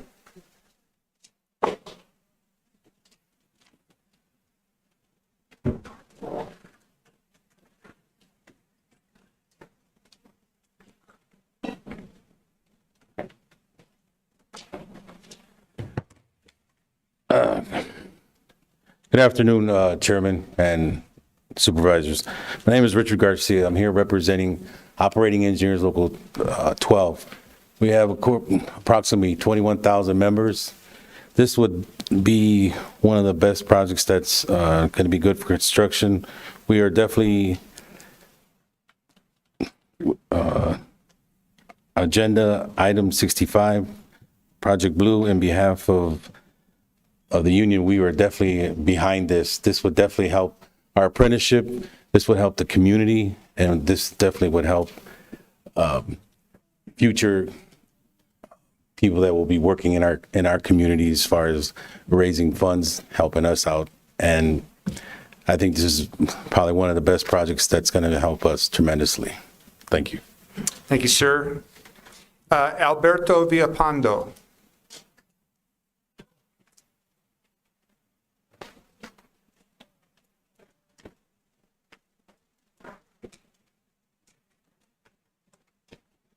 Good afternoon, Chairman, Supervisors. My name is Alberto Villalpando. I'm with Smart Local 359 Sheet Metal Workers. I'm here in support of Project Blue, creating good jobs and local jobs. Project Blue is exactly what kind of investment Tucson needs. One that creates good paying jobs, long-term construction for our local hands. Our union members trained in sheet metal and HVAC technicians are ready to build this project safely, on time, and with the quality it demands. This project will help keep our members working right here in Southern Arizona, instead of chasing jobs out of town or out of state, like most of our members do right now. Keeping families together when our members have to travel for work, it takes a toll, not just financially, but mentally as well. Where am I at? Sorry. Project Blue helps solve that, means more parents at home for dinner, more time coaching Little League and with homework. This is about keeping families together by making sure people can live and work in the same city. Investing in Tucson's future, Tucson deserves high-quality infrastructure, cutting-edge facilities, and local workers should be the ones to build them. Projects, oh no, I just said that part, sorry. With the right projects and the right partnerships, Tucson can be the national leader in technology, skilled, and union labor. Smart Local 359 is ready. Our members have the skills, training, and experience to deliver on this project. We support Project Blue because it means more opportunity, more stability, and stronger middle class for Tucson. Thank you. Thank you, sir. Mark Cardenas.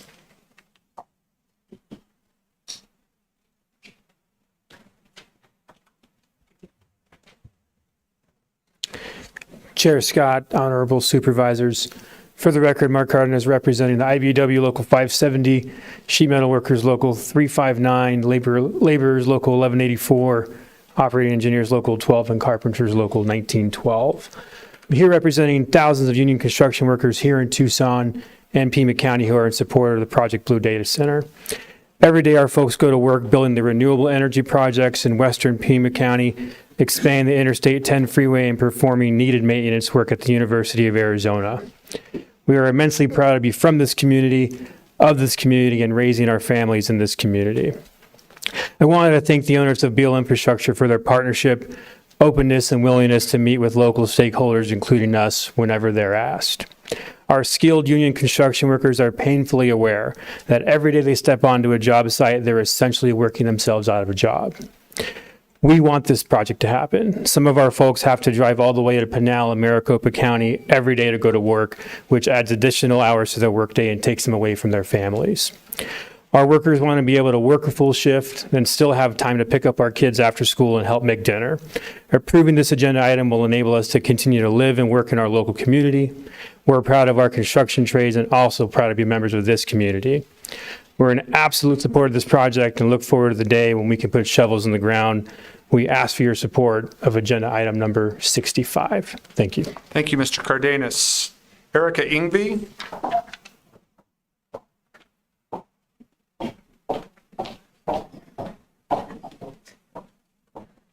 Good afternoon, Chair Scott and Supervisors. I'm Erica Ingvey, a small business owner here in Pima County and a member of the Chamber of Southern Arizona's Public Policy Committee. I'm here to express strong support for the land sale to Project Blue. This project is more than just a 75 to 180 number paying good jobs. It's a signal to the industry that Tucson is ready to compete. With 7 similar projects already in our region, Project Blue can help solidify our position as a serious player in the sector, attracting even more investment and more opportunity. Opportunity we'd rather see come here than go to Phoenix. Opportunity that means hundreds and thousands of more jobs. That means more hundreds of millions of dollars in tax revenue. That means more investment and more partnership in developing much needed infrastructure. And that means more economic activity and prosperity for our county. But support must come with accountability. We need to ensure Project Blue delivers on its commitments, the minimum of 75 jobs, the $75,000 average salary, and the promised infrastructure like the Purple Pipeline for reclaimed water. Let's learn from past development projects and hold this one to a higher standard. Economic development is vital to our region's future. Let's not just approve it, but support it for the prosperity of the people of Pima County. Thank you. Thank you. Nick Arnold.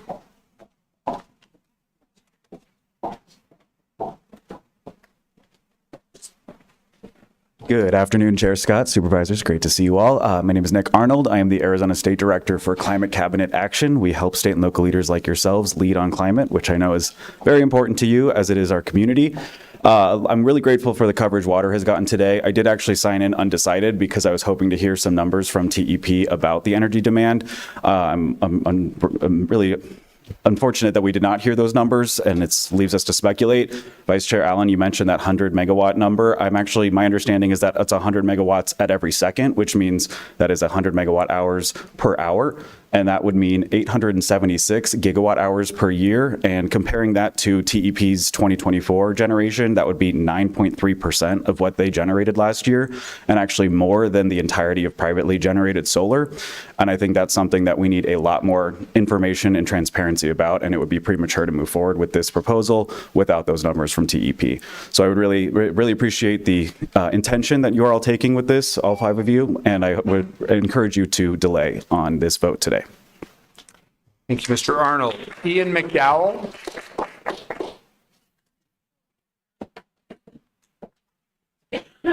Greetings, Chairman Scott, Board of Supervisors. Ian McDowell, Sunt Construction. You can imagine I'm in favor of the project. I thought maybe I'd just take a slightly different tact and kind of talk about why I support it. One of the things I wanted to mention is about 4%. It's actually 3.9% of the people in the country are actually employed in the construction industry. So that means about 1 in 25 people here in the community work supporting construction or even physically on construction sites. So I did want to bring some highlight to, I think, the impact that this is going to have.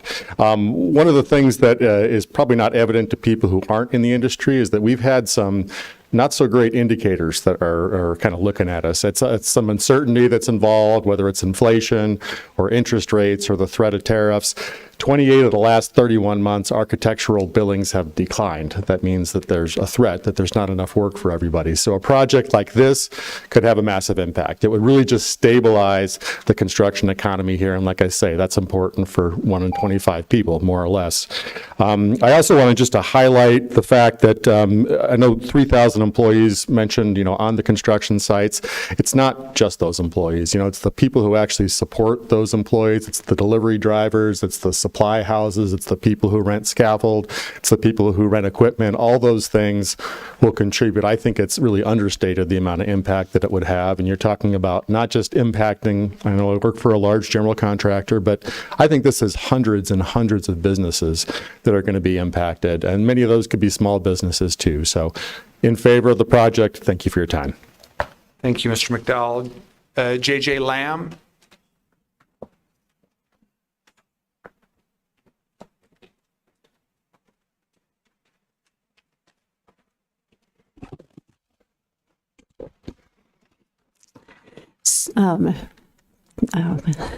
Committee Chair Scott, Administrator Lesher, and supervisors. I'm JJ Lamb with the Vail Preservation Society.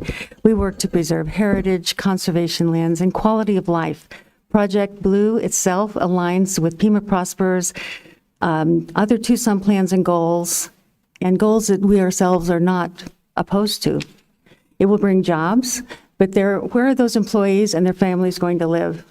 What quality of life expectations and amenities and transportation needs will they have? Transportation infrastructure in the Southeast has not kept up with planned growth. Critical deficiencies exist. Traffic backs up onto I-10. There are safety issues. And quite frankly, RTA Next projects projected over the next 20 years, as stated now, will not meet the current critical needs, much less the needs of Project Blue and SELC. Another issue is water. We're very aware of water in the Southeast because we have the beautiful Cienega Creek Preserve right there in our area. We can't be too careful in our efforts. I will say that the 18-mile extension of the Purple Pipe is a very good thing. I think that's excellent. But we would encourage more public education about Project Blue. I think there hasn't been enough public engagement so that people understand, the residents, not the companies involved, not the staff, but residents who live in the area who have not been engaged and don't understand really what's happening. I would really recommend some more public engagement so that there's greater understanding. Thank you. Ms. Lamb. Asia Arias.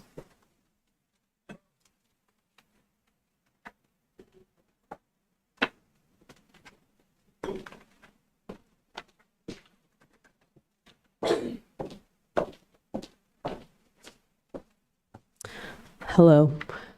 Thank you for having me. This is my first time speaking at one of these. So I just want to start off by saying that I really appreciate your time and want to thank you.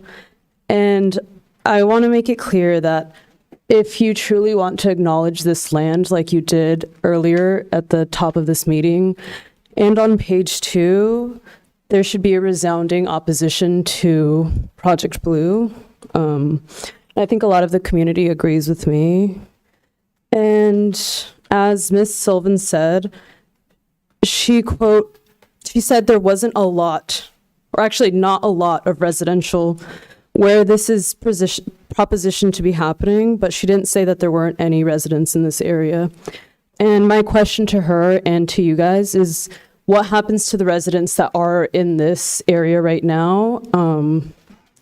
Will there be a payout or further displacement of the residents in Sabino Canyon?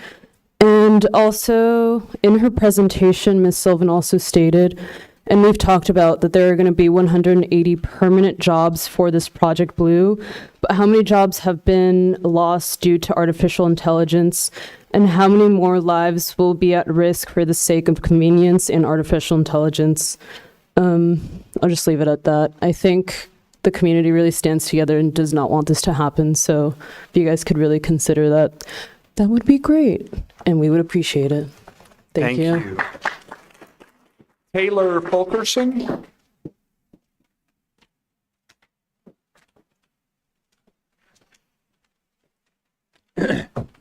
Chairman Scott, members of the board, I want to stand. My name is Taylor Fulkerson. I'm a member of DPR Construction. I lead our Tucson office.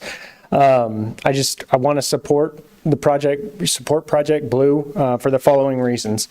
Their partnership with the county and the city, as well as TEP and Tucson Water, is a great way to embrace the power of and. I think that they are doing a good job to understand our community and the resources that we have and do what they can to make sure that it meets the business and economic needs, but also takes care of the community at large. I've also been a part of the commute that's been talked about previously, going to Phoenix for projects, and it is a tough commute. It is tough on the family.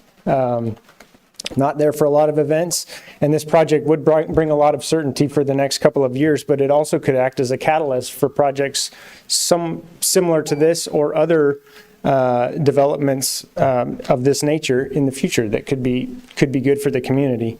I also think that it supports JTED, workforce development initiatives similar to Pima Community College, as well as the local unions that spoke earlier. I think it's a great opportunity to continue those educational programs and provide stability for the middle class. And I think it will bring a lot more people home to work in Tucson. There has been a shortage and a lack of construction projects in the recent months and years. And I think that something like this could act as a catalyst to propel us forward and make Tucson on the frontier of development projects like this. So that's all I have. Thank you. Steve Heiss. Left. Thank you very much. Chantel Kambalia. Did I just butcher your last name? It's fine. It's fine. Hi, good afternoon, members of the board. My name is Dr. Chantel Cambodia. I am urging all board members to vote no on Project Blue. As it stands, we are currently in the middle of a severe long-term drought that has only deepened in the last year. The Colorado River Basin continues to experience drought exacerbated by the impacts of climate change. In fact, in the last 6 months, these were the driest months on record in Tucson history. There has been a shocking lack of transparency about Project Blue, both in the press and in these presentations. We've received a plethora of buzzwords, hypotheticals, and empty promises. In addition, the number and types of jobs provided are insignificant in the scale of things, especially in the scheme of what we stand to lose. In light of everything we know about other communities that have had their resources stolen by large-scale data centers, it is clear the costs far outweigh any meager benefits. From the limited amount of information that has been provided, it's been referenced that this company will eventually utilize reclaimed water. But that said, there are many better ways we can and should use our limited water, especially in the midst of the drought we're facing. I'm urging every member of the board, we need to survive in this desert long term, and we need to consider that over any potential economic benefits that are short term relative to the environmental benefits long term. Thank you. Thank you, Dr. Kambalcha. Justin Risley. Did I pronounce your last name correctly? Close. All right. Justin Risley. Thank you, Justin. Thank you, Chair Scott and board. This is also my first time speaking at one of these, but I just couldn't resist, and even more now than ever based on what I've heard today. I still don't have anything other than dollar amounts and numbers of jobs when we're speaking about this project. We can't even have leaders of our energy grid tell us how much energy this is going to use. If that's not concerning when investing in a project of this size, I don't know what else is. And then on the front of water, we're literally in this basin and in this desert on life support. The Santa Cruz River was just said to be I think the 4th most endangered river in the country. And so it's not really any time to be thinking of engineering solutions that aren't directly going to support our water system and our residents. I think that a group that's willing to invest $3.6 billion in a project probably isn't as concerned too about whatever maybe financial penalties could occur if they don't execute under the agreement. And they have yet to really show any clear evidence for a project of this size that they are going to fulfill on those agreements. And who's going to pay the cost when they don't? It's going to be us, all of us, every single one of us in this room. Water is crucial to where we're from here. It is why we're here. We live in Tucson, Chukshan, base of the Black Hill. Okay, people are here because of this river, because of this watershed. If we don't treat the minimal access of water that we still have here, because it's not growing, we know it's diminishing. And what we're experiencing right now are results of what we were doing in the 80s and what we were doing in the 90s. We're not even 10 years in to experiencing what we have been doing the last 5 years when it comes to climate. We really have to take this seriously. And I understand, the economic implications for the growth of Tucson to an extent, but all I'm hearing is dollar amounts, and I have no evidence that this is even going to work. So thank you for your time. Thank you, Mr. Risley. Lauren Renteria.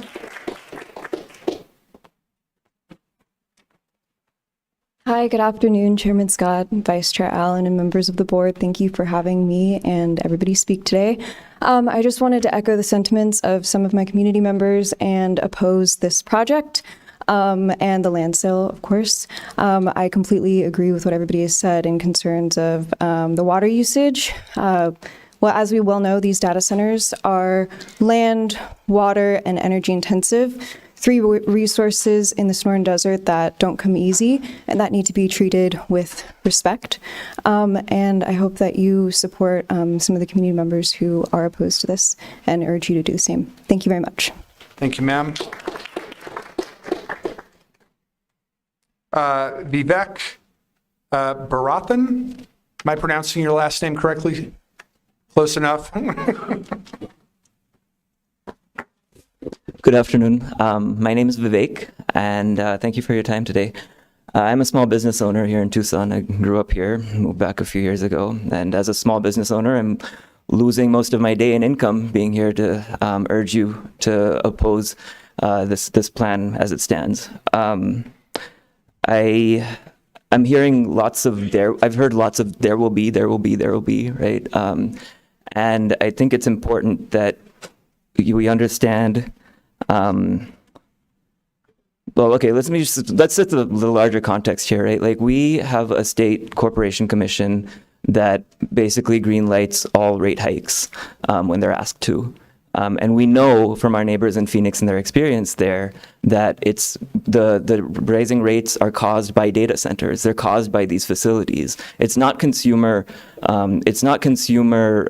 energy consumption that is causing the higher demand of energy. It's the data centers themselves. And am I correct that there's been no independent environmental study done for this project? Can you answer, okay. Well, I would submit to you then that you don't have an independent economics assessment either, because there can be no economic assessment without knowing what the environmental costs will be. And so if you don't have that, then you are not in a position to approve this proposal today, which is an unfair position to put you in, and it's an unfair position to put us in, because if you do approve this today and it gets approved and our community members' concerns turn out to be true, then we're pissed and you get voted out of office, and it's just a bad situation for everyone. So I'm urging you, please, to not pass this today. Thank you. Thank you, Vivek. Shay Lambert.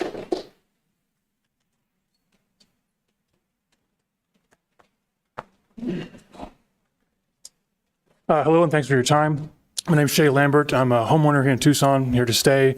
I got my PhD from University of Arizona in 2018 in biological sciences.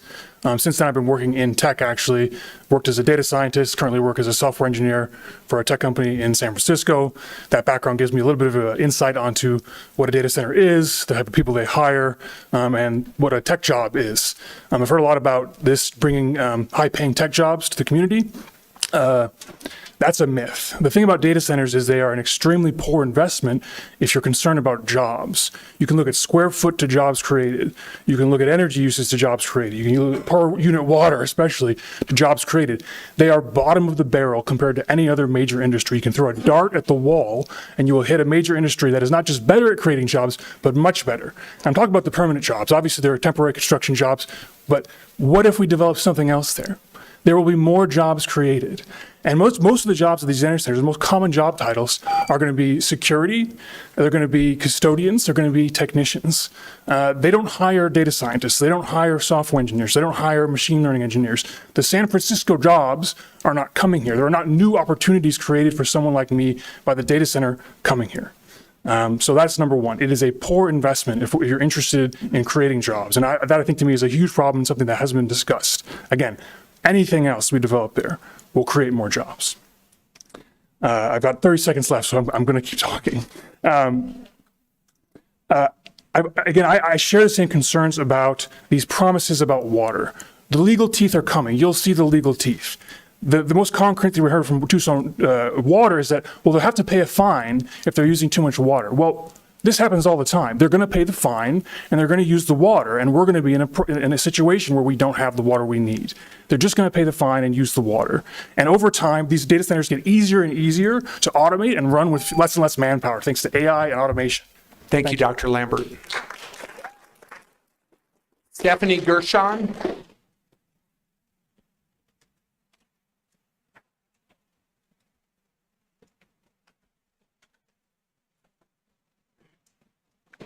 Hello, my name is Stephanie. I live in Hedrick Acres, and I've lived here for 40 years. I'm here to express my opposition to the sale of the land for Project Blue. This weekend, my neighbors and I experienced a brownout, leaving us without AC or food refrigeration for 9 hours during the hottest part of a 110-degree day. That made it clear to me that our energy infrastructure is already under serious strain. So when I hear that this data center will become one of TEP's largest electricity users, I'm worried. I don't see how we can justify putting that kind of pressure on our grid, especially when we haven't seen concrete plans or guarantees that it won't lead to more outages for the rest of us. The fact that this is moving forward under a non-disclosure agreement makes it all feel rushed. If this is such a good deal for Tucson, why can't the public see all the details? If it sounds too good to be true, it probably is. Please don't gamble with our water, our electricity, or our trust in local government. Thank you. Thank you very much. Elena Richards. All right, thank you. Jared McKinley.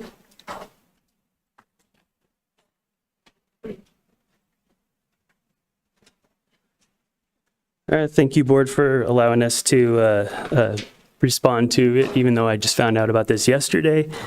I and my partner represent Spadefoot Nursery. We're local business owners. The question I have is why are the parties invested in this project interested in bringing an AI data center to Arizona? Do we have a lot of water? Is it cooler here? It doesn't make any sense unless you start to think about why companies like that come to Arizona. And that's because Arizona is notorious for being lenient on extractive companies which come here and extract resources for profit. Whether you look at Phoenix is more famous for it than Tucson or Cochise County, where you're seeing them drawing the water out of the ground. These are not local companies. They are not invested in local businesses. They promise jobs and they hire outside of Arizona. So I'm here to urge you to, when you think about economic development, to think about developing the plan with the people who live here in mind and with the region that we have in mind. This extractive company who comes here to solve their needs with our water and area, they're not taking into consideration our area. So thank you. Thank you, Mr. McKinley. Marisol Winfrey Herrera. And your very patient baby. Yeah, it's been a long one. But yeah, good afternoon, everybody. I'm Marisol, and this is Romero. He's here with me in addition to needing me for sustenance as an image to you of the future generations, right? Like, we can't just be making decisions based on economic prosperity for the next 2 years or development over decades that, like the person before me talked about, is purely extractive. yeah, just so much to echo about water use, electricity, $3.6 billion investment. Like, who actually has that kind of money? And what do they want, right? They just want more profit. That's what the whole point of this is more opportunities for profit. Like, we would be letting a corporation, like, I don't know, she said global, I think, like, subsidize our community infrastructure for water and electricity, which is like great for the corporations and great for the city and county, but that's putting a lot of power in the hands of an unaccountable corporation, and like fines are not sufficient for accountability. Yeah, I just really strongly urge you to at least give more time before you say yes to this project. But my hope is that each of you like feel it in your body and your heart that you have to say no to this. For all of us, right? Like much respect to the people who have put work into this project, into these presentations and consideration of how to make it happen, but this is not the place for it. It's simply inappropriate to bring a project of this scale. Data centers are for information gathered through surveillance to what end, right? Like we've seen a lot of oppression, a lot of violence, just furthered, made worse by the use of these technologies. And that's what we would house and give all our water and energy to instead of back to the community. Thank you for your time and for your consideration. Thank you very much. David Quinones? David?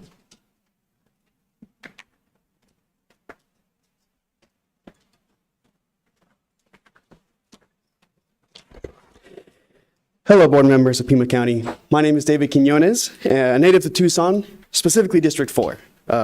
I implore you to reject this sale and for the planned data center, and here are the reasons why. My main concern, for what I have heard, is a concern among my fellow citizens, is the water and energy uses. While there are pledges and plans to return the used water and protect the everyday energy user, I've been witness to plans that have fallen through the cracks caused by logistics, construction, or pure neglect. Bluntly, I do not trust these plans and promises, and I'm hesitant to accept the fact that these will be adhered to, instead discarded and renegotiated for a better deal for the company, leaving a worse deal for the citizens of Pima County, who have lived here long before the use of AI, and in many cases before the birth of the internet itself. This is not to say that I wholly believe data centers to be evil. I understand that data centers are a crucial part of modernity and the backbone of the virtual world. Many markets and economies would collapse without these data centers. I also understand that this would provide jobs and economic growth to an area that is already rapidly growing, thus capitalizing on a virtuous loop. However, I believe that these resources could be better used. Instead of giving resources to an outside influence, investing in the roots of Pima County, providing better infrastructure, and expanding upon it would be a much better use of funds, in my opinion.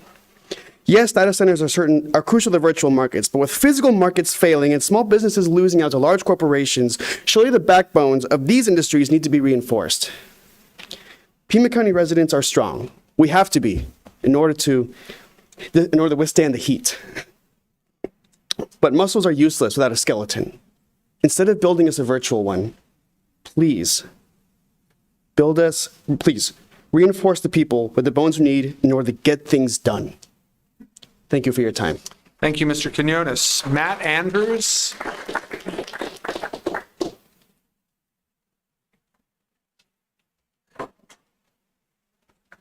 Hi, Dr. Matthew Andrews. I'm a PharmD C-SPI. Thank you for your time. Worked an overnight last night, so I'm very tired. I apologize if I'm not super articulate. I was like, how can I sway you guys to kind of look at this project a little differently? And I thought about what I do with my little 16-month-old son when we give him a bath. My wife goes to put him in his PJs, and I actually bail out all the bath water. We spend about $12 for our bottle of soap because it's gray water eligible, and I carry it out and like water the trees. It takes me about 10 minutes to do that. And I kind of give you those figures, one, to say like, oh, it's this really small thing that I'm doing to try and conserve water, and you have a really large opportunity to conserve water by opposing this, but to also give you concrete numbers, not, well, we don't know how much water it's going to take, we don't know when we're going to have it up. Like, I can concretely give you what I'm doing, and I'm not being paid to do that. I haven't had months to do that. I can just kind of give you those numbers, and I would hope that before you agree to something that you have something more firm than just, oh, we'll probably do that. Plastic companies way back in the day said, oh, we can recycle all these things. It's going to be great. It's not a problem. And then we found out, oh, you can't actually recycle all these things. It's cheaper to make new plastic. So I don't know. I hope when you guys think about it, you think $250 million over 10 years. Well, what's that going to do me if I don't have any water to drink? Again, thank you for y'all's time. Have a good one. Thank you, Dr. Andrews. Brandon Olander.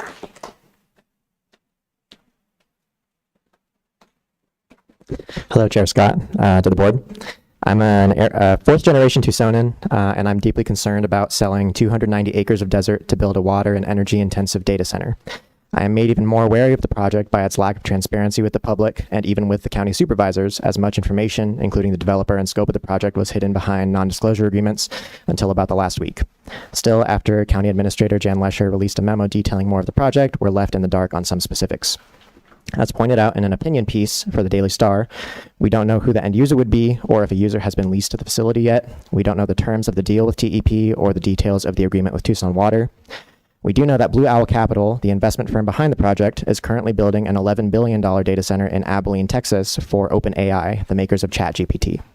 Based on this and the estimated facility size of 2.25 million square feet, we could guess that the end user here could also be an AI company. Like Supervisor Allen mentioned, we don't know how much energy the project will use. If Tucson ever moved to a publicly owned energy utility, would the city be left on the hook to pay for Project Blue's energy? Tony Davis wrote in the Star that the memo also gives no details on how the project would recoup its future water uses, how it would protect existing TEP ratepayers, how big the reclaimed water line would be, how the site could meet a commitment not to take away reclaimed water from other existing uses, or how long it will be before reclaimed water is used at the site. These kinds of details are simply too important in our climate to gloss over, to just simply trust the tech companies who stand to benefit the most from this project, while the land sale promises only a few dozen direct long-term jobs. We had an independent economic impact assessment done. Can we also have an independent environmental impact assessment done? Hyperscale data centers for AI can use in the range of 1 to 5 million gallons of water per day. The Santa Cruz River is pumped with an average of 5 acre-feet, or about 1.63 million gallons of effluent water per day. So the data center would only take one or several Santa Cruz Rivers worth of water per day. And that would only be reclaimed water once Beal Infrastructure builds their 18-mile-long pipeline. For all these reasons, I would strongly encourage the board to vote no on the land sale. Thank you. Thank you, Mr. Olander. Christina McVie.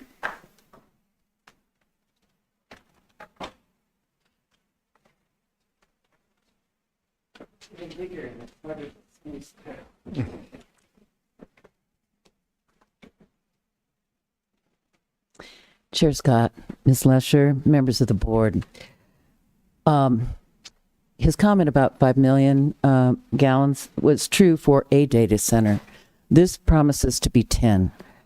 Are you aware that the parcel in question subsided 1 to 2 inches between 1987 and 2005 with minimal water pumping in the area?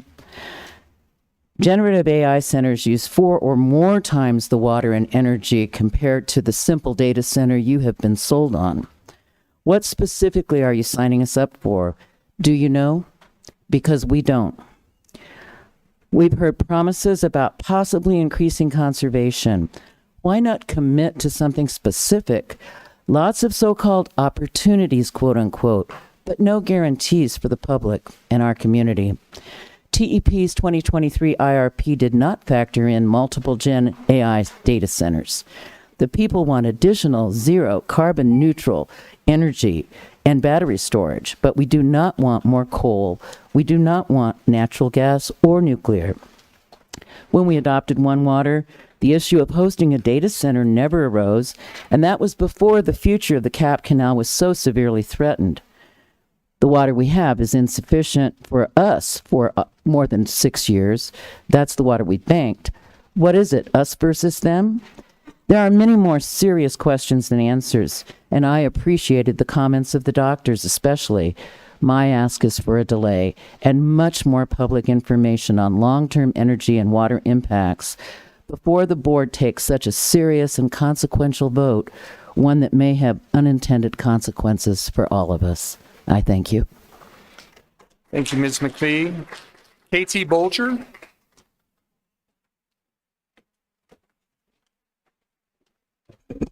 Hello, Honorable Board of Supervisors and County Administrator. I'm Katie Bulger. I'm a lifelong Tucsonan and a 30-year member of Supervisor District 5. And this is my first time speaking here. My boss is cool and he gave me the day off, unlike a lot of people I know who wanted to be here. So thanks to everyone who's here, and there would be more people if it was after working hours. I hope you oppose this project and at the very least delay it. I understand it lines up with your economic development plan, but I sure do not understand how it lines up with your climate plan. This is supposed to be TEP's biggest energy consumer locally. And TEP right now, 80% of their energy comes from non-renewable fossil fuels, and that's climate change. It was 111 yesterday. It's going to be 114 2 days from now. Over in Alaska, they had their first heat advisory ever. Climate change is affecting everybody in this community. And I know there's a lot of dollar signs floating around, and I have to agree with some other people that 180 jobs for this is not worth it. Also, reclaimed water is not the panacea that everybody says it is. It's hugely energy intensive. So we can talk about, oh, we're not going to use a lot of water, but the energy is going to outstrip that by far.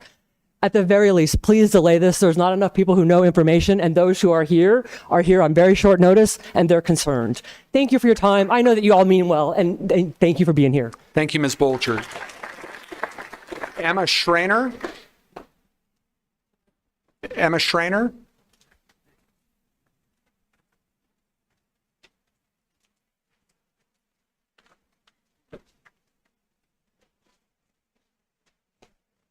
Hello, thank you so much for giving us the opportunity to speak. I don't want to take up too much time, but I just want to express my strong opposition to this proposal.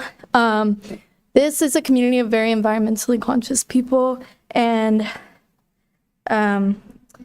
we should not take the weight of this upon our shoulders, especially when it cannot possibly make up for the devastation this would cause, like all the actions we're doing, and like planting native plants that require less water, installing drip irrigation, taking shorter showers, blah, blah, blah, every day, when we could really save everything by just opposing this proposition.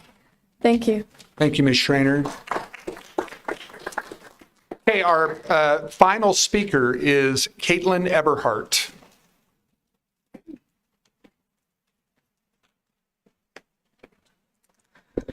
Thank you all. I'm here to express my strong opposition to the sale of this land to Project Blue.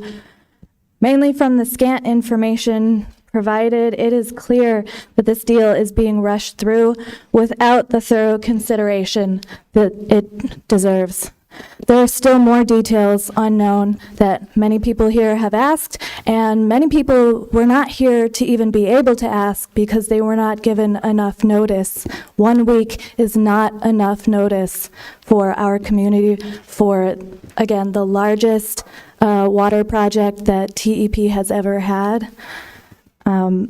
I am not remotely convinced that these economic benefits justify the enormous risk to our scarce resources here in the Sonoran Desert. There are no true economic benefits to Pima County if the overall result harms the natural environment which we all live. This sale is too hasty, and this deal is riddled with issues. This deal is riddled with concerns that have not been addressed. To vote for a sale now would be entirely irresponsible. I echo my colleagues' sentiments that there has been a shocking lack of transparency regarding this project. There are many ways that we can and should allocate our land, water, and other resources. I urge you all to please vote no today. At the very least, if you're going to rush this thing through anyway, give the community more time to ask the questions necessary and to be given thorough answers. I don't think most of these people in suits behind me are actually thinking about anyone beyond themselves, but I think a lot of our community here is concerned with the entire community, more than just a few hundred jobs or a few thousand jobs during construction. This project is going to impact us long term. Thank you. Thank you, Ms. Eberhardt. All right. Since we have no further speaker cards, I'm going to move that we approve the specific plan and comprehensive plan amendment subject to standard and special conditions. Second. And close the public hearing. Thank you.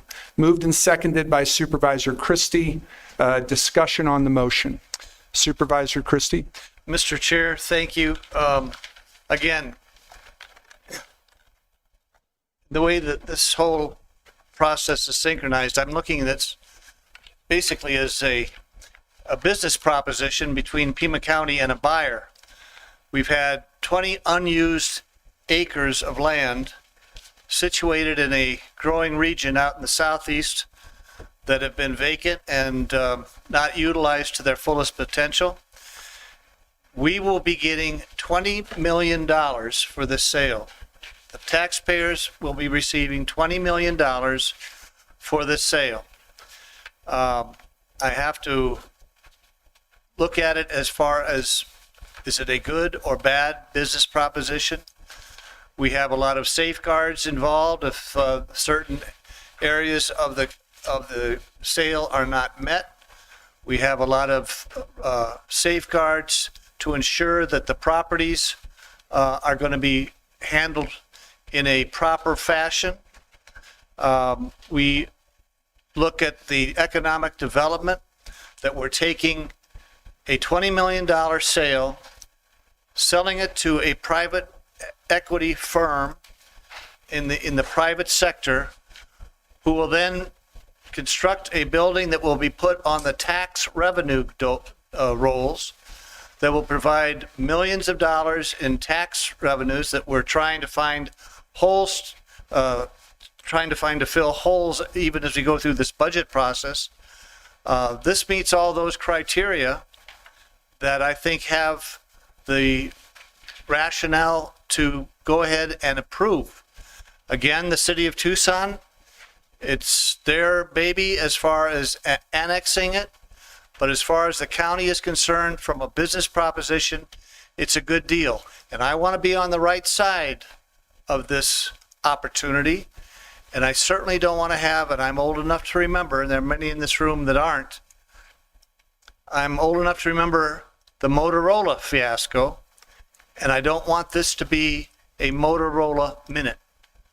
So I am hoping my colleagues will join me in supporting this sale, and that the effects of it will reap the benefits that are so obvious that we can.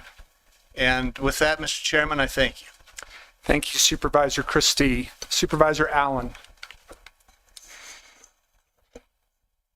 So, data centers are not new in Arizona by any stretch of the imagination. There's over 60 in the Phoenix area and the greater Phoenix area that reportedly use about 177 million gallons of water a day. 7.4% of our energy is currently utilized by data centers. My understanding is that SRP currently has about 40 data centers in the dock that would use an excess of 10,000 megawatt hours, a whole lot, we'll say, more than we can fathom, right, of energy. It is astounding, right? The growth of this. And this is just a snapshot within Arizona. My understanding is that there's more than 3,000 data centers across this country and then around the world, right? There's clearly a need for data centers. But I think the fundamental question is where? And where is dependent then on what are the resources that are available, right? And doing that sort of opportunity cost for where they would get located. So, this is really hard because on one hand, our colleagues from labor, right? 3,000 construction jobs here in Tucson, that means a lot. I knocked on a whole lot of doors, and I would be standing on someone's doorstep, and their partner would be driving in and just be unloading the truck. They're electricians. They're coming back from Phoenix, doing jobs there. That is real. Our people are having to work and drive to other places, and that is a problem, that is a strain on families, and that is real. We need jobs here. Absolutely. And they should be quality jobs that are family-sustaining wages here. There's tension points, though, right? And it is a classic dynamic of jobs versus the environment. And so zooming out from that, the thing that I have learned to do over the years, because this is not a new dynamic of that clash, is to zoom out and think about the big picture, think about the long term, right? Think multiple generations forward. And within that, what is the best decision for our community? Because the thing about, I think, our role on the Board of Supervisors, our role as government, is that we get the privilege to think not just about the water, the energy, the jobs. We think about the future, all of those pieces and how they can fit together and best serve us right now, but also best serve us moving forward generations ahead. So in doing that, we talked to folks from TEP, Tucson Water, from Beal, from the county, but I also reached out to labor, environmental groups, and I reached out to other elected officials who have made this exact same decision, who have been in this position under NDAs, not knowing what they were getting into. And the things that we heard, talking with other cities, both here in Arizona as well as in California, is that some folks got some regrets. And they regret that they were not able, and they made some changes moving forward. So Santa Clara, for example, Silicon Valley, now has some incredibly specific regulations in place. And they are compliant with every city's, I mean, it's California, right? So the legislature requires that every city have a climate action plan. They have project labor agreements, community benefit agreements, 100% carbon neutral. They use no water because the climate is less than 85 degrees. And so they can utilize cooling technology that does not depend on the water in the way that it would here. I appreciate the focus on and the work to build the pipeline for reclaimed water. That is phenomenal, undoubtedly phenomenal. But the fact is that reclaimed water we only have it if we have potable water. The two are interconnected. And given our drought, given the limits on CAP, it is in our groundwater. Right? It is useful, but I'm just concerned about the limitations that we have on the potable water, which creates the flow then of reclaimed water. The other thing a couple things I wanted to mention that we heard from other communities who have data centers. One was that it is a myth that a data center is going to beget other industry and is going to bring about an economic development boon. What other people told us who are in the Phoenix area, from Chandler, from Mesa, from the Silicon Valley, is that data centers beget data centers. There were promises from Google, Microsoft, Amazon, Apple that other industries were going to come, but they didn't. What they got was more data centers that consume more water, more energy. The last piece, well, a couple more quick things. Sorry. We also talked to members of our Planning and Zoning Commission. And I think there's a problem here in how that things can be put forward to our commission and they don't know what they're approving. We talked to 3 folks who felt like they did not get the adequate information. They were given these generalities of what this land might be used for and got an 8-0 approval for it. and now have concerns and wish that they had been given a greater totality of information of the full picture. And they've now expressed some concerns, and I think that's something we need to go back and look at. I also think we have to look at environmental impact reports. We have tremendous information on the economic benefits, but we need to start doing environmental impact reports that are the equivalent of the detail that we get on the economic analysis of projects. That's something that other communities do, and we need to start doing here as well. You know, our community cares, right? From dumping out and reusing the baby's bathwater, and I will avoid making a joke about throwing out the baby. And, you know, just everything from replacing our light bulbs to using gray water to water our trees. Like, we are a community who cares about our water and our energy.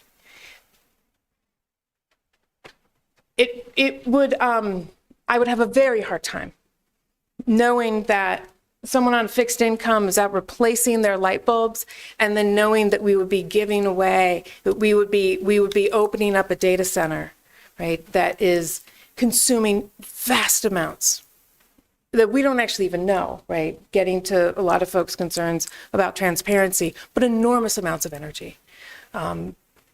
I cannot support this. Thinking about the long-term well-being of future generations and what our desert needs to survive for itself and for the people. Thank you, Supervisor Allen. Supervisors Cano or Hines?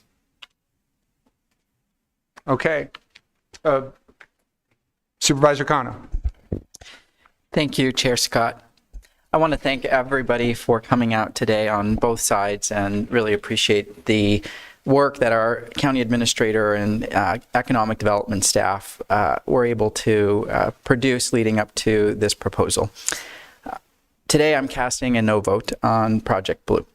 We are not just building in the desert, we're building on a legacy. Generations of Tucsonans have worked to protect our water, preserve open space, and grow responsibly. And we owe it to them to get this right. You don't send a team onto the field without a game plan, and you don't win championships by leaving your fans in the dark. Public support isn't background noise, it's part of the strategy. I support sustainable, job-creating innovation, and this growth at this scale, that growth must be earned, and it starts with creating public trust. Across the country, communities are questioning the impact of data centers. We should too. Here in Tucson, our water portfolio and conservation track record give us a strong foundation, but process still matters. This is where I disagree with those who are in support of me voting no. I've reviewed the data, I've asked the hard questions, and our region's water experts, the people who have made Tucson a national conservation leader, have been clear. This project is water positive, and that matters. It matters because we would not be having this conversation if Tucson Water had not built upon decades of water conservation strategy. And so I do believe our folks, our water experts, have the science and the data available today at their disposal to say that this is a deal that should move forward. But I can't vote yes when so many public questions remain unanswered. From the county perspective, this is a straightforward land sale. No county tax dollars are being spent. But the issue here isn't just the deal. It's whether we've earned the public's trust, and I don't believe that we have. That's why I've asked the county administrator to launch a public-facing website with frequently asked questions and all the legally shareable documents that we can provide. As of yesterday, that information is now available on our county website. Thank you to Administrator Lesher for doing that. We shouldn't spend billions without knowing what the risks, terms, and long-term costs are. We don't ask that of your households. if you have billions, and if you don't, you know what you're doing around the kitchen table when you are tasked with making tough decisions. And so the city of Tucson perhaps now has the need to engage more with the community on this conversation. I have full confidence in their ability and in Tucson Water's expertise to do it right. To those who remain skeptical, I hear you. I urge you to keep an open mind. Not every data center is a threat. And when the science tells us it enhances our reclaimed water system and we're getting the infrastructure we need, we should probably listen. I want us to do more than approve projects. I want us to encourage the Beal team and so many of the folks who want to see this project happen to keep asking what our community needs to be able to make this a palatable partnership. Community benefits agreements, commitments to public briefings, creating a diverse community advisory board, adopting clear reporting standards. These are the metrics that are super critical because real progress isn't just what you build, it's who you build it with. And in Tucson, we don't build shortcuts, we build legacies. Thank you, Chair Scott. Thank you, Supervisor Cano. I always like to give my colleagues opportunity to speak before I do as the chair, but I want to share this statement with all of you. In a column published in the Arizona Daily Star on May 18, Sandra Watson, the head of the Arizona Commerce Authority, said the following: "The capital investments made by data centers stimulate local supply chains, benefiting suppliers, contractors, and construction workers. These projects not only drive immediate economic growth, but establish long-term economic stability by attracting further technology investments and development opportunities. Aside from the many individual benefits Project Blue will bring to our region, Ms. Watson's words attest to why I will be enthusiastically voting to approve it. The boost it could provide to our local economy may well be transformative. Many of the targeted industries cited by both Pima County and the Chamber of Southern Arizona will be positively affected. We have heard what it means for the county's ability to market the Southeast Employment and Logistics Center for future development. Having said all that, the vast majority of Pima Countyans who have contacted our office about Project Blue have encouraged me to vote against it. They have, in most cases, including here today, shared thoughtful concerns about the potential effects on our energy and water resources. Their opposition is often based on what they have observed in other places around the world that have built data centers. From the first briefing I received on this project, it was abundantly clear that county staff and everyone associated with it anticipated that environmental concerns, especially related to water, would be paramount with this board and the people we serve. Plans and promises have been made that, if they are fulfilled, could make this project a model for how to balance economic development and environmental protection. We have to do everything we have planned and promised. There can be no excuses for failure, no excuses for faltering. I am certain that I speak for my colleagues and the people we represent when I say that. To do otherwise will not only diminish any economic benefits this project may bring, it will cause people to lose trust in government. It could also cause harm to this place we love and call home. Let's do a roll call vote. Ms. Manriquez. This is to approve subject to standard and special conditions. Supervisor Allen? No. Supervisor Cano? No. Supervisor Christie? Yes. Supervisor Hines? Yes. Chair Scott? Yes, item passes 3-2 with Supervisors Allen and Cano in opposition. Let's go now then to addendum item number 5. I will move the item. Second. Moved and seconded. All those in favor indicate by saying aye. Aye. Any opposed? Okay. Did you vote for that one, Supervisor Kano? Yes. All right. So addendum item 5 passes 4-1 with Supervisor Allen opposed. We had an executive session scheduled for 12:30, but we're now going to go into executive session. I will make the motion to do so. Second. Seconded by Supervisor Allen. We should be back, I would think, in 45 minutes? 30? All right, 30 minutes. Thank you all very much. Oh, all those in favor of going into executive session? Aye. Aye. Any opposed? Item passes 5-0. Thank you.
All right, thank you all very much.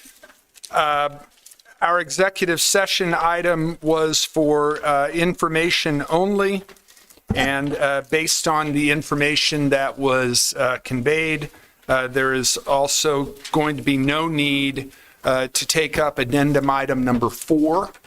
That was put on the addendum by the county attorney in case the board wanted to take some action, but that, as I said, will not be necessary. So let's try and help out our folks who have, oh, thank you. I apologize. And my apologies, Supervisor. Let me call on Supervisor Cano because there was some confusion about the linkage between agenda item number 65 and addendum item number 5. Supervisor. Thank you so much, Chair Scott.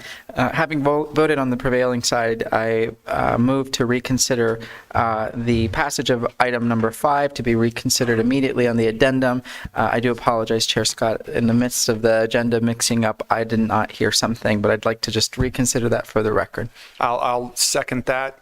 Although discussion on reconsideration. All those in favor indicate by saying aye. Aye. Any opposed? So that's to reconsider the item. I will move addendum item number 5. Second. Moved and seconded by Supervisor Christie. All those in favor indicate by saying aye. Aye. Any opposed? No. Opposed? Okay, so the correct vote on addendum item number 5 is 3-2 with Supervisors Allen and Cano opposed. Thank you, Supervisor Cano. All right, let's try and be helpful to our folks who are here for hearings. So I'm going to go and presentations. So I'm going to go to item number 66. This is under procurement. It's a hearing on appeal of the procurement director's decision. Administrator Lesher.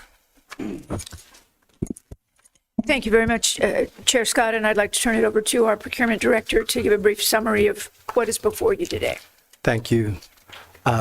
Chairman Scott, members of the board, this is an appeal of the procurement director's decision to deem a bid non-responsive and no longer consider it for award. For background purposes, the procurement method was the lowest, a low bid. There were approximately 450 line items in the procurement. And one of the key requirements is that the bidder had to be able to provide all of the items that were to be considered. And they had to have the ability to source these items directly from the manufacturer so that Pima County could have benefit of the warranty, the manufacturer's warranty. At the time the bid was open, both bidders acknowledged that they could, in fact, provide the items from the manufacturer. Upon going through the protest process and our due diligence, we discovered that the lowest bidder could not, in fact, provide all of the items with a manufacturer's warranty. In their protest, they even acknowledged in the information that was submitted that their relationship with the manufacturer had changed, and such they could no longer provide the manufacturer's warranty. As a result, in accordance with the Pima County Procurement Code, it directs the procurement director to deem a bidder non-responsive if they cannot meet all of the specifications. So I'm asking the board to reaffirm the procurement director's decision that the bid is deemed non-responsive and no longer eligible for consideration. If there are any questions, I'll take the questions. Questions from board members? Supervisor Cano? Thank you, Chair Scott. If appropriate, I'd like to move to close the public hearing, item number A, and award item number B, procurement. Is your motion then to affirm the recommendation from the procurement director? That's correct. All right, I'll second that. Oh, that's right. And if you're okay, I just want to amend to close the public hearing, deny the appeal, and issue the award. And I will second that. Discussion, Supervisor Christie. There's no one other than our administration to address this here? Well, I wasn't aware. Is there, Ms. Lesher?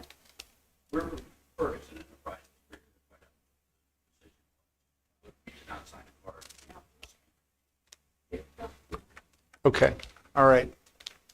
All right. Any discussion on the motion? All those in favor indicate by saying aye. Aye. Any opposed? Item passes 5-0.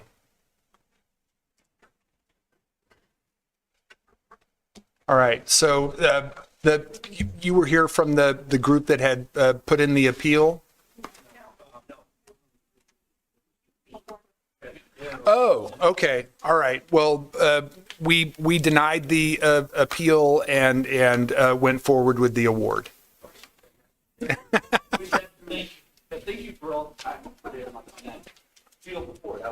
Well, thank you for sharing your whole day with us. All right. All right. Let's go then to 67 and 68. These are hearings on a code text amendment relating to wastewater sanitary sewer construction in one case and wastewater sanitary sewer user fees in the other.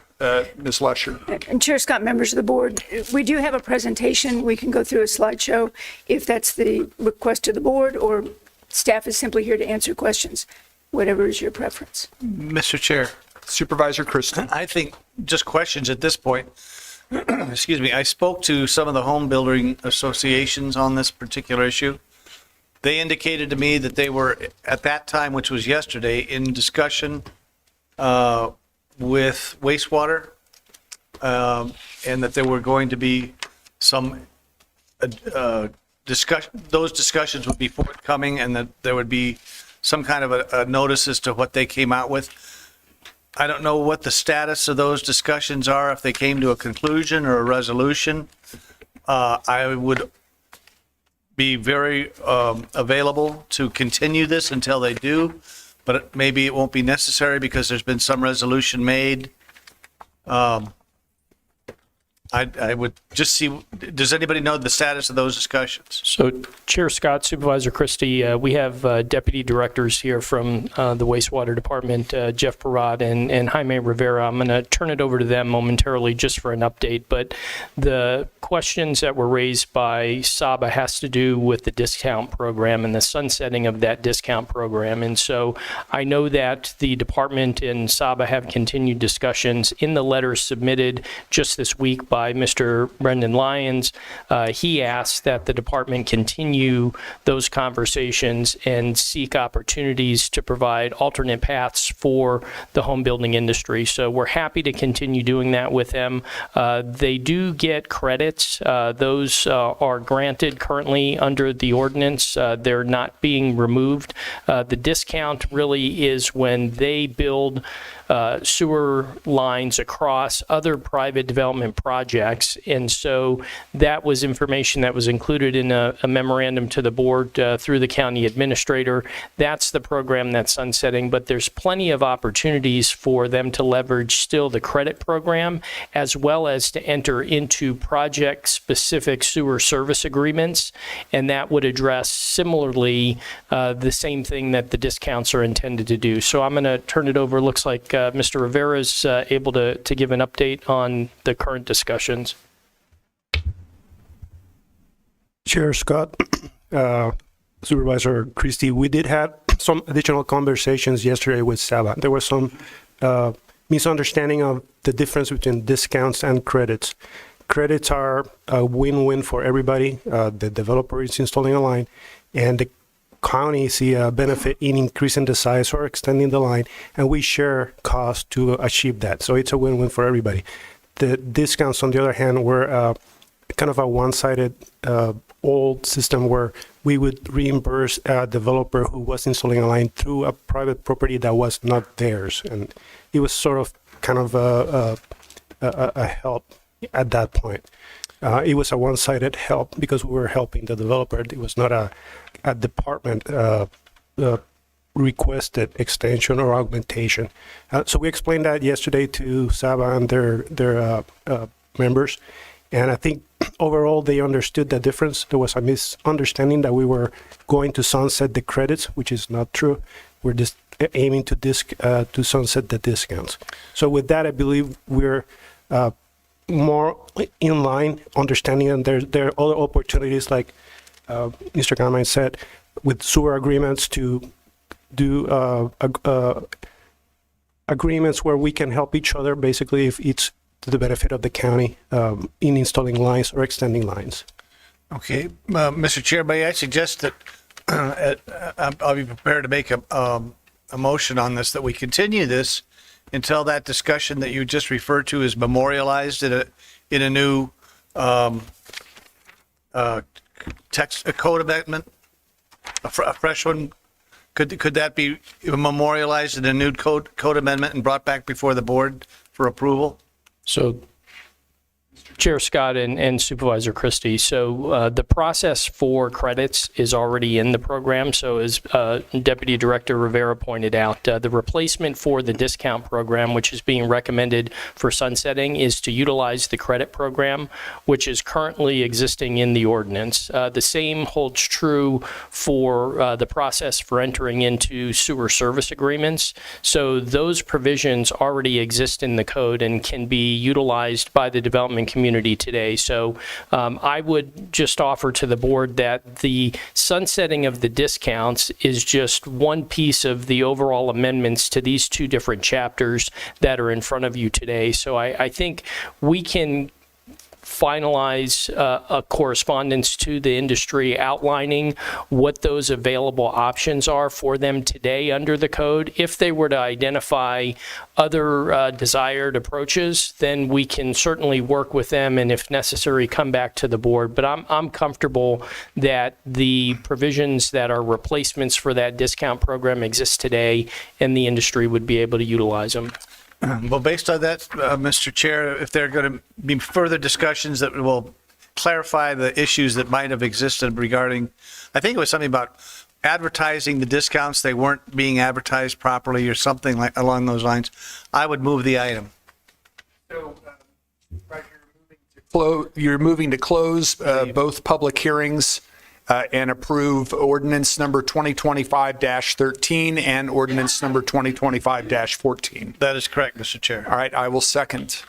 Any discussion? All those in favor indicate by saying aye. Aye. Aye. Any opposed?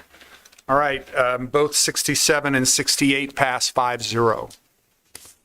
And gentlemen, thank you very much for being here all morning.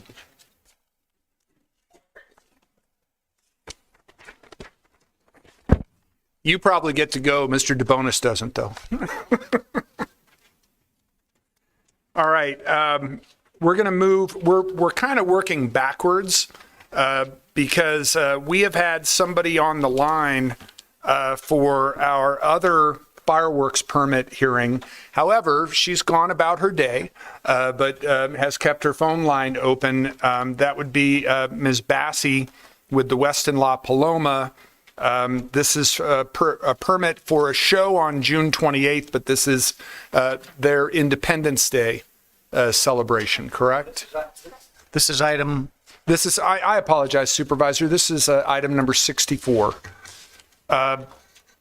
So I'm going to make the same motion that I did with the fireworks permit for the show in Ajo, which is to, well, first let me call on Ms. Bassi since she's been on the line as long as she has. Is she available? Yes, Chairman Scott. How are you guys doing today? Good. How are you? Good, thank you. I got a lot of computer work done today, so thank you. Please, we can give you 3 minutes starting now to address the board on this request. Perfect. Well, I did start off by saying good morning, but now we're going to say good afternoon, Chairman Scott and esteemed members of the board.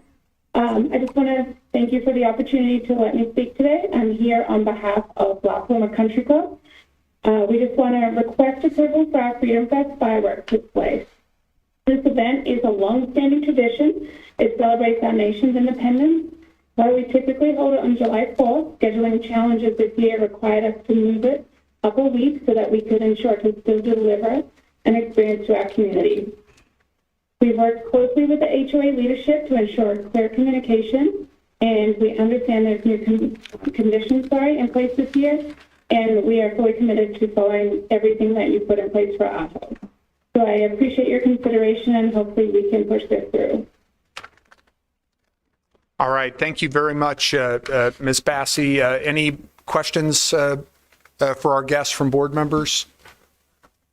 All right. Go ahead, Supervisor Allen.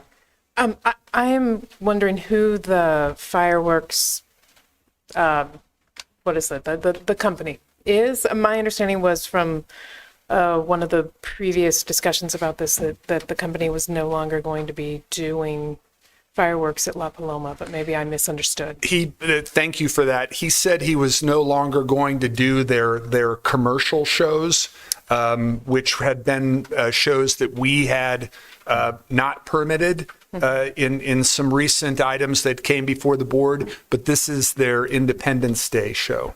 Is it the same company, Ms. Manriquez? Chair Scott, Supervisor Allen, yes, it's Fireworks Productions of Arizona. Okay. And I believe that gentleman was one of the people who spoke with us when we went through our code amendments. Mr. Supervisor Chair, Christie. so this is a private in-house event as opposed to a yes, sir. Commercial enterprise. That is correct. Thank you. So I will make the same motion that I did for the Ajo show, which is to close the public hearing and approve the permit based on and include the special conditions that we've included on other recent shows. And could you read those again, please, Ms. Manriquez? Yes. The applicant must secure $10 million in liability insurance. There will be no fireworks displays if the fire restrictions are at stage 3 conditions. Fireworks displays do not exceed 30 minutes. Fireworks displays will not occur if the wind speed exceeds 10 miles per hour, and fireworks displays cannot go past 10 p.m. And Mr. Chair, Ms. Manriquez, is it your knowledge that the applicant can abide by those and accept those conditions? Chair Scott, Supervisor Christie, I did speak with Ms. Bassi, and I let her know the conditions that the board may approve, and she's well aware of them. Okay. Thank you, Mr. Chair. All right. Can I have a second to that motion? Seconded by Supervisor Christie. Any discussion? All those in favor indicate by saying aye. Aye. Any opposed? Item passes 5-0. Thank you again for your patience. Is she still on the line? Oh, well, I know the clerk's office will be in contact with her. Again, I'm just working backwards here, but we have not covered item number 32, which is on page 10, budget remediation plan updates. Administrator Lesher. Thank you very much, Chair Scott, and I will ask Mr. Quorum to summarize where we are with the remediation plans. Thank you, Ms. Lesher. Mr. Chair, members of the board, the two remediation plans that are before you are for the Sheriff's Office, a little over $3 million, and for PDS for just under $2 million. As the board is aware, these two departments have continued to show on the monthly forecasts, and today represents the formal request from the departments to essentially true up their budget for FY25, and the requests are submitted before you today for consideration. The driver for the sheriff, much like it has been for the last few months, continues to be utility costs, electricity costs, food at the jail, and PDS largely is the outside counsel.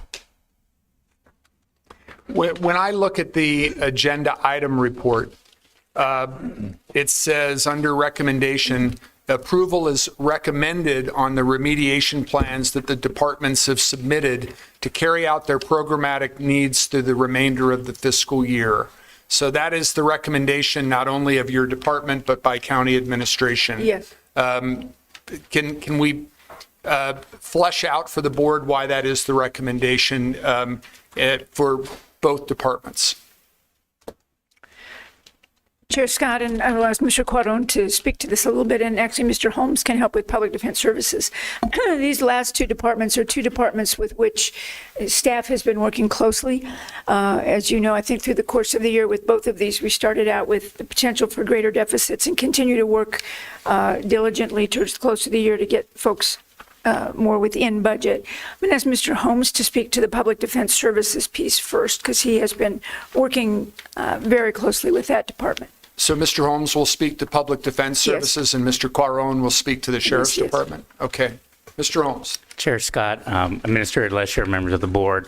As you recall, last year we had a very similar discussion regarding Public Defense Services and their overage related to their outside counsel. We made a concerted effort and a decision last year not to increase their budget and instead work with them to try to reduce outside counsel by helping them with the hiring of attorneys. They've done a great job. What you see before you today represents roughly about $500,000 to $750,000 decrease in what they're over from last year. Because of the way they've operated and have worked through their outside counsel oversight, we have a supplemental on this year's this 26 budget to actually true them up. Again, we did not do that last year. We wanted to wait to see how we could get OCAC expenditures in line. They've done so, and so the supplemental request that's before the board as a final budget adoption is our way of truing them up. But because we didn't true them up, this is why they remain over as we anticipated at the beginning of the year.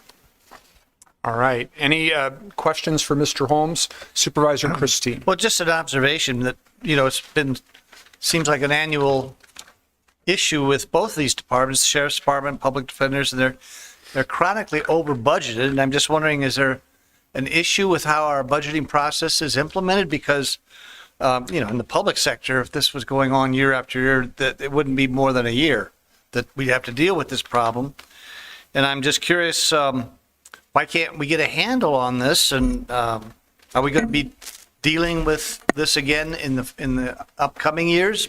And it's interesting to note that other than the difference in what you just pointed out, the over budgeting has been roughly the same amount year after year. And it just seems, isn't there a better, more efficient, effective way to proceed on budgeting to make allowances, or at least to address the chronically over budgeted issues? Please. Yes. Chair Scott, Supervisor Christie, the easy way would have been to just get a supplemental approved last year for this year. The reason we did not do that is because we truly believe from a management standpoint, they could actually have greater oversight in how they used outside counsel. So we took this full year to actually work towards that. I feel like they've accomplished that goal. This is why the supplemental is coming in this year. Ideally, we would treat them every year, but that's not, I don't think that brings efficiency as you're asking Supervisor Christie. So we really worked with them diligently to work on that, and actually doing this year to come in at a lower dollar amount than what they were previously over budget. But you are correct, Supervisor Christie, they had been consistently there, but we worked on with management this past year to actually get that under control, and I feel like we're there now with the supplemental that we're going to be asking for on the final budget. And if Administrator Lesher. Chair Scott and Supervisor Christie to speak to the Sheriff's Department, in conversations with the Sheriff, if you recall last year when we did a 2 or 3% cut across the board, we cut the Sheriff's Department budget by about $3.4 million, which he had indicated at the time he felt he needed those dollars in his budget. He's now looking to be about $3 million over budget. So I think if the sheriff were here, I think what he'd tell you is that he's not over budget, but that he has not been funded adequately to provide the services he believes he needs. But as you know, we usually start, I believe at one point we were at over 7 million in the red, and we work down more closely as we've been scrubbing the overtime dollars and things like that. So,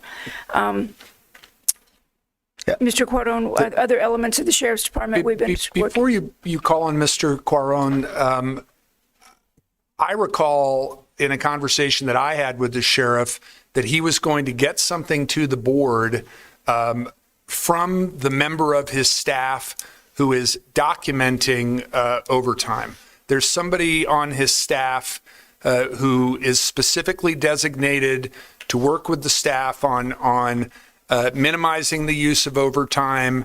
There was a memo from the sheriff to the staff on the need to minimize the use of overtime. He has a staff member who's overseeing that. That would really, I think, be helpful and instructive to the board to get a report from the sheriff based on the work of that employee. Thank you. But I didn't mean to interrupt you calling on Mr. Quaron because I know he has additional input on this remediation plan. Thank you, Mr. Chair, members of the board. The only comments that I would add to Ms. Lesher's are that I think it was in period 4, the sheriff was 5.7 million over, and slowly they've worked within their team to reduce the budget to what it is before you today, or the remediation plan, what's before you today. So they have demonstrated tightening of the belt, if you will, in the programmatic areas that they could. And so in addition to what Ms. Lesher said, those are the comments I have related to the sheriff's remediation plan. And your predecessor, Ms. Moulton, said that she had a good working relationship with the finance department in the sheriff's department. It sounds like that is your experience as well, Mr. Quaron? That has been my experience, Mr. Chair. We have continued that relationship through members of my budget team, along with myself. So yeah, that has been my experience thus far. I appreciate that. Supervisor Allen? Oh, I apologize. Supervisor Hines. Thank you. And this doesn't, at least from the sheriff, okay, looking at public defense services, there's like, I mean, it looks like they've really gone over every discretionary expense and are working to find greater efficiency. I appreciate that. But I mean, whining about not getting enough money when you have 27% of the $800 million we have like discretion over, that's not a remediation plan. I mean, yikes. So I do acknowledge there is improvement. It's not the 9 million. This is the 5th year I've been here and doing a budget, and it's the 5th time the sheriff has been over by 7 figures, and it's almost always overtime and a bunch of other stuff. But complaining about the price of fuel when it's like 40 cents lower than it was last year. I mean, come on. I would like a serious effort, not just a bunch of excuses, and I hope that staff will convey that. Thank you. Thank you, Supervisor. Any other questions or comments? Supervisor Allen. I would just add that the last time I talked to the sheriff about the budget overages, he conveyed that by the end of the fiscal year that he would be back in the black. So I think that one of the reasons that this bothers me so much is that what it means is that the sheriff goes over by $3 million plus, that department is effectively making decisions about $3 million worth of cuts in other parts of the county. And that is just simply unfair.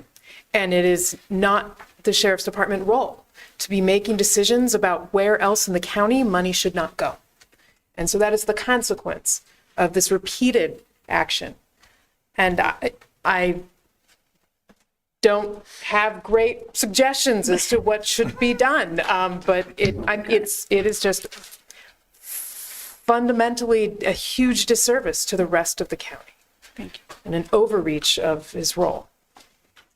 And Supervisor Allen, Supervisor Hines, I appreciate your comments. Ms. Lesher, to add to the request that I made about the report from the staff member that he's designated to work on overtime issues, I think it would also be helpful if the board could hear about any other reforms or measures that are in place in the department with regard to staying within the budget. And then based on that, what we heard first from Ms. Moulton and now from Mr. Quorum about the good relationship between the finance department and the sheriff's finance department, because he has finance staff in his department as well. It is the biggest department in the county in terms of the number of employees, so that's not surprising. I think we need to hear more from both departments in terms of how you're crafting budget recommendations to the board that the sheriff and his staff can then stay within. Thank you.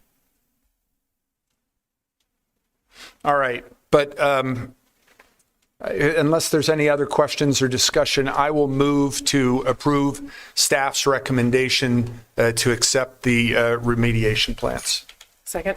Moved and seconded by Supervisor Allen. Any further discussion? Any discussion on that motion? Supervisor Cano. Thank you. Chair Scott, I echo some of the comments about trying to figure out where we can have some guardrails with all of our departments. Director Quadon, you provided in the budget remediation plan for the Public Defense Services a history of the adopted budget versus the final budget going back to fiscal year 18-19. There's a graph in those materials in that memo. I'm hoping fiscal year 18 and 19. Yeah. Yeah, fiscal year, yeah. Not 18, Supervisor Christie.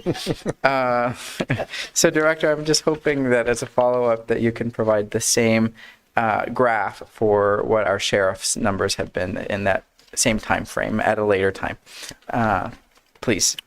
Mr. Chair, Supervisor Ghana, we can absolutely provide that additional information or suggest to the department that they provide that additional information when filling out the remediation plan.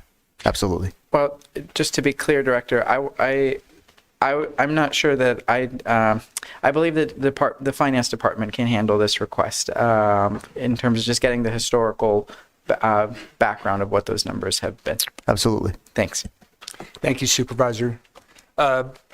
So the motion was made and seconded to accept staff's recommendation to approve the remediation plans.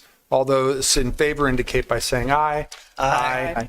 Any opposed? Item passes 5-0. Now, another person who's had to sit in the back row all day with us is Ms. Davis, who is here with the update on the County Climate Action Plan. Ms. Lesher, any introductory comments? All right. Chair Scott, members of the board, Administrator Lesher, thank you for the opportunity to come visit today and give you an update on Pima climate action. Now, I will keep this update brief because timely per another agenda item on your agenda today, our focus areas today are on carbon reduction goals and strategies and water conservation, supply, demand, et cetera. So I will go over our county operations component and our regional commitment once again to the board. These will also be provided as separate memos for you to consider, one about water and one about carbon, because they are two of the most robust components of our county climate action plan. And we have an entire regional, perfect, thank you.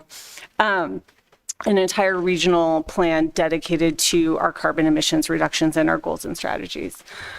So without further ado, I will get started. As you know, and as board directed on May 6th through the approval of the county's new climate resolution, setting forth the 2025 to 2030 climate action plan for county operations, we seek to really identify strategies that address our most pressing climate risks. So those risks are outlined in the climate chapter of Pima Prospers 2025, but I would be remiss to say that all of these plans build on a huge foundation and commitment from our Pima County Board of Supervisors through previous resolutions, conservation plans, and our sustainability plans that came before this one. And so what we're building off of, and while I'm going to connect a lot of what our strategies are our two Pima Prospers, our integrated infrastructure plans, and plans that are being laid forth right now, I would be remiss in not saying that they come from a longstanding commitment to this work. So as highlighted in the board resolution that was adopted on May 6th, our greenhouse gases and our carbon reduction strategies are one of our biggest areas, and we bolstered the metrics by which we are measuring them. Similarly, and this is all validated through public feedback and work that has been done from the Priority Climate Action Plan and our county operations, water priorities and our energy efficiency remain pivotal priorities to the groups that are working in this space and our county operational footprint and positioning ourselves as leaders in this work. Next slide, please. So I'll bring up this slide just to kind of crosswalk the nuances between the regional plan and the county operations plan, which has come up a few times.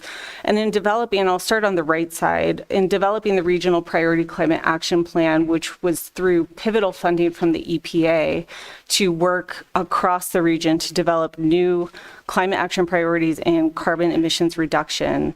And through alignment with the International Council for Local Environmental Initiatives protocol, the county as a region needed to update its science targets to reduce greenhouse gas emissions by 60% below 2021.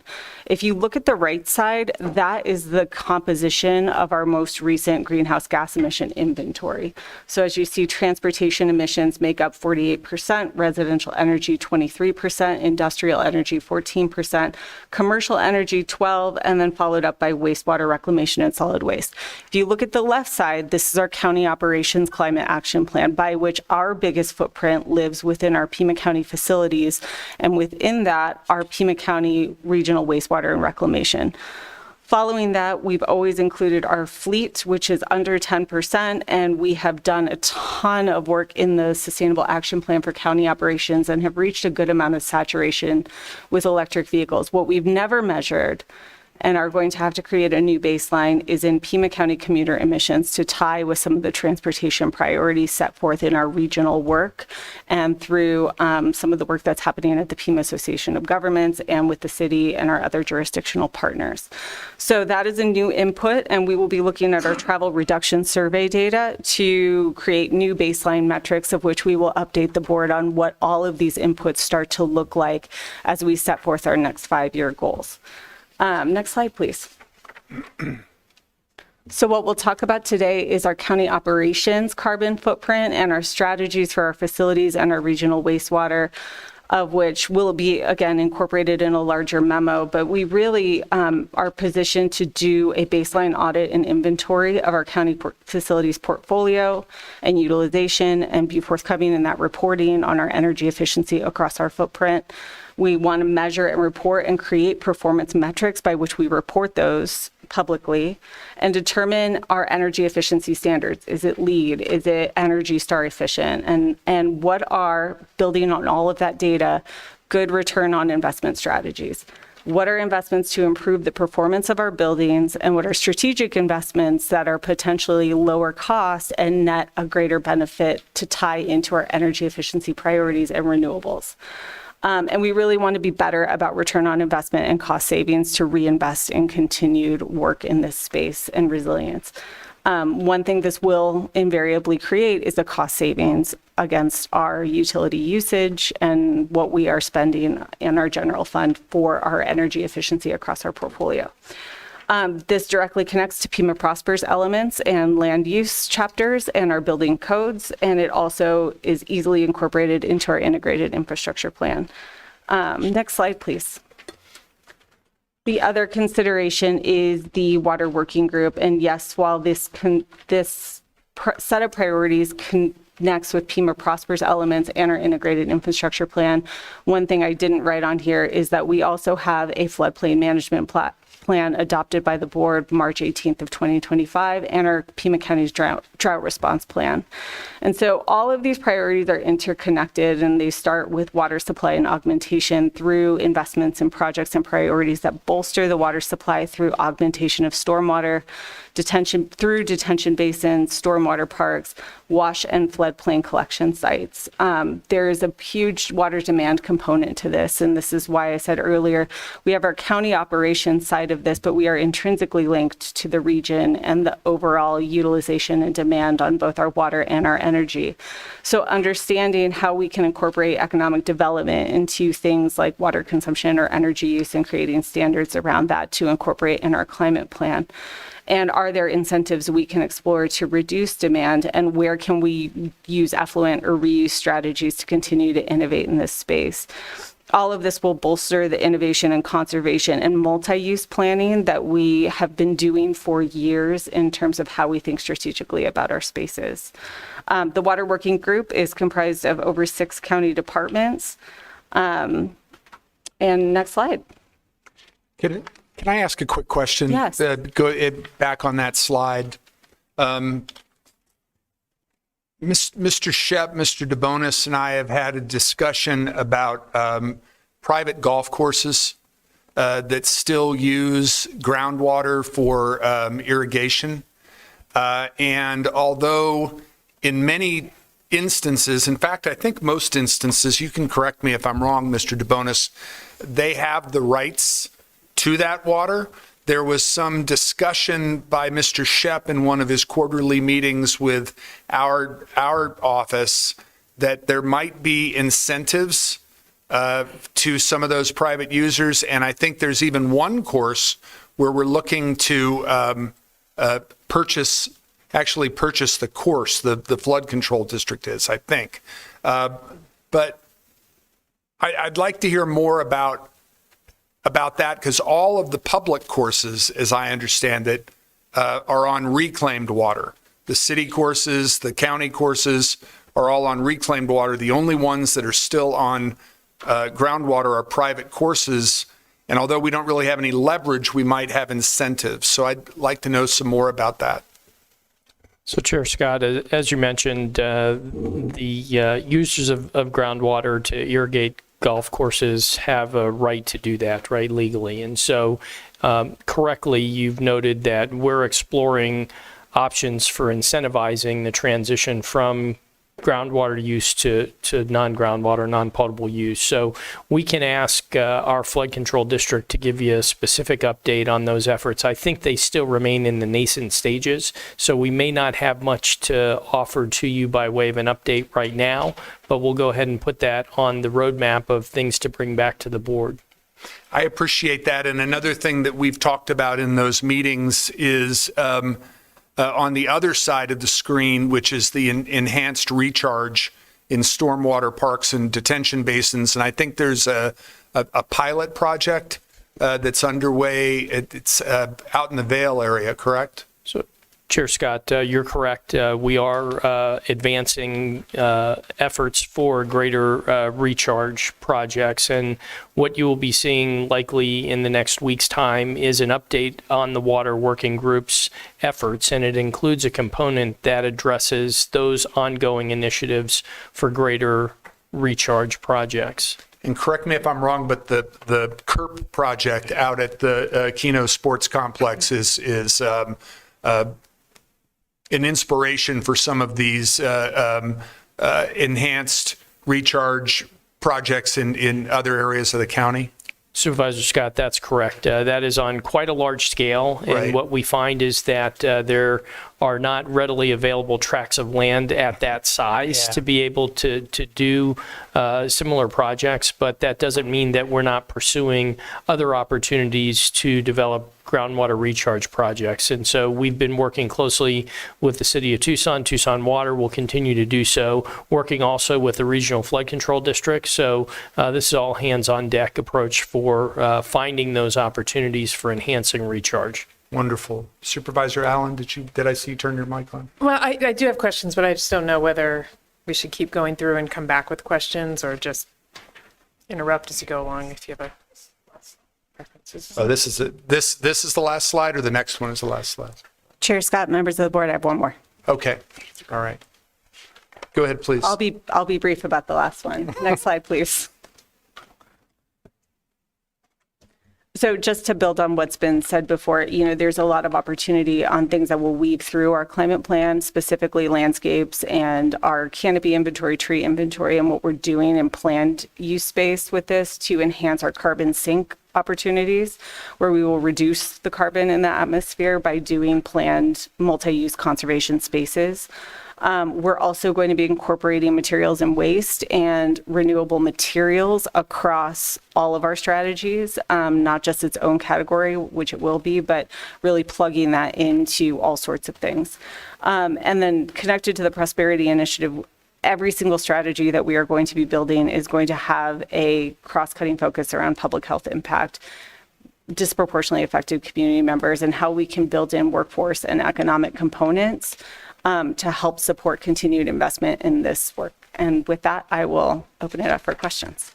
Thank you, Ms. Davis. Supervisor Allen. Thank you. So my understanding, and please correct me if I'm wrong, that we have county parks that still use potable water or groundwater. Is that still the case? And if so, what's the plan to get them off potable water?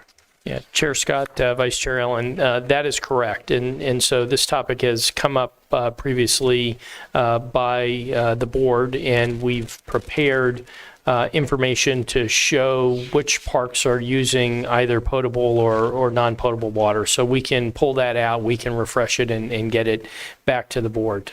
We continually look for opportunities to transition. So we are in the process of doing a project to convert the Arthur Pack Golf Course from potable water to reclaimed water. And so that project is ongoing today.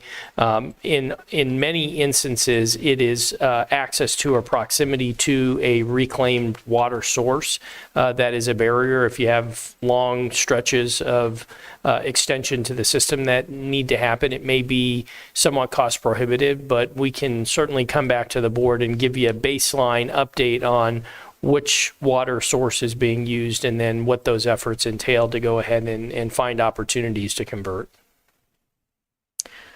Other question is about under the slide with the pie chart, water demand management. And so it says incorporate economic development, water consumption into Pima Prospers 2025. Where does that currently exist?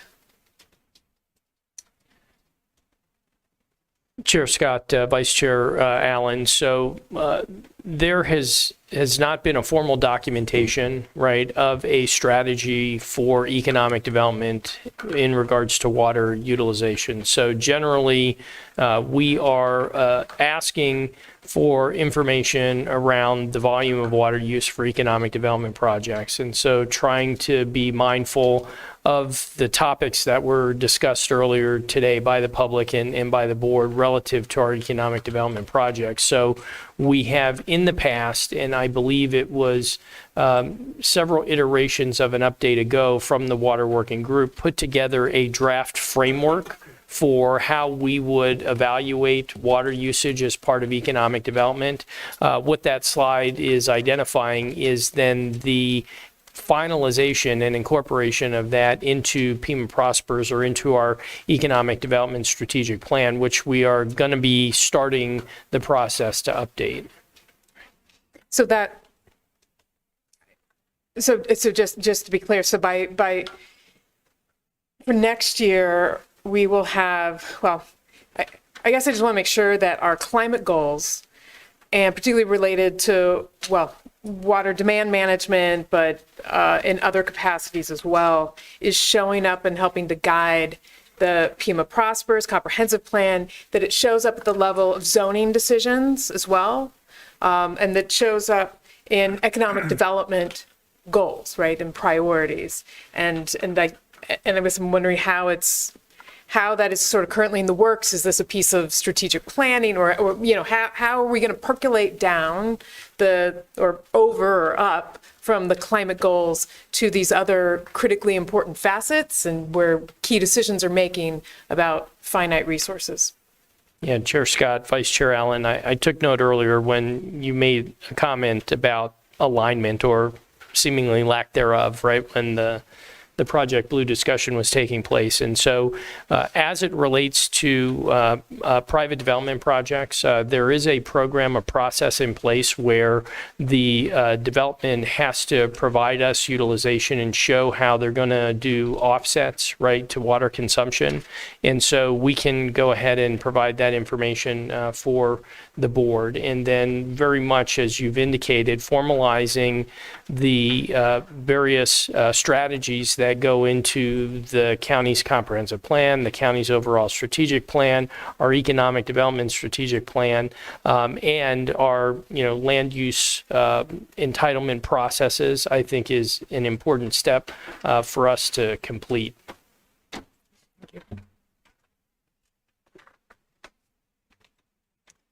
Any other questions, Supervisor Allen? No, right now. Any other questions from any of the other supervisors? All right. Ms. Davis, thank you for sharing your day with us. We did not do item number 26, which is the opportunity for supervisors to provide updates on boards, committees, and commissions that they serve on. Any reports from any of my colleagues? Supervisor Hines? Yeah, no, not really. Oh, I'm sorry. I thought you turned your I'm mic. just kidding.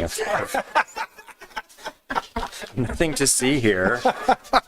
Status quo. You had me going. Yeah, I can't find all my notes. Okay, well, anyhow, since our last meeting, we have had literally 6 meetings, technically, of PAG RTA in some capacity on June 5th and then on June 16th. This is yesterday.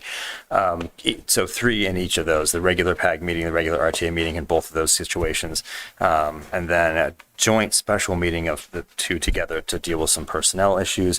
We, by a 5-4 vote, decided to terminate the contract of the previous executive director.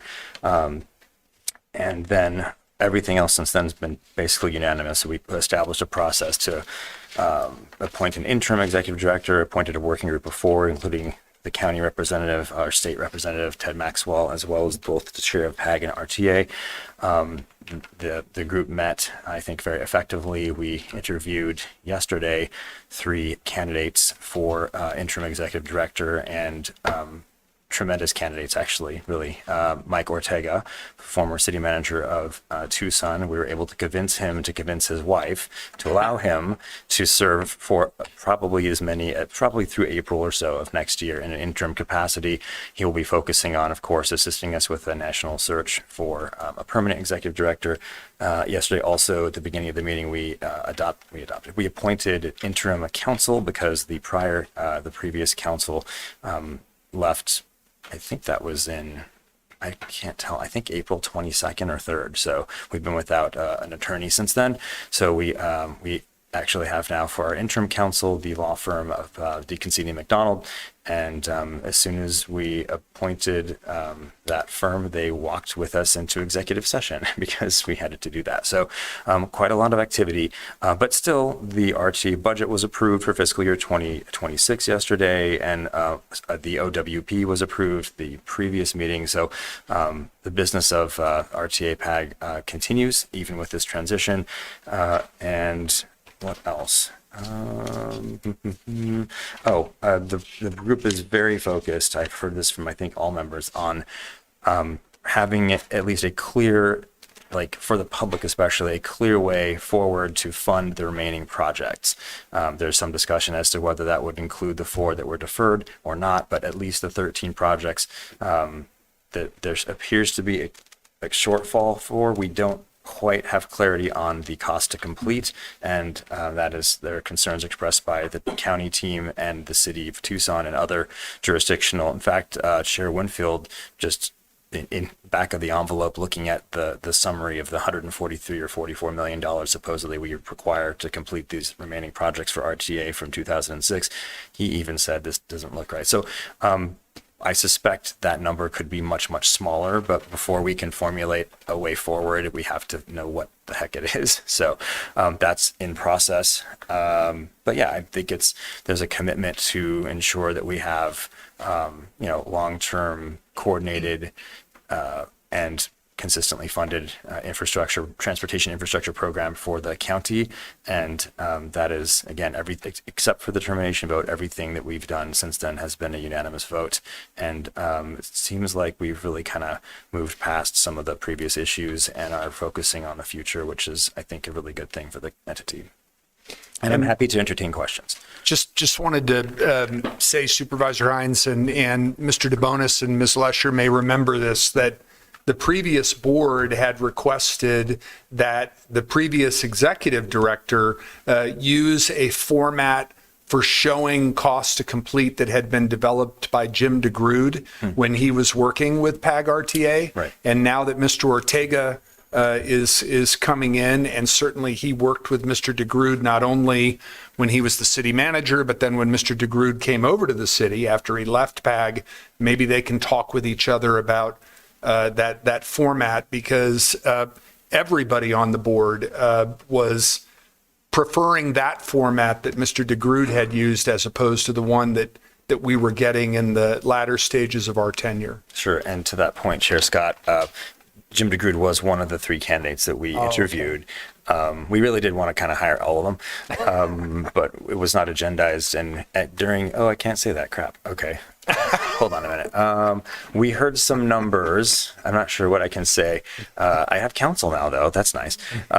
But Jim did share some data with us in terms of his own calculations when we were having that closed door session, which, again, differed greatly from some of the ones we've seen publicly. So we need to get to the bottom of that. But it is my hope, and I think it seems to be the unanimous hope of the entity, that we can convince Jim to be involved, perhaps as a deputy. We did not have the authority because it wasn't noticed for us to, and also it's really should be the executive director bringing on a deputy, not us. But I would love to see, frankly, that duo for many, many reasons, just given the institutional knowledge, Mike Ortega's ability to communicate so well, all of that, which we're going to need going forward.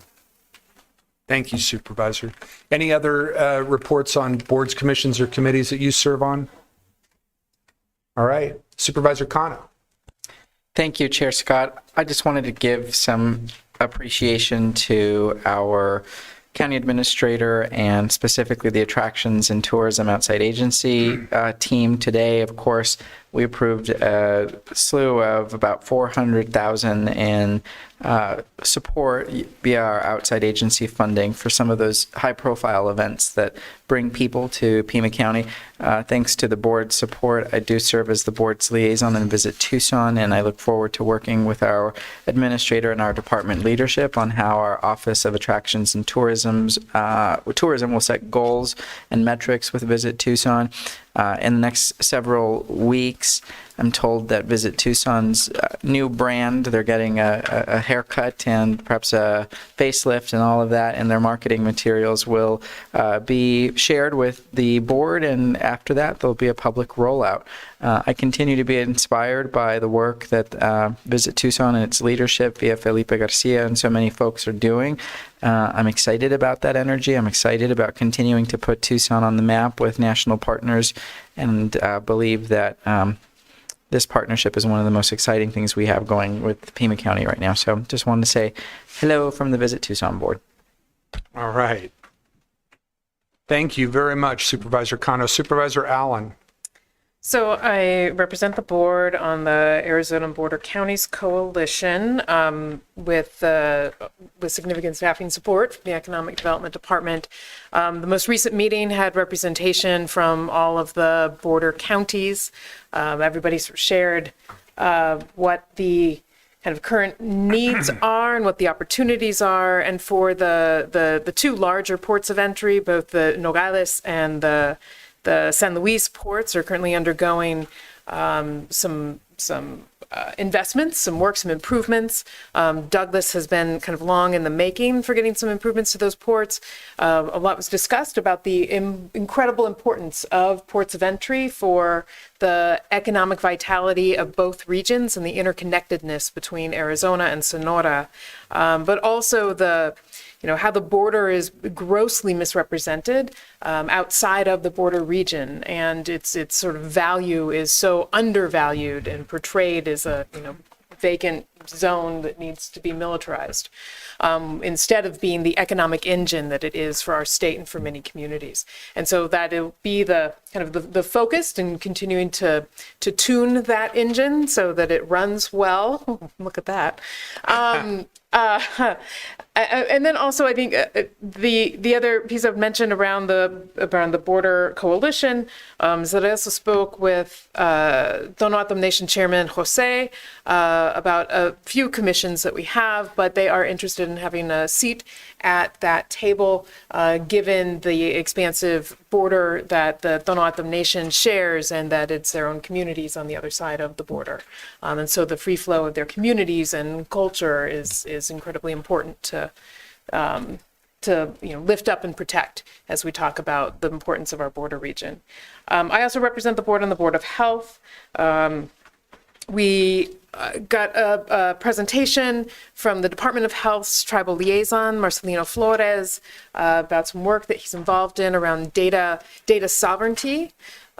We talked about the opioid settlement and got an update around some of the focus, the refocusing, I guess, of some of that funding, and also a presentation that is now it was the conclusion of some work by members of the Department of Health around the ethical considerations of the Department of Health providing treatment and services to the unhoused, and the way that happens, and ensuring that it's done in an ethical manner. So it was a lot of great work. I'm always impressed by the Department of Health. So, thank you. Thank you, Supervisor Allen. We should be getting the new contract for the county with the Metropolitan Education Commission at our meeting on July 1st. Ms. Lesher and I and Mr. Vescovi-Chiordi had a meeting with the executive director, the former executive director, who is now the Ward 5 council member, yesterday, but he is still working on a consulting basis with the Metropolitan Education Commission and the staff that remains there. So wanted to let you know about that. The Legislative Policy Committee of the County Supervisors Association, I don't think has met in 6 or 7 weeks while they are still trying to get the budget finalized. There is a division, as you may have heard, between the House Republican caucus and everybody else. The Senate Republican caucus, the Democrats in both houses, and the governor are working together on a budget. The House Republican caucus is off on their own. We may have a Legislative Policy Committee meeting next week. I don't know. It depends on when the budget gets sorted out. They have to, as Supervisor Hines knows, they have to get it sorted out by June 30th because there's no such thing as a continuing resolution in this state, and the state will shut down if we don't have a budget. So to that point, Sheriff Scott, they from time to time like to pretend that the clock stops, and literally before, I think it was either it was actually before I got there, they had the staff put like paper up on the clocks, cover the clocks. I mean, the session went until like 7 or 8 in the morning, but it was still June 30th. Nobody look at the clocks, right? That is our legislature. So, but do you know if the former executive director, now consultant for the MEC, is going to be planning to return, or is that unclear? He was told that he had to take a leave of absence by the city attorney. Right. But I think it's his intention to return after he serves out the rest of the council member Fambris's term. Okay, great. Thank you. Yep. All right. We are now on to the green pages. dealing with final budget adoption. And I believe we have some slides, Ms. Lesher. And Mr. Chair, we do have some slides that are an overview, or Did you finish the addendum, or are we not doing that yet? Oh, I have not done that yet, Supervisor. Did you want me to do that before we got to the budget? I mean, it's like one or two things, right? It's actually only one thing, Okay. and it's your thing. Oh, it's my, okay, yeah. We took care of I those think already. we voted on those. Yeah, ones. a long time ago. We voted. That was part of my bundling escapade. Yeah, those are all covered, Supervisor. The only item on the addendum that remains is addendum item number 3, and we can take that up before we do the budget stuff, Supervisor. Great, thank you. This is an item that you put on the addendum, so I will turn That's it right. over to you. Yeah, thank you, Chair Scott and colleagues and staff. As you may remember, I brought forward an item to help the city of South Tucson secure, like basically fire coverage, right? They currently work with nearby jurisdictions and who can, and they can get those individual firefighters, if they want, can contract and go and work with, and basically kind of, they can cobble together like a firefighter, like a force, right? Unfortunately, nearby jurisdictions have now restricted their firefighters from continuing to do that kind of work. So within, I think, weeks, there will potentially just be no fire service for the city of South Tucson. And as we've talked about with fire districts in general, it doesn't matter where the fire starts. We've literally had multiple fires in South Tucson related to the Spanish Trail property and other areas as well. So it's really not a place where we want to have any, we don't want to have a lack of fire coverage. I did bring a proposal, I think it was last year, for to assist them monetarily. I think it was up to $400,000. That didn't pass, but then they went forward as the new council that got elected. They went to their own voters, got a bond, and this is, by the way, to get Tucson, the city of Tucson, to simply put a substation there, have 12 firefighters, a water truck, all that kind of stuff. That's what this money is to do. They went to their voters, passed a bond for the $400,000, but then now I know that there's been a transition of at least the city manager at the city of Tucson. The numbers changed a bit, so that after going to the voters, getting a bond, getting the $400,000 extra they needed, they now need several $100,000 more. I don't really care what the number is. We need to make sure that they have fire coverage that is in the interest of all of our constituents. So I'm hopeful that we can. This is direction to staff if we ask them to try to figure out a way that we can help this to get across the finish line, whatever that is. And so I would move that we ask our staff to work with the city of South Tucson, if necessary, the city of Tucson, to figure out some creative solutions, maybe not just cutting a check, but some way to help facilitate this so we can ensure that this population has proper fire service.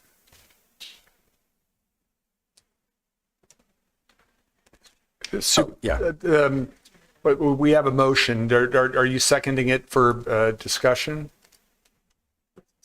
All right. Moved and seconded by Supervisor Allen. And then did you have something that you wanted to say? Go ahead, please.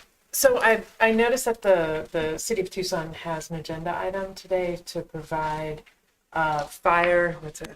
structure fire calls in South Tucson for $25,000 a month.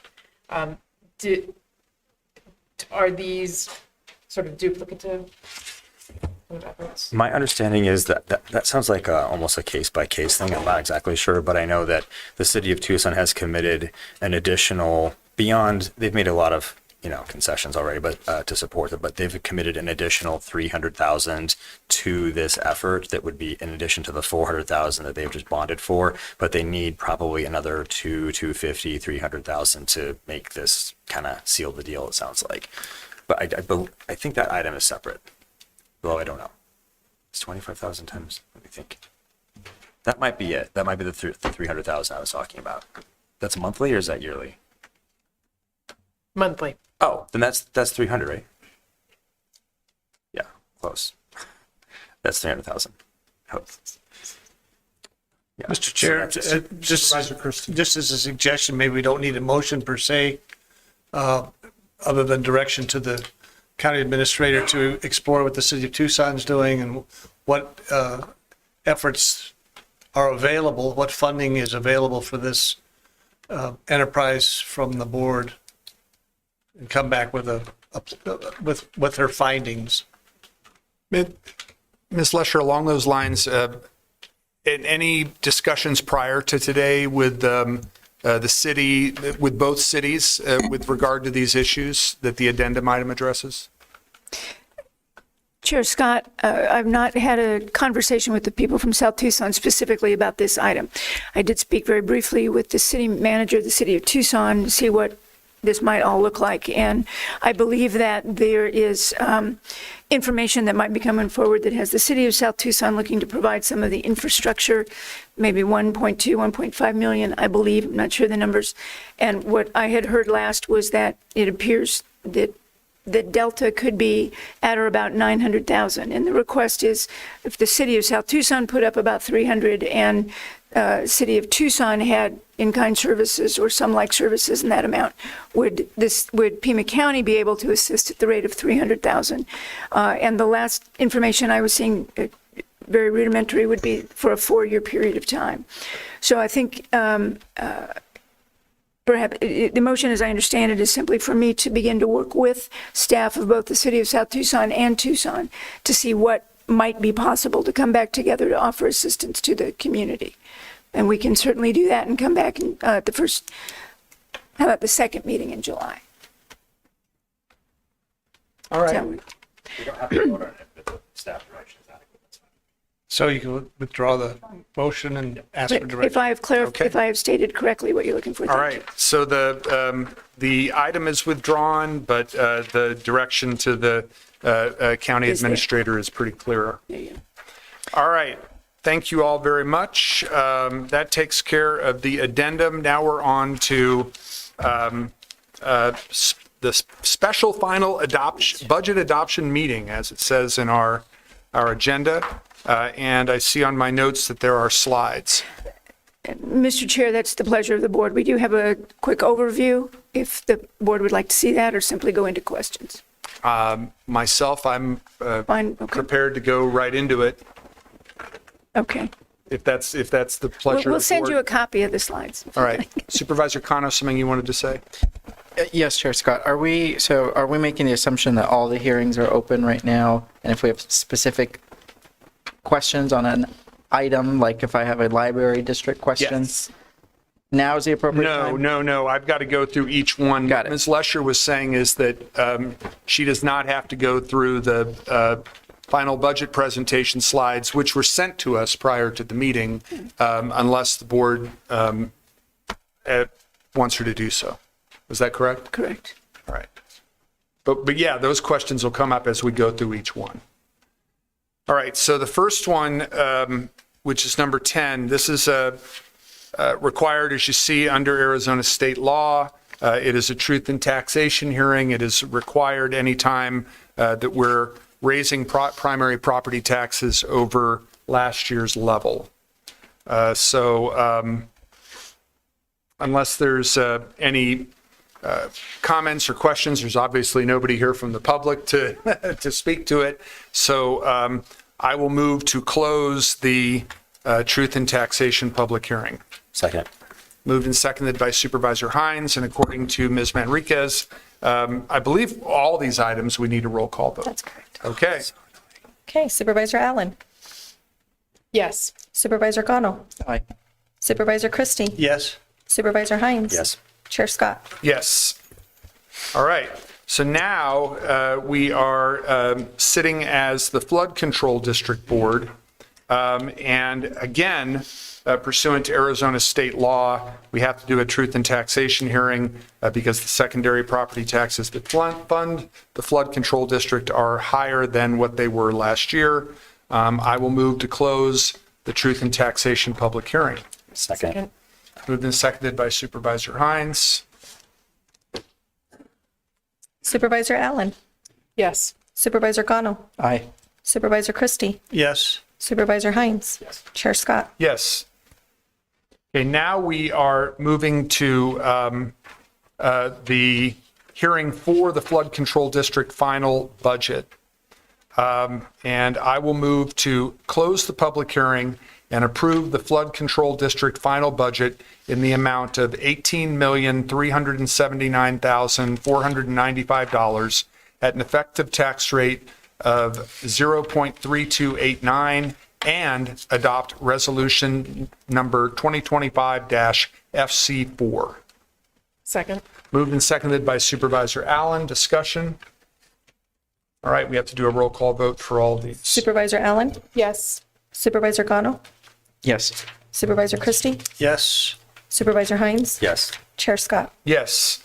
Okay, that passes 5-0. Now we're on to item number 13, which is where we're sitting as the Improvement District Board. I move to close the public hearing, approve the Improvement District final budgets, and adopt the following resolutions. Resolution number 25 in the amount of $40,000 for Hayhook Ranch.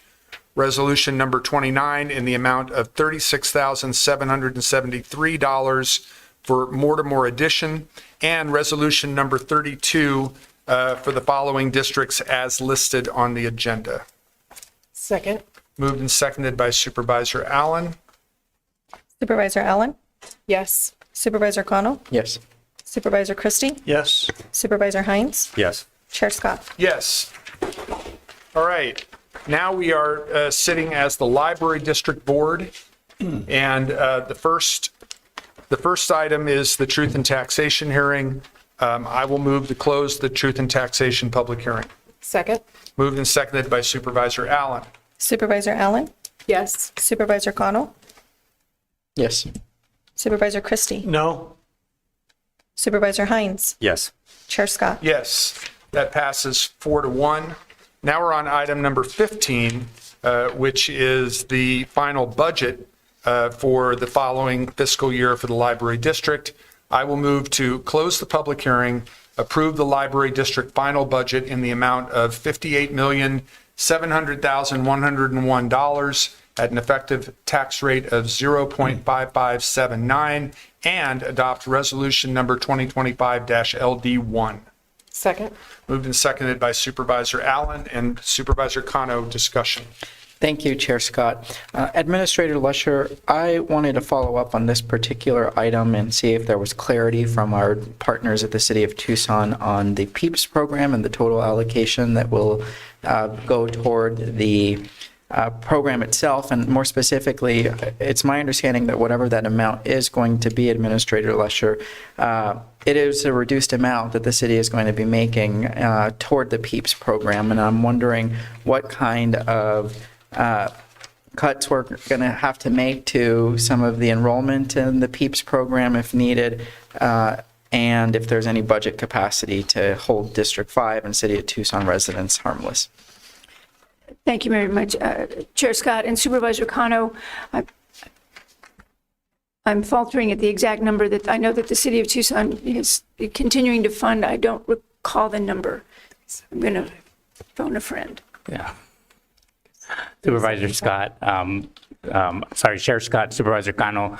It's roughly, I believe they're going to vote today about $325,000, I believe, which represents a little bit less than half of what the original allocation. The implications right now as we're looking at reallocation of scholarships are about 62 less scholarships being distributed across the county. In reference to District 5 residents, we've worked to keep the school districts whole, but it's going to have an impact on the individual private scholarships that are actually regional scholarships. But for example, Sunnyside and Amphi, which were impacted directly, we're working directly with them to maintain their current programming and not expand their programming. That's, I think, where the cutbacks are happening there, along with just regional scholarships across the board. And if I may, Chair Scott, Supervisor Cano, I think initially we had thought we would be cutting classes in their entirety in Sunnyside and Amphi districts. We are going to be keeping all the classes. We just may have a fewer number of students in those classes, but we will not be eliminating the opportunities in Sunnyside and Amphi. And the specific question, sir, about how many we'd be down and what we would need to increase, I'm afraid I don't know that exact number. I think, Chair Scott, Supervisor Gano, it's about 62 scholarships that we're cutting across the region to make up the difference that the city is not funding for. So if I understand the question, if there was a desire to increase the library district rate in order to cover that, we would be, if it's about 300,000, I just don't have the right number. The math, we would have to run the math. Sure. Yeah. Chair Scott, if I may, and Administrator Lesher, I appreciate your verbal affirmation about kind of the numbers that are at play right here. I will be supporting the Library District Board at the existing rate that's proposed by the Administrator. I do believe that we owe it to the kids in our region to do a deeper dive on this 62 amount and what it would mean for us to work with existing resources or our private partners to ensure that that impact is not something that is going to disproportionately affect low-income Pima County residents. I believe that will already happen with a reduction of 62 families not receiving a scholarship. And so, I'm not at liberty right now to offer that as staff direction because I don't want to complicate the tax rate, but I do think that we need to provide that kind of assurance. And I am specifically wondering about what that impact would mean to some of our PEEPS locations within District 5 boundaries. I do believe that the families in District 5 will be disproportionately impacted by the City of Tucson's reduced amount. And given the state of the county's finances and our and those of our partners across the lawn, I'd like to be asking how we can do more, not how we can do less. So thank you, Chair Scott. Thank you, Supervisor Cano. And in response to your question, Mr. Holmes, you said that at this point we're able to hold the school districts harmless. But that other scholarships might be impacted. So it doesn't sound like our K-12 partners are the ones that are going to be impacted. Did I hear that correctly? Chair Scott, let me make sure I'm saying this correctly. There was some intent from the school districts to expand their programming. Okay. So I wouldn't say hold completely harmless. We're just not going to be able to expand where they had plans to do so. All right. Thank you. Yes. Thank you. I appreciate that clarification. Well, go ahead, sir, please. All right, Chair Scott. No, you're fine. I am. Oh, Green's calm down. Prescription's ready. Anyway, yes. Okay. So it'd be 1/5 of a penny. We can't bump rates though because that was what we had to set before. Correct. So we'll figure it out. Damn it, Tucson. Okay. All right. But it's super de minimis. Just to answer your question, it's about 700,000, and we get 3.52 million for 1 penny. So it'd be literally like 1/5 of a penny. So. And Chair Scott, to that point, I do believe that there could be a precedent, and this could come in the memo, that the grants contingency is meant to be there for when the sky's falling or we're waiting for a check and in this instance, if an entity came to the county and said, we don't have funding, I just feel like there's an existing way to take care of this to ensure that kids are held harmless. But I think we've made the point, and if you're open to it, Chair Scott, would be happy to proceed with item number 15 at the call to question. Thank you. All right.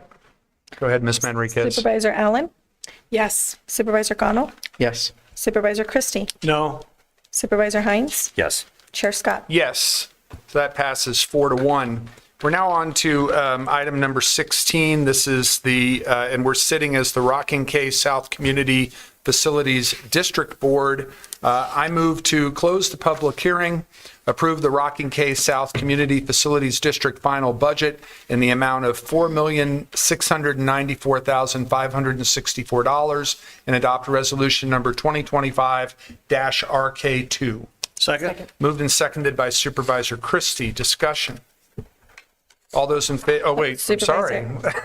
Supervisor Allen? Yes. Supervisor Cano? Yes.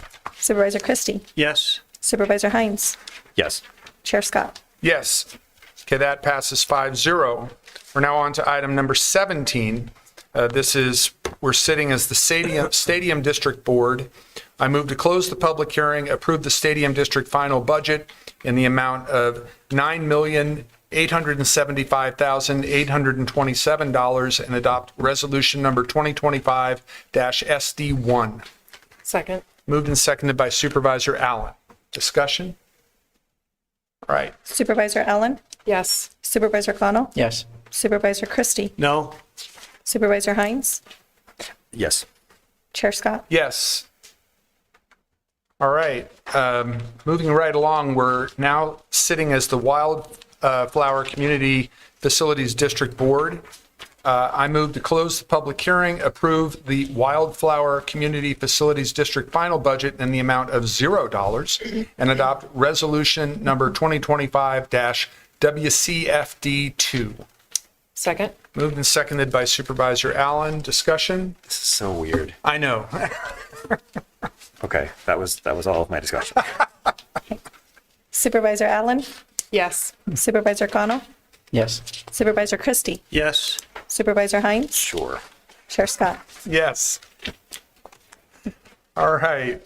We are now on to item number 19. This is the hearing on a final adoption of the county budget. And before I make the motion to close the public hearing, I wanted to ask with regard to the community share program in the county school superintendent's office. It is an excellent program. It was started by someone who I worked with closely when I was in Tucson Unified School District. It's been taken under the wing of the county school superintendent. Really provides a lot of opportunities for teachers to bring guest speakers and guest instructors into their classrooms to broaden the knowledge base of their students.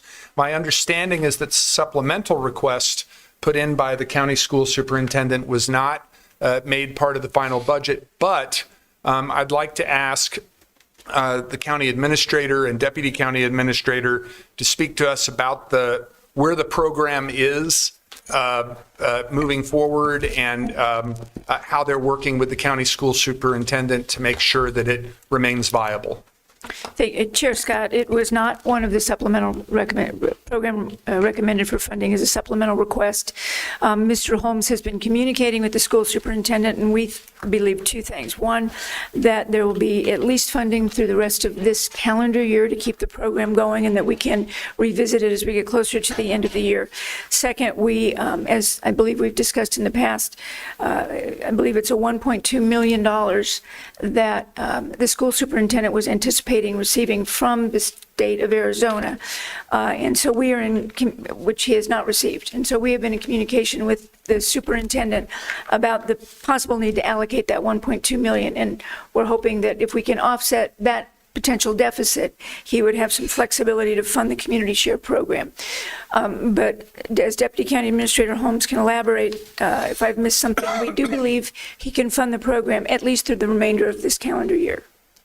Chair Scott, Administrator Lesher, that is correct. There's two portions of the funding. One is the licenses for actually running the community share program, that there are stipends for teachers, right? And so that desire to actually continue that program up to December is about all the funding that our school superintendent has.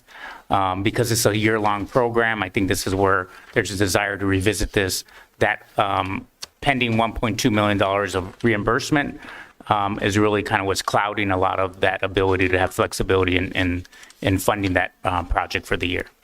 And I might have missed it, but when is he supposed to get some more clarity on that reimbursement, or is that difficult to say at this point? With the county attorney's office, I think in those conversations, hard to say. Okay. All right. Well, just if the board can be kept updated on this. I know that there are other members of the board who've expressed interest about the viability of community share. Yep. Thank you. Supervisor Allen, something you wanted to add? No, I was going to say something very similar, but All right. I have another kind of budget line item question. So I wanted to inquire around our contribution to the Chamber of Southern Arizona, which now in its new incarnation, of which we are a part, it is a membership-based organization that responds to its members. Its members are a lot of local businesses. Our seat there, I understand, is you contribute to have a seat. I think I have some questions around our interests not being solely the interest of businesses and sort of the economic development, but also our interests reflecting the greater complexity of Pima County and our residents, both in rural communities, some of the suburban communities, and so on. I would like to make a motion that we reduce our contribution to $300,000 and invest that difference, I think that's $250,000, to our own economic development department, which I think advocates, more effectively and with greater clarity around the priorities, the realities, and the economic development needs of Pima County. Our economic development department is very small, and I think could show up more broadly and effectively with some additional resources. Supervisor Allen, if I may, and Ms. Lesher or Mr. DeBonis can correct me if I'm mistaken, but the item dealing with the contract with the Chamber of Southern Arizona is set to come before us at the July 1st meeting, along with whatever recommendation the county administrator makes for our level of support. So we can certainly have that discussion at that time. Is that still the plan for that to come forth on July 1st? Chair Scott, yes, the contract would be coming at that time. But does that prohibit a budget action at this time, though? Are those things mutually exclusive? My understanding is that we will get a recommendation for our contract amount at that time from the county administrator, and we can either accept that recommendation or adjust it downward or upward. Am I misstating things, Mr. Brown? All right. Ms. Lesher, Mr. DeBonis, anything that you wanted to? no, that is what we have done historically, and we would do again. Okay. For the record, I would second that, and minimally for discussion purposes, but if we're going to talk about this exact thing on July 1st, I'm happy to do that then too. And yeah, that my understanding is that the contract with the Chamber of Southern Arizona, the Metropolitan Education Commission, is Job Path also set for July 1st? Yes. Okay, so all of those contracts will come before us at that meeting. And in that discussion with the contract in hand, are we also able to then make the budget shift? Yes. That if there is additional, the decrease that we can reallocate at that time? If that was the action of the board, yes. Because when we get the contracts, we get a recommendation from the county administrator as to what she is suggesting for the county's contribution to those three contracts. We can accept it, or we can go down with it, or we can go up with it. And just this was 650 or 700,000, and then we dropped it by 150 to like 550 and or 500,000. It was 650 for many years. Last year, it went down to 550. Okay, thank you. That's correct, isn't it? Yes, and it's currently in at 550 at the remainder, at the same amount. Mr. Chair, Supervisor, the contract was already made and accepted and fulfilled a year ago, and it's due to be looked at in July. Correct.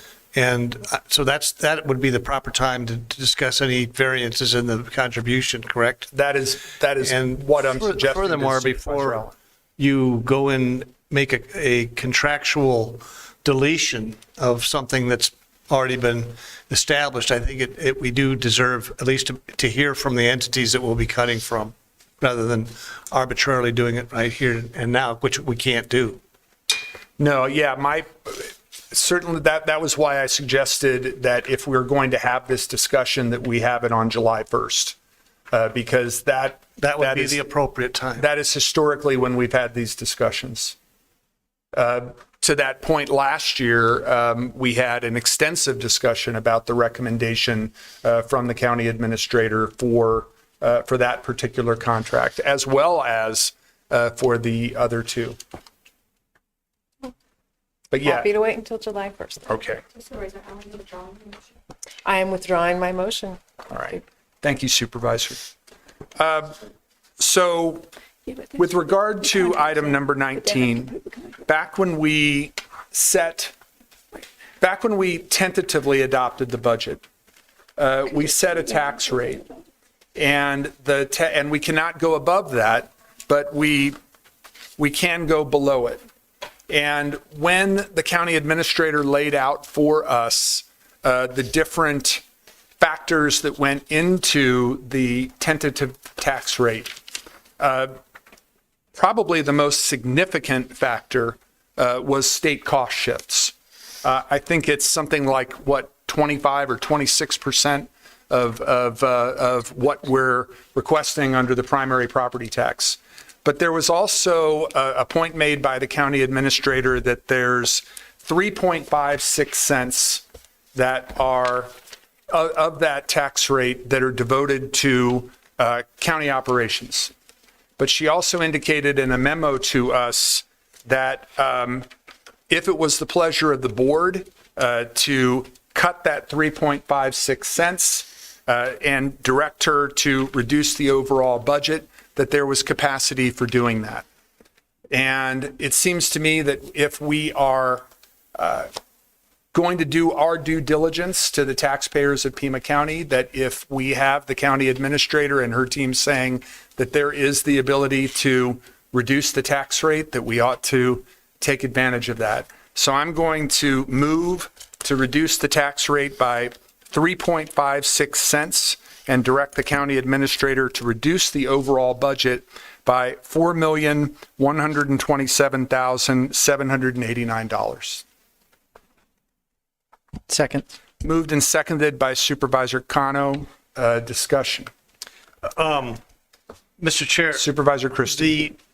This is one of the issues that we have so often every year about the disparity between the rising assessed value and the property tax rate, that it does not reflect a revenue neutral level of the property tax rate to counterbalance the rising assessment.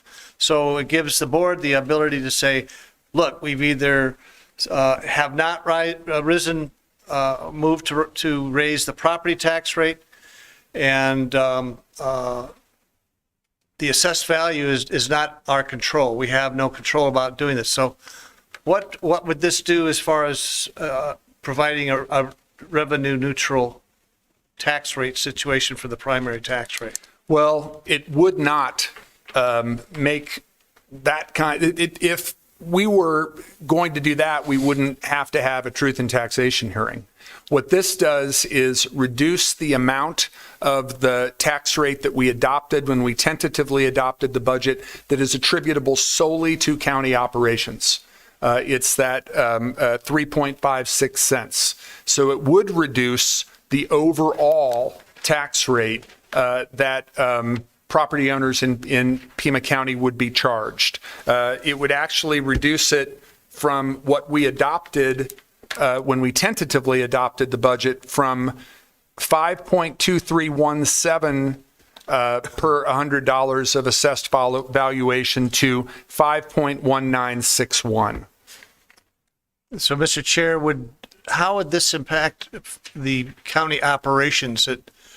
it seems to me if we're reducing the primary property tax rate that there's room to do that, and would it or would it not affect county operations, and the county operations in particular, such as road repair? What would the impact of county operations with a reduced primary property tax rate due to road repair? Administrator Lesher. Chair Scott, Supervisor Christie, the 3.56 cents equates to $4,127,789. I believe then what we would come back and recommend to the board that the way we would find the 4.1 million is out of some contingency dollars, some carry forward, and it would take a reduction in actual services of about a little over $1 million, which we would recommend we go back and take a quick look at the supplementals and maybe 5% across supplementals or something like that, or look at specific programs. I would not at this point plan on any of that $1 million coming out of transportation. So, Mr. Chair, we're looking basically at a budget reduction of $1 million. No, it would be a budget reduction of slightly over 4.1. And do we know what county services that this would be coming from to accommodate that?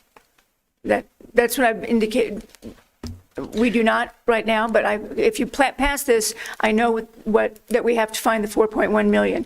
And we have begun to look at some of those numbers, believe that, as I say, we can find contingency and carry forward that are not currently dedicated to a specific county program. We would be a little over $1 million short and would need to take another look at county programs totaling approximately $1 million.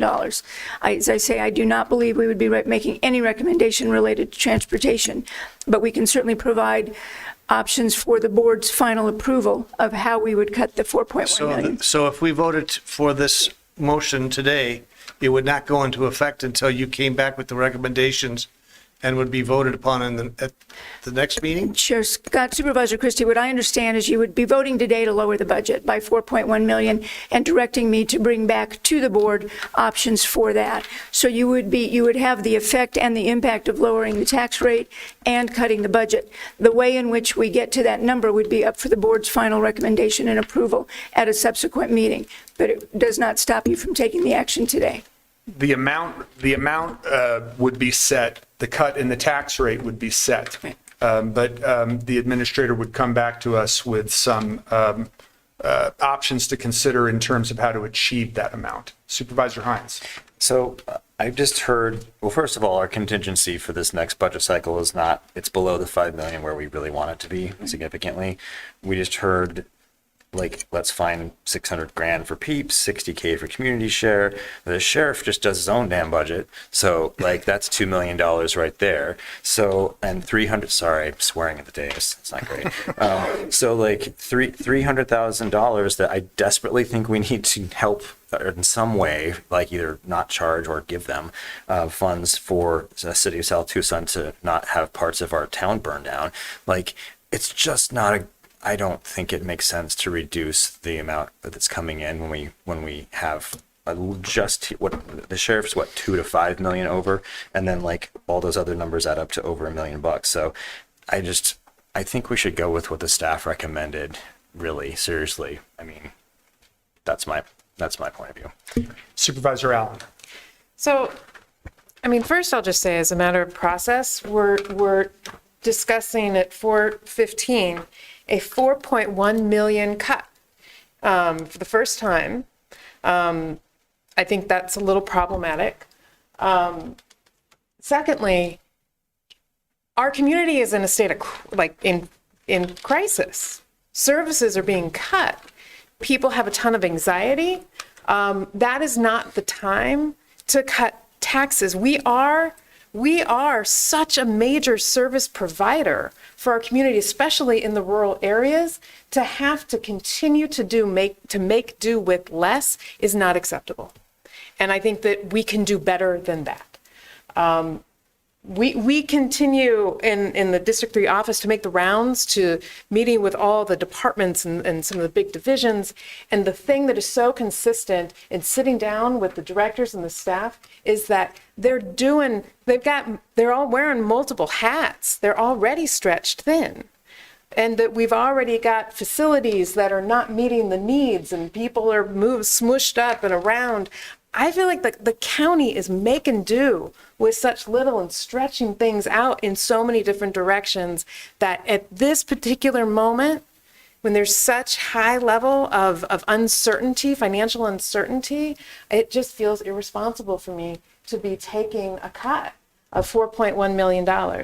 So, and I would also just note that Pima County's, our 2023 effective tax rate was 0.7835%. The national average, 0.87%. So we were lower than the national average. Our fiscal year 26 effective rate, approximately 0.81%, still well below the national average and the maximum allowable by the state. Over the last 10 fiscal years, the board has lowered the tax rate 7 times. Even with this proposed tax increase for the year, the overall tax rate will still be about 37 cents per $100 of assessed value, less than it was 5 years ago. So that is hundreds of millions of dollars in avoided taxes over that period of time. So we have done due diligence. It's a time of a lot of uncertainty, and I think we need to rise to that occasion and not cut. Thank you, Supervisor. Supervisor Kano. Thank you so much, Chair Scott. I want to echo the belief that what's most important in this discussion is that we thank our county finance team and the administrator for an impeccable job trying to do a lot with less.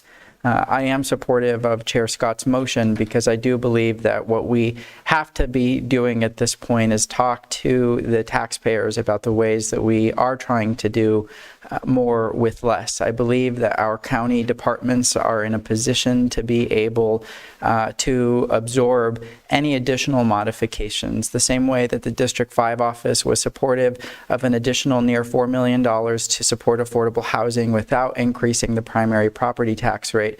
I think what's important that we do from this dais is look at all of the ways in which we are supporting core vital services, asking ourselves, can we look at existing resources to be able to lessen that load on county taxpayers as a whole, and most importantly, to keep the conversation going. We have an opportunity in the next year to figure out what those core priorities are. I believe that my office worked diligently to make a lot of magic happen over the last several weeks, and that was an important issue to this board. And so part of us needing to figure out how we are going to work together is figuring out how we can look at what we are asking of the taxpayers. And I appreciate my colleague from District 1 offering a creative solution that our county administrator has already suggested. I mean, let me put it this way. If the alarms were ringing, I believe that the alarms would be ringing from the administration side right now. Every jurisdiction in our region at this point, whether it's the city of Tucson, whether it's the University of Arizona, are having tough conversations at this point about how to be able to navigate these uncertain times. And we have contingencies that are able and capital projects that can be phased in to where I don't believe that the impact, the direct impact, is something that is going to be so detrimental that we can't seek consensus on something to preserve the primary property tax rate in a way that is neutral and that respects the economic times and the conditions that we are in. So that's me asking for consideration of your motion. Thank you, Supervisor. Supervisor Christie. You'll have to forgive me. I'm not quite used to discussing on this board cutting primary property tax, so I'm a little bit surprised. So for clarity, would you just for one last time express exactly what is in your motion to do what from what? So, Supervisor Christie, I appreciate you asking the question because I floated this idea at the time of tentative budget adoption, that was the day that you had to leave early from the meeting, but there was a memo that was attached to tentative budget adoption in which the county administrator indicated that there was an ability to cut that 3.56 cents that was devoted to county operations and make those cuts a little bit more than $4.1 million to achieve that. There wasn't, at that time, the willingness to go in that direction. And for that reason, I voted against tentative adoption of the budget. Now, I have made the same motion that I was hoping to make that day, have gotten a second, but I'm just going to go back and reference the memo from the county administrator, which Supervisor Cano just referred to implicitly, which is that if there was some belief that this was going to impact essential services, or if these cuts couldn't be made, I think we'd be hearing that from the county administrator and her team. Mr. Chair, if you could just specify what the tax rate was, and then the reduction. I will. Thank you, sir. When we tentatively adopted the budget, we set the tax rate at 5.2317. If we adopt this motion, then we will, then I would be making a motion to adopt the final budget with a tax rate of 5.1961. Did that answer your question? It did. And you have a motion and a second? Yes. I'd like to call the question. All right. Now, hold on a minute. Like, can we divide the question so I don't have to vote no on the budget? Oh, like, can the rate be different than the rest of it? We're right now, what we're voting on, Supervisor, is lowering the tax rate. We're not voting on the budget yet. The primary. Oh, I guess I'll right now, we're voting on the tax rate. Got it. I apologize if I wasn't clear about that. All right. So Supervisor Christie has called the question. All those in favor indicate by saying aye. Roll call. Aye. Oh, we don't. Do we have to do a roll call on this one? Okay. We can do one. All right. Go ahead. Okay, Supervisor Allen. No. Supervisor Cano. Aye. Supervisor Christie. Yes. Supervisor Hines. No. Chair Scott. Yes. All right. That passes 3-2 with Supervisors Allen and Hines opposed. Now we're moving to the vote on the final budget. And 19? yes, sir. I move to close the public hearing, approve the final budget for fiscal year 2025-2026 in the amount of $1,749,291,565 at an effective tax rate of 5.1961 and adopt resolution number 2025-20. Second. Moved and seconded by Supervisor Cano. This we also need a roll call vote on. Supervisor Allen. Yes. Supervisor Cano. Yes. Supervisor Christie. Yes. Supervisor Hines. Yes. Chair Scott. Yes. Item passes 5-0. All right, now we have one more item, and that is the debt service final budget. I move to close the public hearing and adopt the debt service final budget for fiscal year 2025-2026 in the amount of $105,877,442 at an effective tax rate of 0.1150. Second. Moved and seconded by Supervisor Allen. Any discussion? Okay, Supervisor Allen. Yes. Supervisor Cano. Yes. Supervisor Christie. Yes. Supervisor Hines. Yes. Chair Scott. Yes. All right. I think that's everything. So we are adjourned. Thank you all very much.